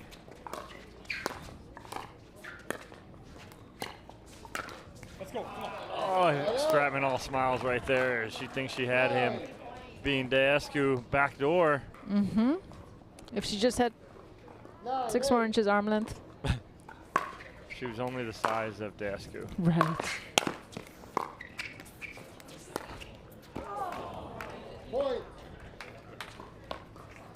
Kawamoto and Daescu up 10-8 here, 1 point away from the end change. You have 10. 10, 8.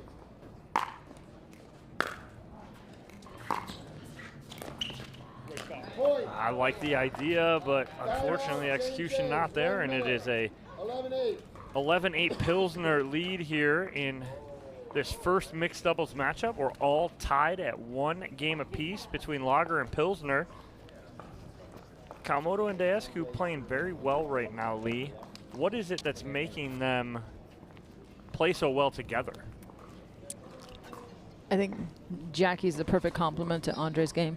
Yep. She's keeping him in. She's giving the opponents nothing, setting him up, and letting him run the show. Yeah, it's a perfect example. And Andre playing some of the best mixed doubles we've seen him play in his career right now. We've seen him play great this weekend with Maggie Remenzi. They've been playing a few together, playing very well together. He's been very big in the middle, and he's doing the same thing here. And Jackie's doing a great job of setting them up. But what do Lauren Stratman and Dylan Frazier need to do to counter, Andre Daescu right now? I think they've just got to play the patient game. I think they're getting a little frustrated with his movement, frustrated and trying to go for a little bit too much too soon, a little rush. They feel rushed in the tempo of play. I think they just got to slow down and play their game.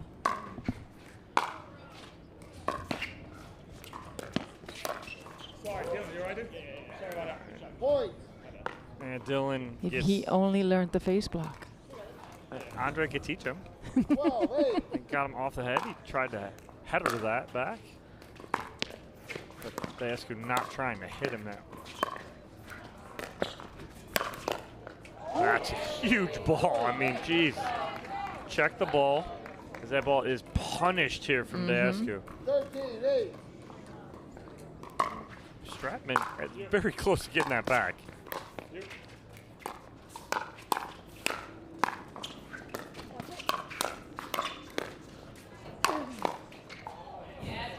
Wow. Andre's feeling it. He's not gonna put a foot wrong now. No. 14-8.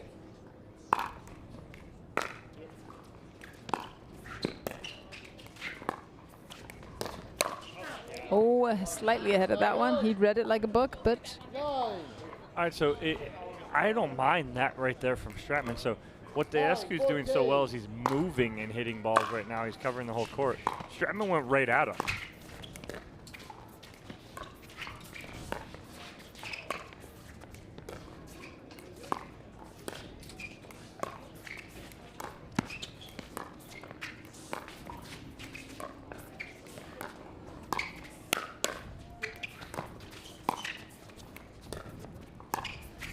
Oh.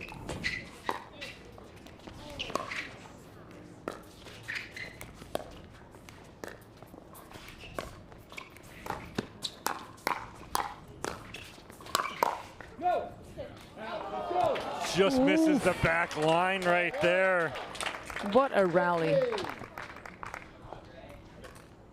Ball took forever to come down.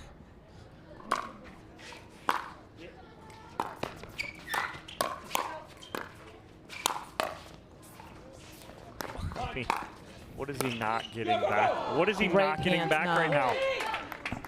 That ball is the size of a soccer ball right now for him.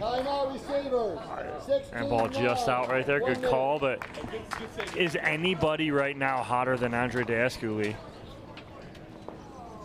Are we talking figuratively? Oh man, Lee, it's just too much fun. We've been here. You just laid it up there. I had to. Sorry, had to bite. Going on 40 hours in 3.5 days in the booth, so I deserve that. I like it. No. But these guys have been battling all weekend too. Same thing. And we talked with Navratil after the gold medal match of mixed doubles. Between him and Andrea and JW and Simone, they were out here for 14 hours. They were way past their bedtime both nights. I mean, that's brutal. And the fact that they're back out here doing this again today after 3 full days, and the level that they're still playing at. Talk about the conditioning of some of these players and what makes them able to do this. Absolutely. They've got to treat every match as it's a first match, right? And come out with fresh legs and, today was dicey with the weather, and you know that does play havoc with your mental state as well as your physical. A lot of players had to change flights. Many had evening flights out today because we were supposed to start this morning. So it speaks to the love of the game. Oh! Yes. Hit it and then come over. Can we do a challenge or not? The double hit? A double hit? I tried to hit the net and then he came over with it. That's all right. It's his call. I went one swing and then it just hit the net. But then you continue with it though. After you hit the net, you hit your pedal again. That's what I thought. You're saying the net hit my pedal? No. But we're good. We're good. You're going to watch on camera though. 10, 16. See if we get a replay of that, but I thought it was clean as can be. She went for the Ernie and she slammed it off the net, and then it just dropped over. And Andre's wondering if that was a double hit or not. But it was one continuous motion, so even if it was, it's still a legal hit.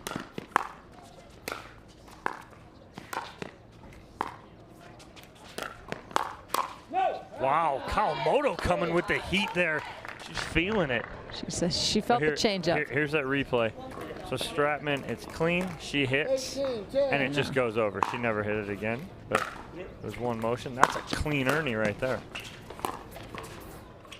Damn, Kawamoto with the lob.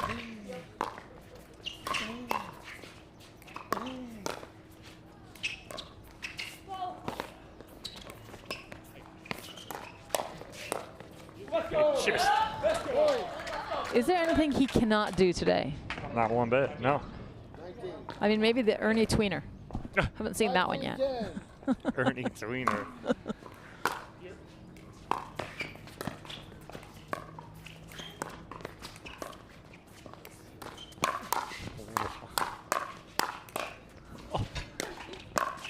Are you kidding me right now? What is going on? Outside of his mind right now is Andre Deescu. I need to check that paddle, make sure it doesn't have a magnet for the ball. The serving team? Yes, they do. No, they don't. Time it. Oh, sorry. Never tell. Zane talking a little just smack there. giving it to him.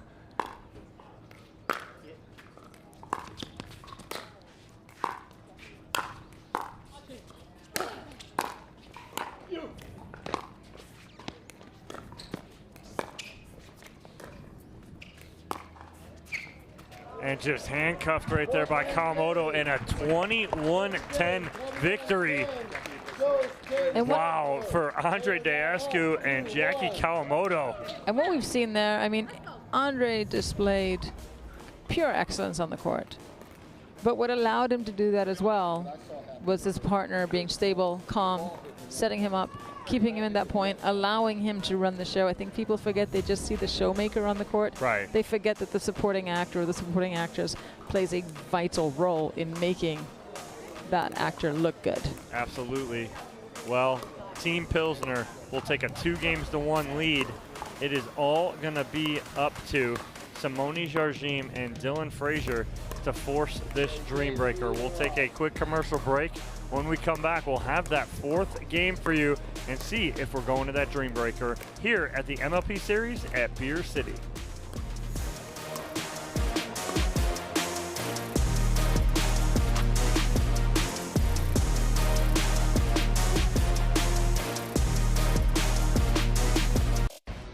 Pickleball Night in America, presented by Major League Pickleball, is sponsored by Skechers.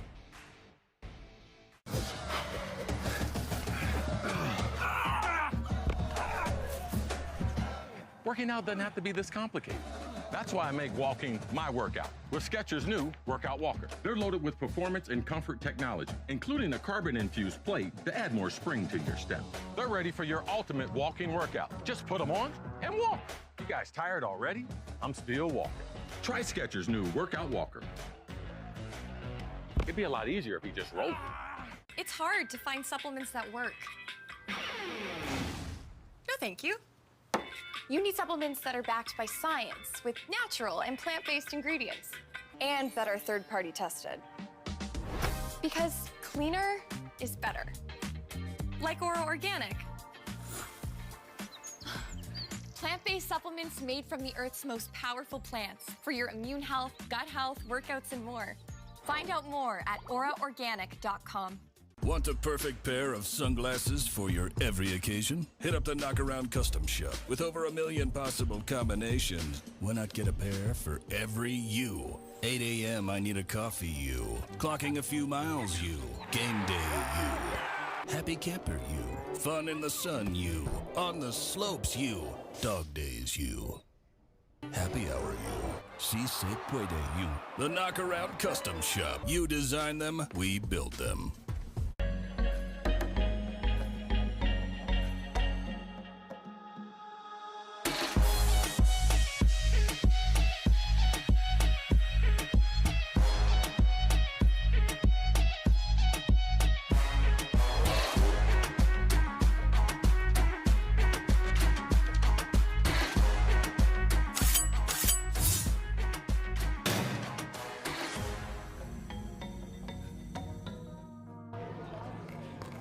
Belknap Park, site of the MLP series at Beer City. After a great weekend here in Grand Rapids, Michigan at the Beer City Open, concluding with this MLP series. Mixed doubles, second matchup here. Vivian David, Zane Navratil taking on Simone Jardim and DJ Young. Jardim and Young need this matchup and win to force the Dream Breaker. 1-0. They take a quick 1-0 lead.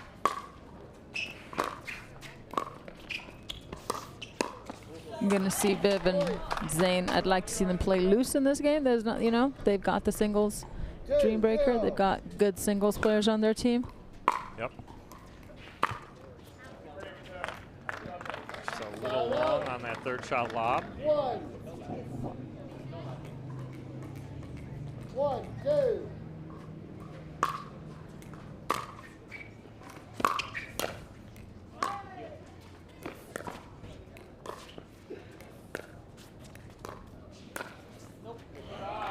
Great reflexes from Zane. Temptation to want to smack that ball, but recognizing it's going out and letting and having the maturity to let it go. Yeah, it's so hard, like you said, to let that ball go.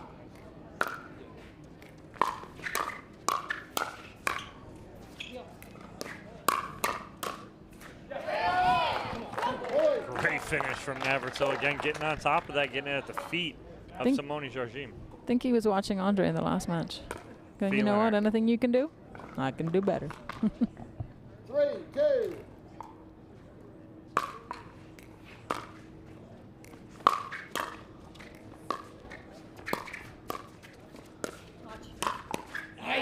Nice attack from Vivian David right there. Jardim communicating with Young, going watch. And Zane determined no matter what kind of MLP event he's playing, whether it's the Signature Series or the one-day series or even the Pickleball Night in America, he's determined to win anything MLP. He has been part of the last 2 victories on Team BLQK. Looking to make it a 3rd one tonight.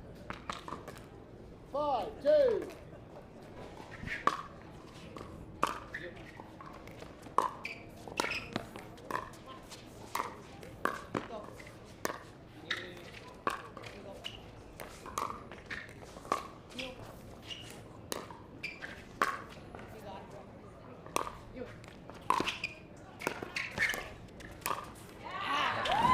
Good patience right there from DJ Young. Not trying to do too much with that overhead because he didn't have too much anyway. And he goes for the reverse pancake. A little slap backhand. I like it.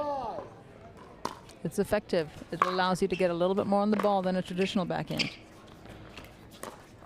Yeah, he's going to take that off the tape right there. But again, if he tries to rip that ball and it hits the tape, it's going way out. But he takes something off this, and even with the let cord, it stays in. Ball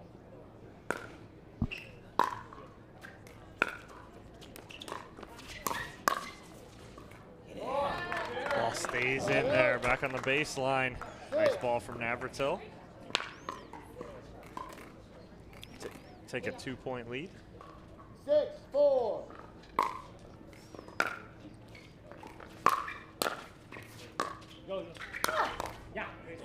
It's a nice reach in and a little acceleration from Simone, driving that ball into the ground. 5, 6.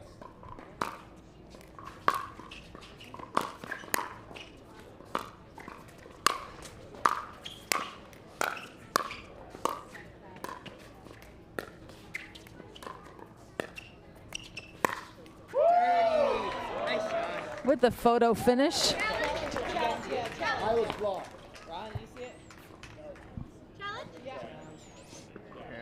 Look at that photo finish there. So that will be We're going to look. There's a challenge score is as 6-6. Young called that And ball Team out. Pilsner is requesting the video challenge. So, So we'll see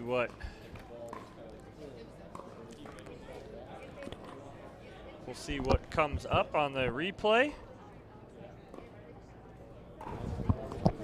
And ball is, they're gonna blow that up. Ooh, it looks out. How close can we? That looks out. Oh, yeah. I think DJ's right. I think DJ's right. Yeah. So we'll see what the referees see and think after the review of this call. But DJ Young, he was over it. He had the best view of that. In tennis, that ball is in because the tennis ball will compress on impact. The pickleball does not compress like a tennis ball. Not like a tennis ball. It will compress, but not like a Correct. A tennis ball will almost double in diameter. Right.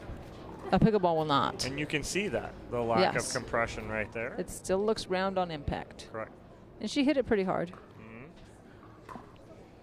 You're going to get more of a compression on pickleball when you're hitting down on it. Correct. Like Andre's After overhead. review, the call stands. The ball was out. You are serving at 6-6. 15 seconds, please. 6-6.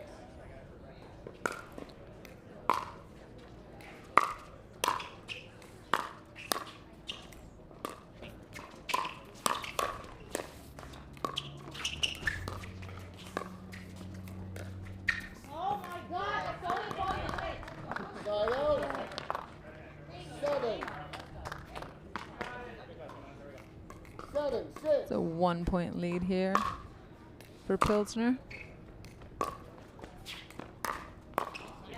Nice pressure move by DJ. So good, and they do need this game. So all the pressure right here on Jardim and Young. If they win this, we'll go to the Dream Breaker. If they lose, we're all done, and Team Pilsner will have the championship. It's 2 balls that Simone has uncharacteristically missed right now. Yeah, she will not miss those. I'll tell you right now, I don't think she'll miss another now. No. She's missed 2. She'll fix it. She'll regroup very quickly.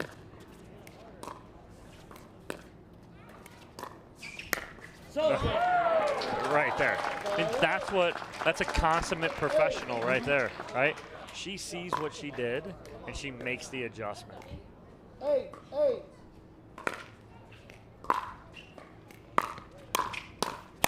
Nice shot, Viv. The difference with that is Vivian David, she counters this. The first one she blocks, second one full counter.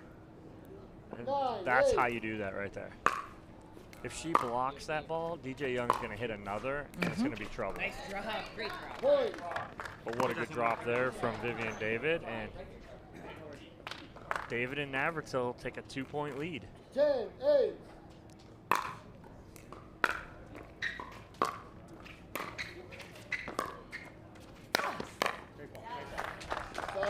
All over Nice, that one yep. is Jardim, right at the feet of David. 9-10.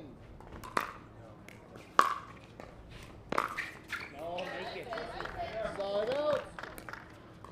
So it'll be an 11-9 lead for Pilsner. They'll change ends here. Again, the pressure all on Jardim and Young as they need this to move on to the Dream Breaker. What do they need to do here to stay in this lead? How come you're always putting me on the spot? Because that's my job. You think I know what I'm talking about over here. That's my job. You know, I'd like to see DJ and Simone play loose. They have the pressure, but they cannot play with the pressure. Right. They've got to play their game. They've got to. They are masters of their own game. We saw it in the semifinal. They play very well together. Can they play loose? Can they ignore the fact that they have to win this match?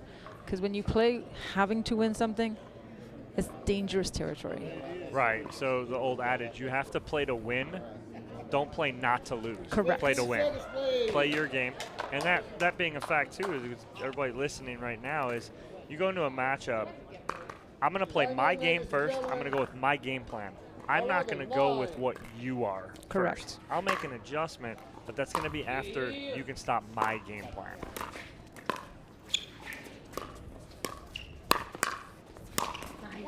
Good setup. Again, an easy backhand roll. Forces the pop-up. Young with the put away. And the more he goes into point construction versus point finishing, the more the opportunities are going to present themselves. Yep. Backhand pancake slap again.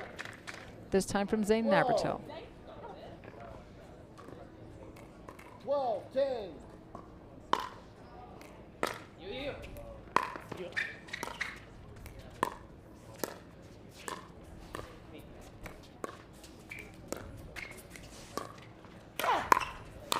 So good, Simone. Let's go. I feel like Simone's found this extra reach.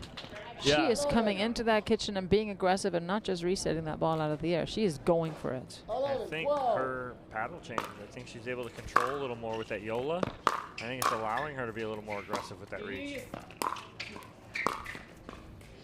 gotta make it, bro. He does, and he's exactly right. He tells himself he's got to make it because it is open right there. 13-11.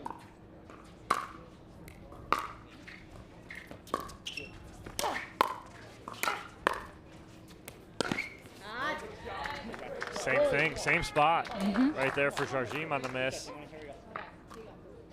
One team looking to force this to the Dream Breaker, the other team trying to avoid the Dream Breaker.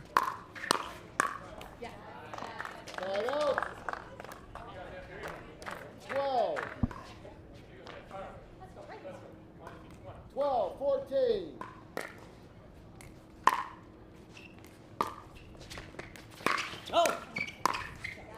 All right.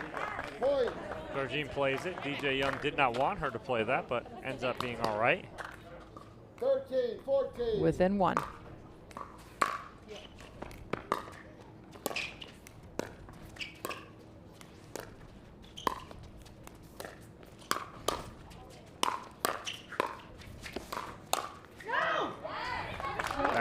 That's the DJ Young that we're all looking for every time. How do you beat that DJ Young? It's so hard to when he's playing so controlled. 14-14.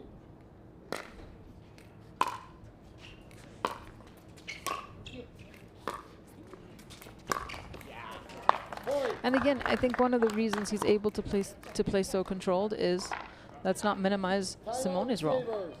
Instilling that confidence and that calm because he knows that she's going to do her job also. Exactly, and what I love here is as they come back to David and Navratil to the baseline, get ready to get set up, Deescu stands up, looks at Navratil, goes timeout. Navratil goes, yeah, you're right. He drops his paddle. When you're in this, right, and that's where the coaching aspect, I love the coaching aspect of pickleball, and that's another part of MLP that's huge, is we allow coaching mid-game, mid-point. Correct. Or not middle of the point, but in between points, you can coach, talk to your teammates, because I think Navratil, they would have kept going. I think he wouldn't have stopped. But Deescu got his attention, goes, hey, right now's a good time for a timeout. Slow them down. They've taken a 1-point lead. Slow the momentum. And Deescu's 100% right there. And what you saw right there is, you know, Team Pilsner came together, 15, huddled, and went into troubleshooting. On Team Laga, half of Team Laga stayed seated. I would have liked to have seen them just from a psychological, from a sports psychology standpoint, get up and be with your team. Right. Come together. Right. Don't think, oh, they've got this. Go give him a pat on the Correct. butt, right? Like, here we go, you got this. Exactly. Wow, I mean, this is just great job by Jarjim and Young taking control of this matchup. They were down 14-12. They're now up 17-14. Again, if you, ladies and gentlemen, if you like what you see, come see us in Newport in a week and a half. We will be there.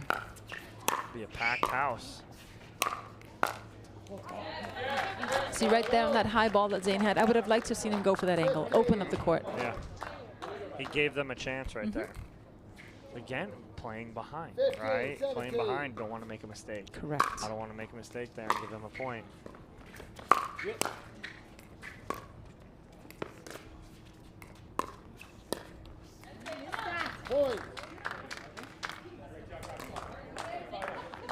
Andre getting fired up for his team. Yeah, they want to end this right here.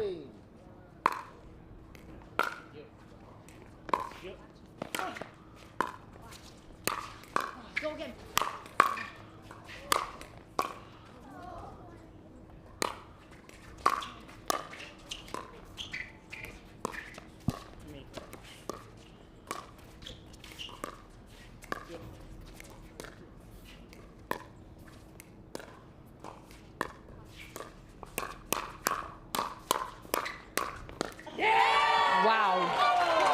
Wow. I mean, DJ Young had 2 overheads that I think if he hits an angle or putaways, didn't hit an angle, went right back to the baseline, allowed Navratil to keep them in that point. And instead of an 18-16 lead, we're tied at 17. That's a nice forehand right there from Young. 18-17. 18-17.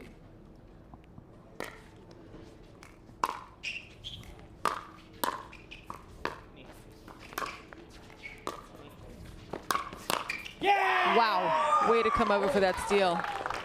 Unbelievable. That was an Andre Daescu move. We saw that earlier. But again, too, doesn't do too much with that. Just short, sweet, 19, compact. 17.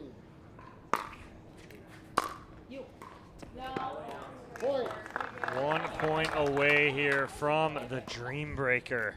Rare miss from Zane on the return of serve. Regular scoring for DJ and Simone.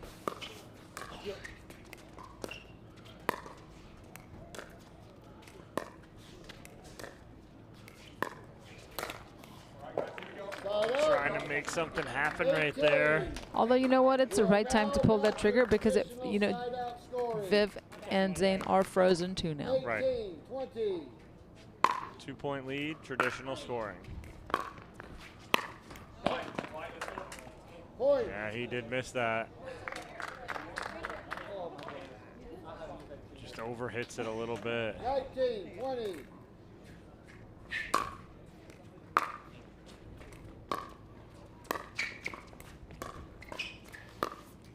Pick it up. And how much did the last slap backhand affect that shot right there? So now, even though DJ's established himself as the dominant player between, obviously, Simone and DJ in this mixed doubles partnership, who do you go to in these next 2 points? DJ all day. Mm-hmm.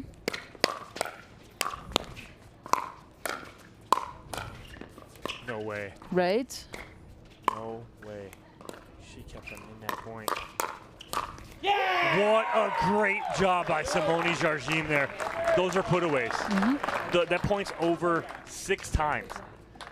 But what they did was that let DJ settle into that point. Exactly right.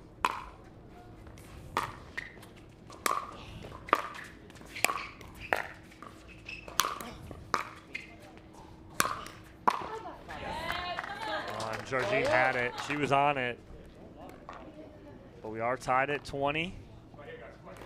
Still traditional scoring. Got to score on your serve here. Sorry, I will recall. 20.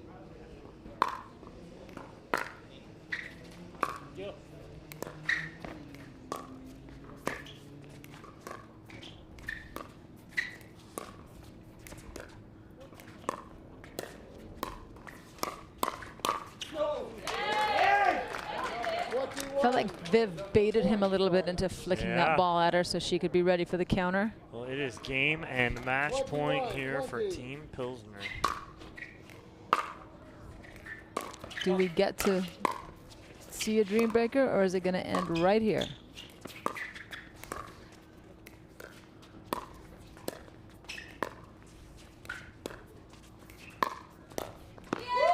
And it ends here, 22-21. Team Pilsner wins it as they win both mixed doubles matches. Congratulations. It's a happy team right there. Zane is undefeated in everything MLP. But if you enjoyed tonight, please tune in. First weekend in August, August 5th through 7th, for our signature series. 12 teams battling it out in Newport Beach, California. Piggybacking on that, the largest prize pool in amateur tournament history, $100,000 up for grabs in our Duper Waterfall. It's not too late to sign up. Head over there and sign up if you're going to come out to California. We'd love to see you. All right, well, that is it for us. We thank you guys for joining us. We'll jump on court, talk to the winners, but a 22-20 victory in the fourth and final game there as Team Pilsner takes out Team Lager 3-1 to take home the championship here at the MLP Series at Beer City. Thank you guys for joining us. We'll be right back with interviews right after this.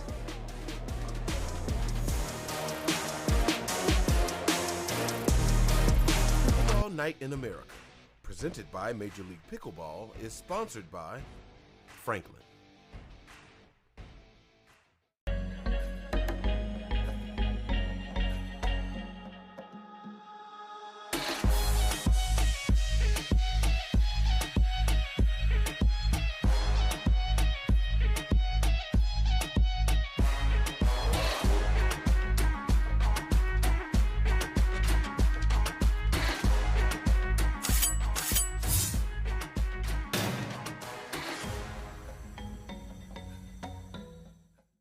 It's hard to find supplements that work. No, thank you. You need supplements that are backed by science with natural and plant-based ingredients and that are third-party tested. Because cleaner is better. Like Ora Organic. Plant-based supplements made from the Earth's most powerful plants for your immune health, gut health, workouts, and more. Find out more at oraorganic.com. Want the perfect pair of sunglasses for your every occasion? Hit up the Knockaround Custom Shop. With over 1 million possible combinations, why not get a pair for every you? 8 a.m. I need a coffee you. Clocking a few miles you. Game day you. Happy camper you. Fun in the sun you. On the slopes you. Dog days you. Happy hour you. Si se puede you. The Knockaround Custom Shop. You design them, we build them. Children, your Duper final athlete exam begins now. You, how much does it cost to have a rating? It's free. Deckel, how many different types of ratings are there? 2. 1 for singles, 1 for doubles. Cameron, who can have a rating? Anyone. And world peace. Duper, bringing world peace to pickleball ratings. Download the app and claim your free rating today. Congratulations. You are all smarter than you look. Last time here on Championship Court, I'm with Team Pilsner, MLP champions here at Beer City. First and foremost, congratulations to all 4 of you guys on a victory. You guys split men's doubles and women's doubles. It gets to the mixed doubles. Andre, you and Jackie up first. What was it like playing together as a new partnership, and Jackie playing with Andre, who was hot tonight? It was awesome. I just had to drop and scoot, lob and scoot over. It was so easy. It felt very natural for our first time playing together. All right, and Andre, you were kind of outside of your mind at certain points there at the end of the match. What was going through your mind? Not too much. I had so much confidence in Jackie. I had a couple of times when I pulled out of her way at the last second and she still dropped it in the kitchen. So I felt like, okay, if she can do that kind of stuff, then I can really get up there and be big and work my magic. And yeah, I got pretty hot and I felt pretty confident the whole weekend in the way I was playing. And yeah, I was playing some pretty good ball. All right, and going in up 2-1, Zane, Vivian, you know if you win, it's over. If you lose, you're going to the Dream Breaker. Pretty confident in that. But Viv, what's going through your mind playing again with Zane, thinking if we win this, it's over? First and foremost, I love playing with Zane. Super positive.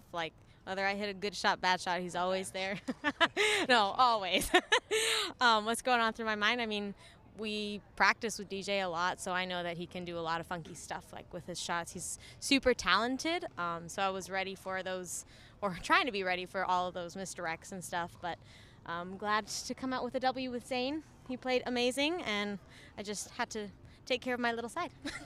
And Zane, with DJ, he got hot mid-match right there. What do you do to calm him down and get that victory? I mean, I think a lot of times when somebody's playing very aggressively, what they don't want is a lot of balls. They want to be sort of hunting, and so, I don't know, DJ got hot, I got a little cold as well at the same time, and so go back to the basics, slow the game down a little bit, and that we sort of just clawed in there, and Vivian clutched up very well, so that was nice. All right, your MLP series at Beer City Champions, Team Pilsner. Congratulations to them. Thank you guys for joining us and sticking with us through a long rain delay today. We appreciate it. We'll see you guys in about a week and a half. Newport Beach will be there, our next MLP event. Thank you guys. We'll see you then.